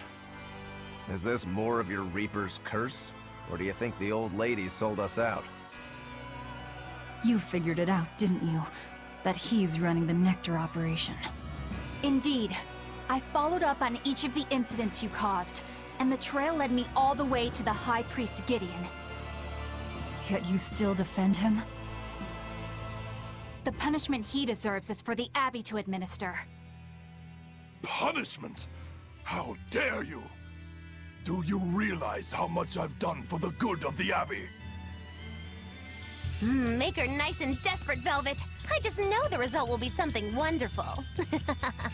Stay out of this, witch. Alright, boss fight number 3 against Eleanor. I'll take care of this right here, right now. I cannot. The laws of the Abbey are clear. You won't get away. Dark and light! Got you! Crash through! Fire water! Yeah, Eleanor is literally Flynn. Yeah. The system will work. Except for we know that he's the High Priest, so there's no way that'll work. Okay, that's 2 of them down. Let's get this one down. There's still one left.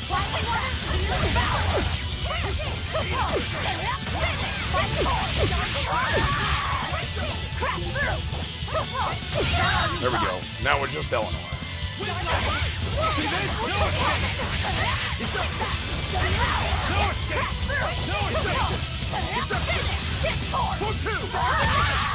No mercy! Wounds I won't heal. Dark and light! Oh, here we go.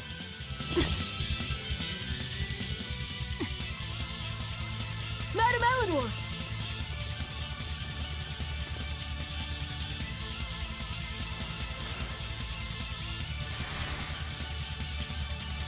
Damn, reinforcements.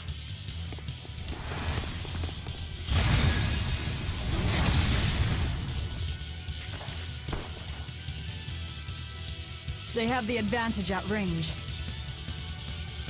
Crush her head. I'm on it! Leave Madam Eleanor alone, you fiend!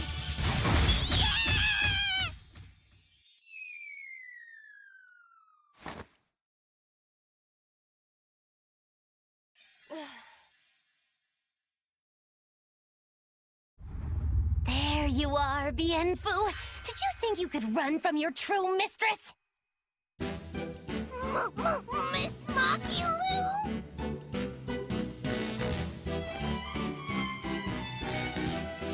I'm putting you back where you belong. You, descendant of the 7th Grove, see our vows renewed. May our prayers of discontent vanish infinitesimal into the void.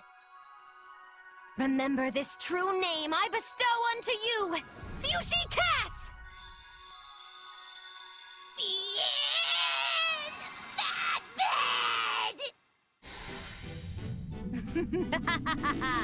Oh, now it is on! That power... Are you an exorcist? Wrong. I am a witch, for whom the universe is a plaything, and the souls of men but motes.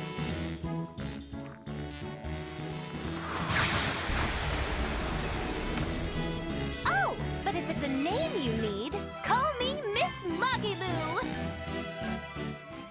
A human consorting with demons?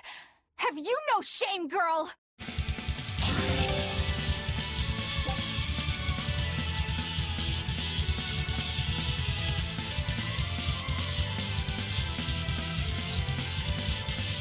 Ooh. Holy shit, this is okay. Spend a blast gauge will instantly switch characters and perform a tremendous knockback. Doing this while defending will switch characters without attacking. Interesting. So I can swap in. That rules. One of my favorite things in Tales of Zestiria was the fact that I could switch Seraphim on the fly. Like with the D-pad, I could swap to I could swap from Edna to Mikleo, from Mikleo to Lila, from whoever I needed. And if one got knocked out, I could switch them out. One other thing I'm going to talk about while I'm in the time that I can talk about it was Magilu did a interesting ritual there with Bienfu.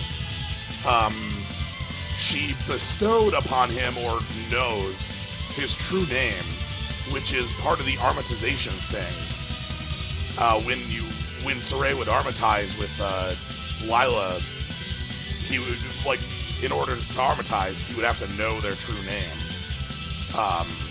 Fethless Mioma, Lozarov, Roulette,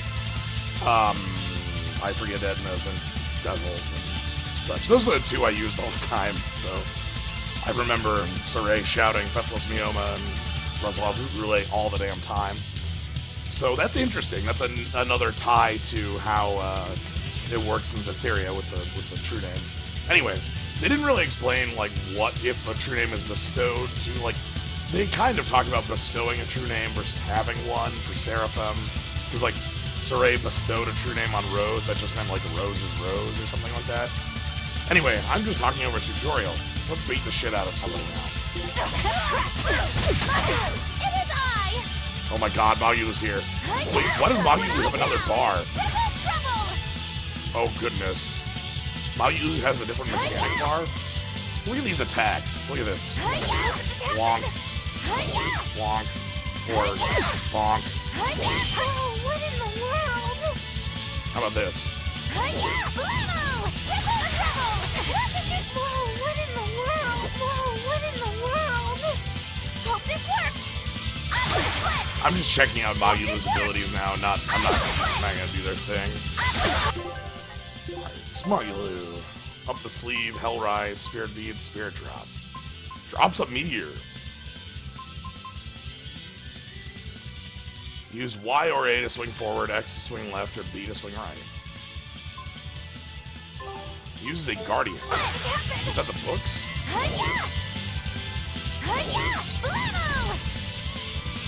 Anyway.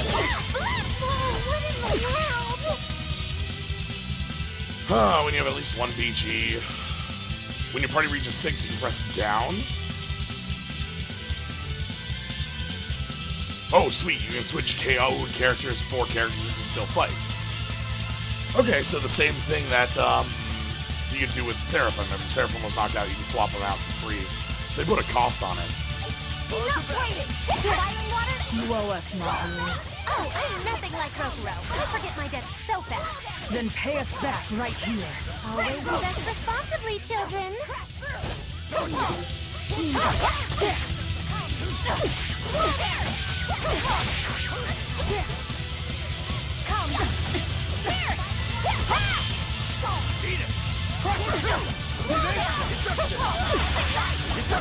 Just letting you know, you'll get 6 of these leaves, yeah. By the way, your party size is 6. I'm out of here. Magyu's in. Magyu's has 5 hits. Oh, interesting. She has a parry mechanic?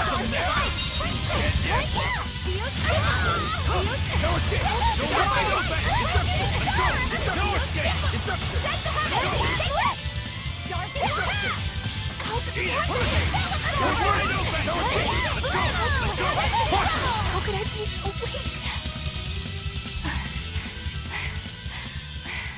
Stand aside. Never!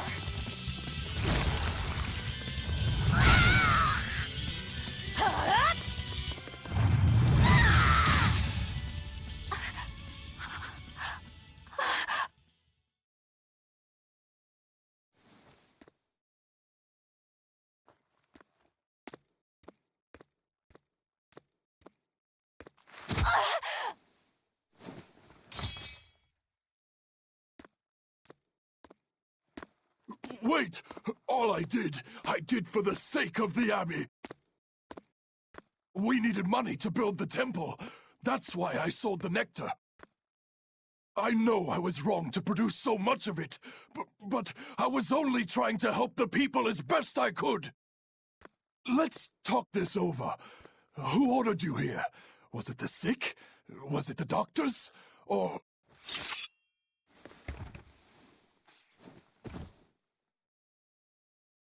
No. Was it Artorius?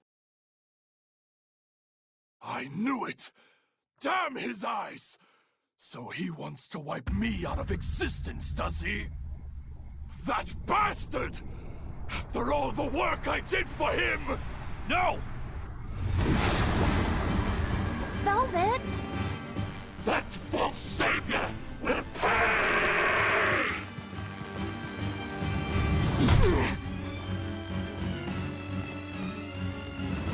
You won't be rid of me so easily! You can't die now! You think you could read books when you're dead?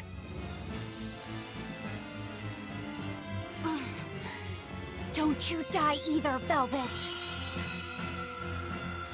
Priesty's getting away. He won't. I'll hunt him down.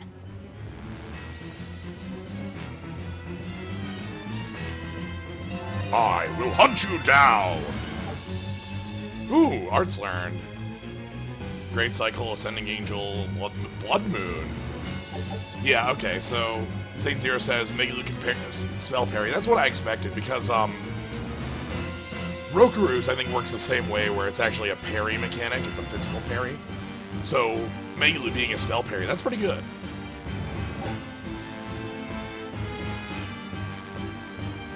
Oh, using a Switch Blast will nullify any character status effects and add 1 soul. Oh, that's even better. Nice.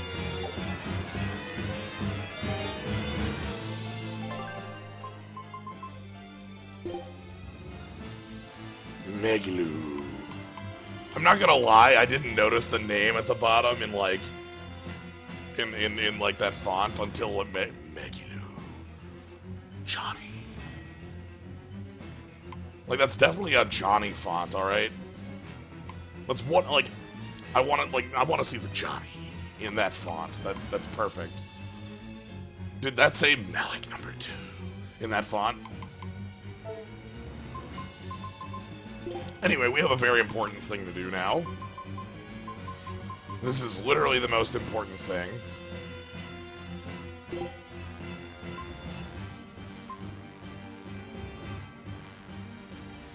Alright. So, normal style. The hat is actually Megalu's true form. Okay.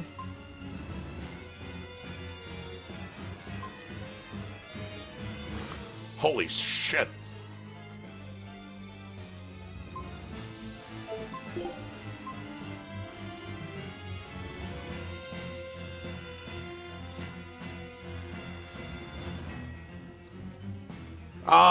Irish nonsense? I'm pretty sure she's gotta be. Oh, her stage costume.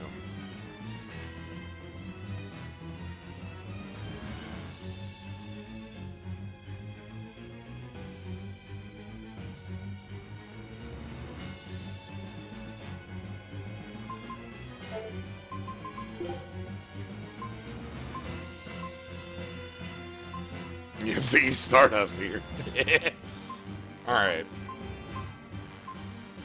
So we need to figure out what Magulu's doing.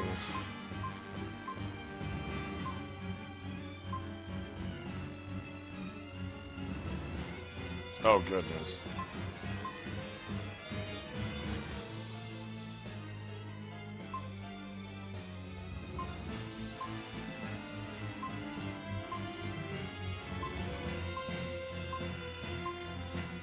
Wow, the pocket watch is completely gone. Hats don't work well with Magulu. Honestly, there's not a lot I can do with her because her outfit is already, like, ridiculous enough. Look, her outfit is ridiculous enough that it just fits with all the other things I have going on.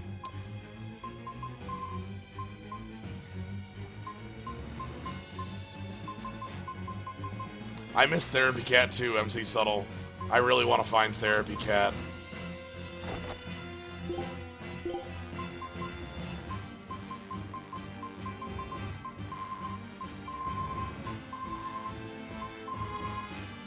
Yeah, but I don't want to remove the hat, you know?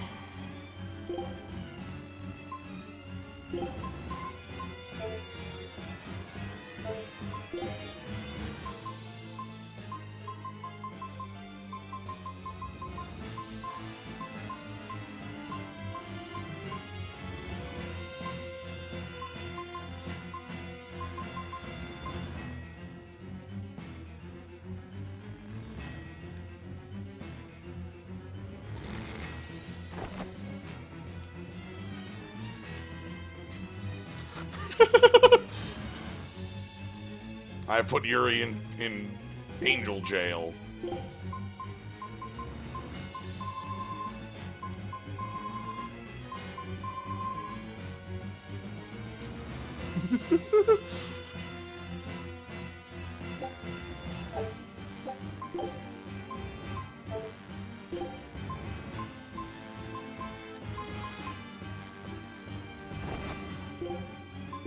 Oh, I can't move that? Oh, that sucks. Alright, we're just gonna put Yuri in jail.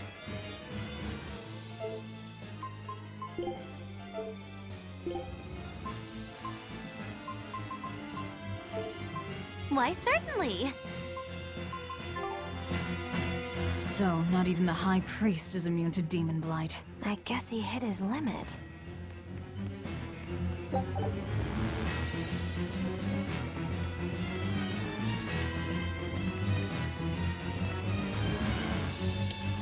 I'm looking at the hair. The hair doesn't have as much physics as Yuri does. Yuri has a lot of physics.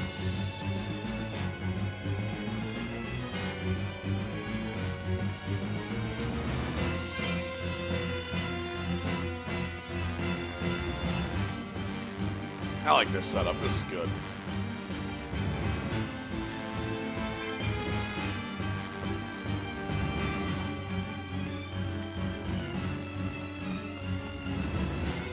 Alright. Oh dear. What was that? Oh, thank God.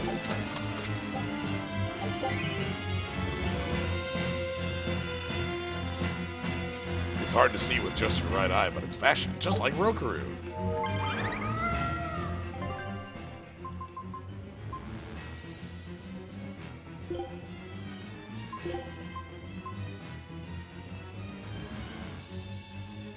Oh my goodness.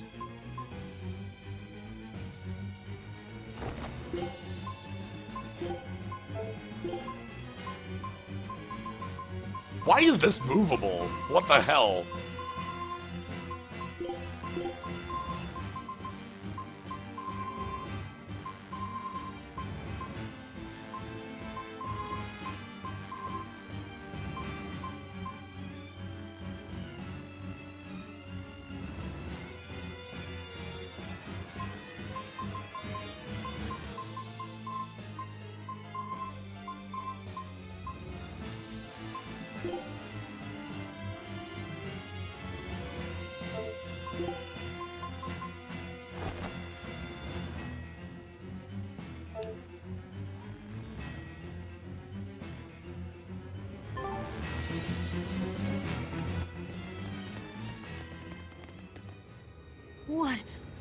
What is that?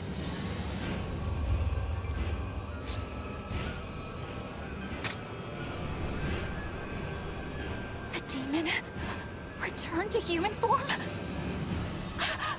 And what is that beast?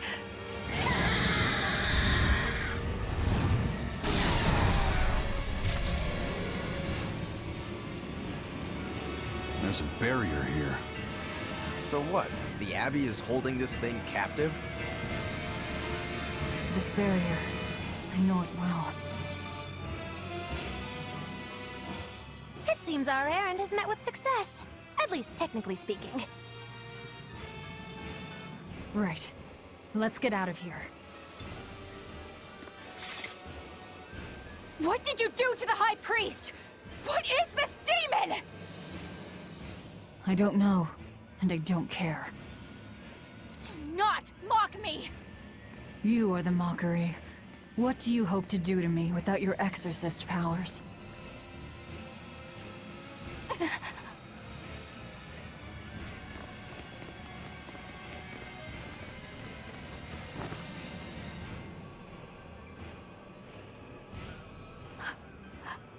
Who are you? Who are you people? That was some night, though. Stay sharp. Dawn hasn't come yet.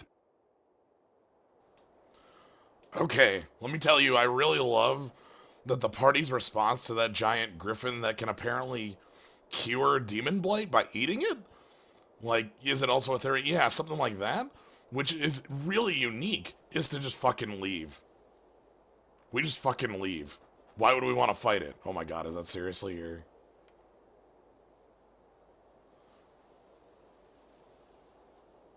No, we'll fight it later. You know. That's definitely a future boss fight. Like, we're not gonna, like, establish that thing and not use it. It's a Chekhov's gun sort of thing.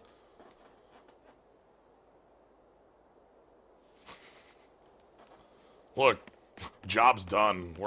We gotta check. Yeah, we gotta check to cash.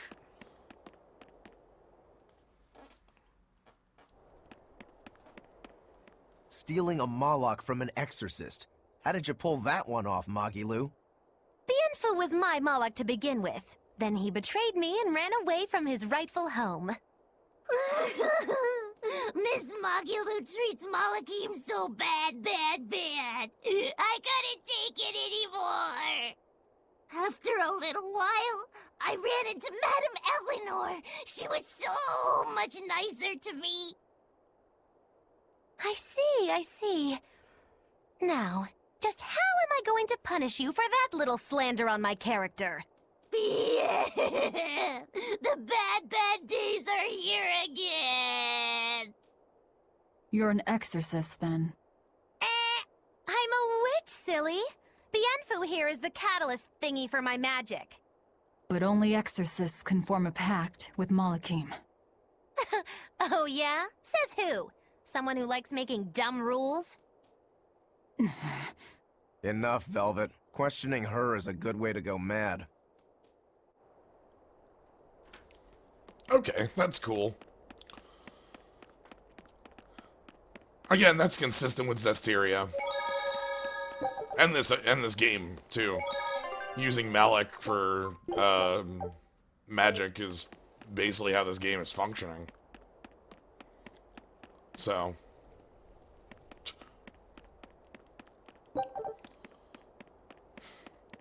Look, you can't just tell a wizard they can't do something. The wizard does not care about your rules. Those wizard simply does.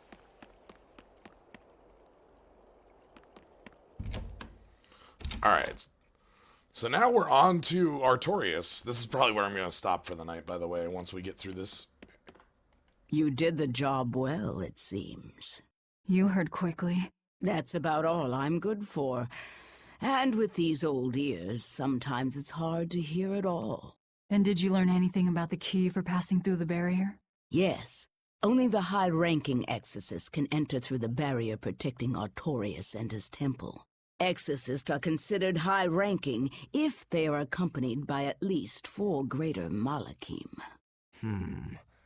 So if we had 4 powerful Malakim with us, we could slip through. But Malakim outside the Abbey's control are rare. They thought this through.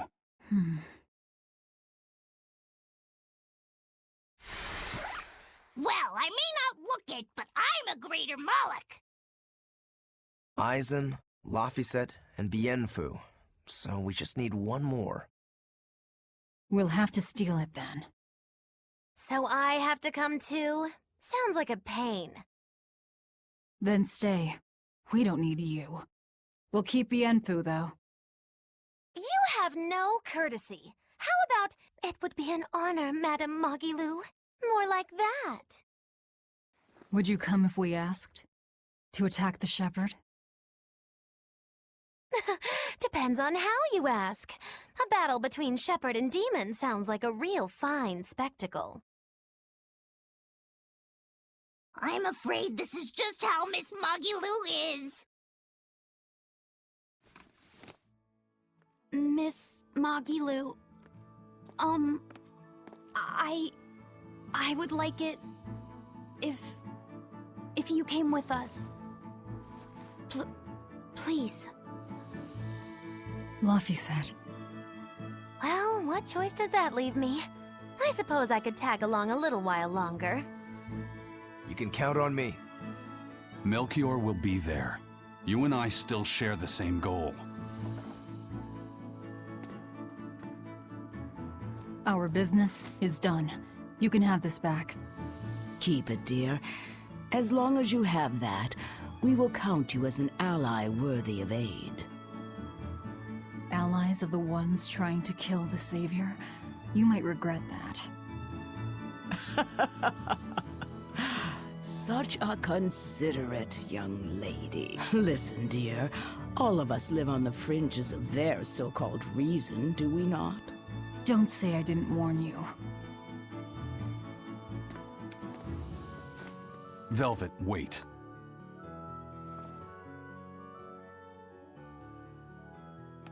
My. I can't blame him. It's been a long night. Some aid for your allies? Of course. Right away.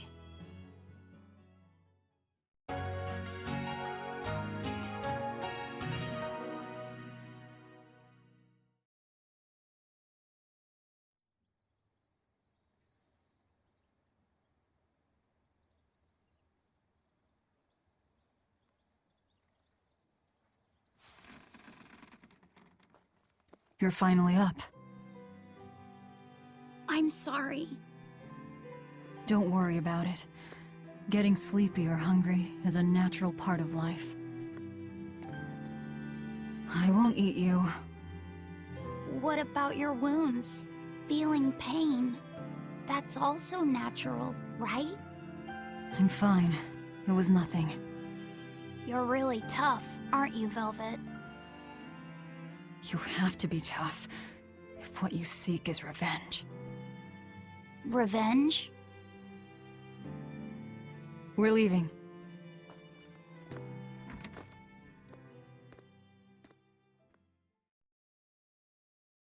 Rokuro and the others are waiting at the plaza.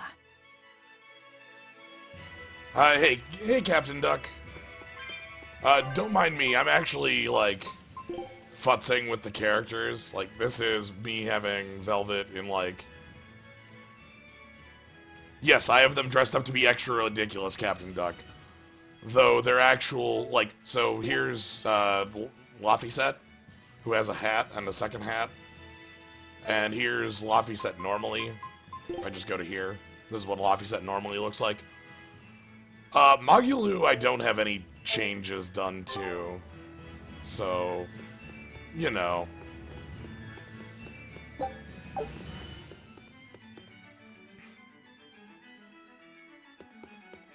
Alright, let's, meet up with the squad and then we'll save up. That hat made Magulu's big scene so much better. Yeah, I liked that a lot. Like, with her face coming through the hat. So we need 4 Malachine.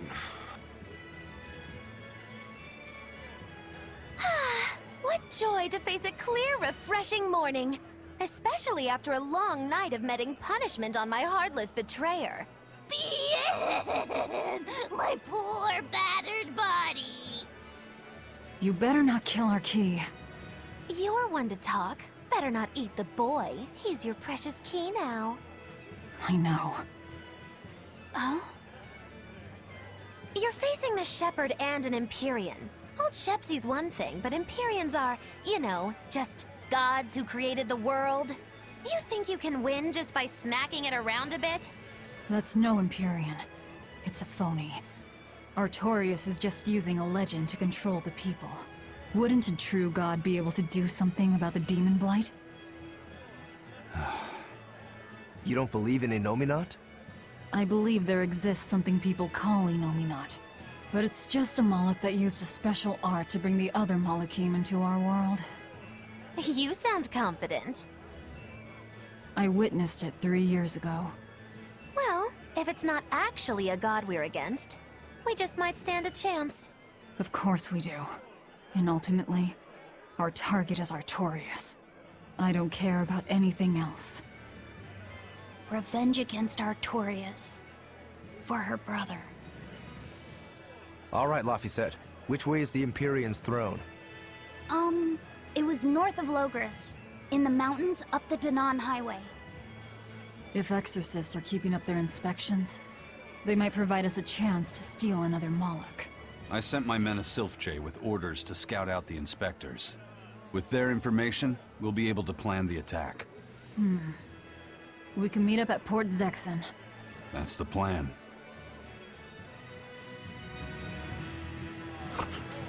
Where's that damn fourth Maliki? Alright, anyway, let's do a skit here before I start yakking again.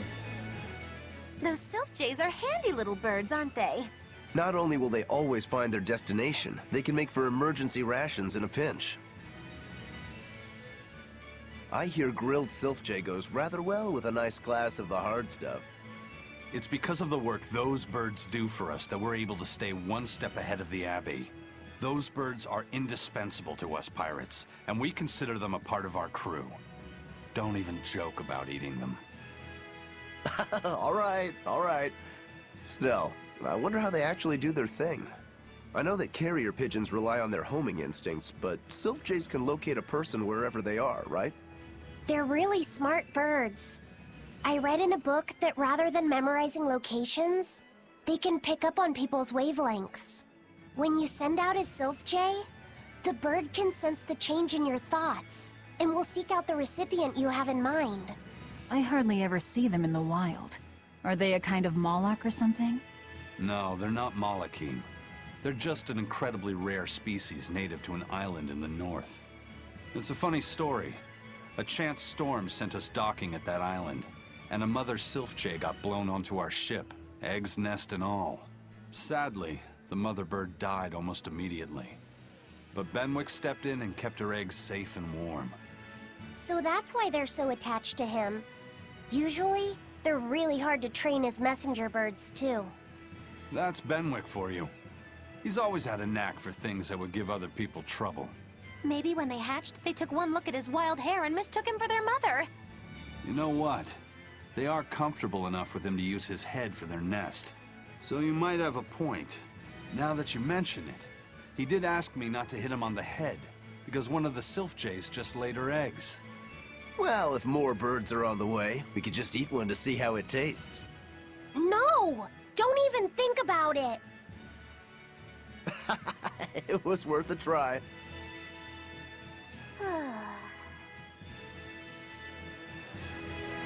Oh man, so homing pigeons exist, but also Sylph-Jays exist.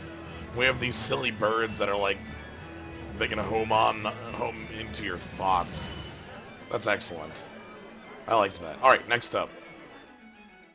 Hello again! I'm Bienfu, a Moloch! Nice to meet you all!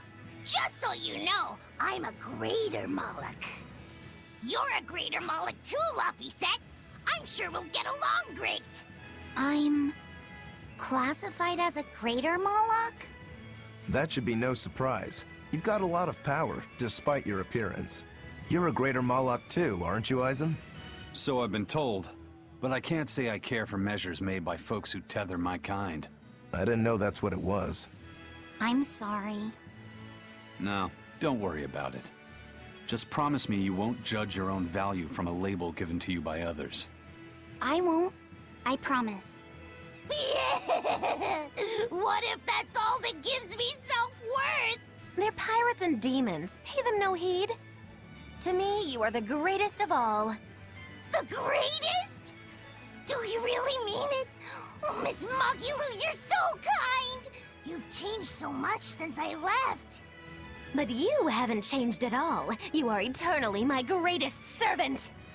Oh, I don't want to be the greatest then! Oh, this is bad. And our roster of the oblivious grows longer. Oh, Velvet. That's great.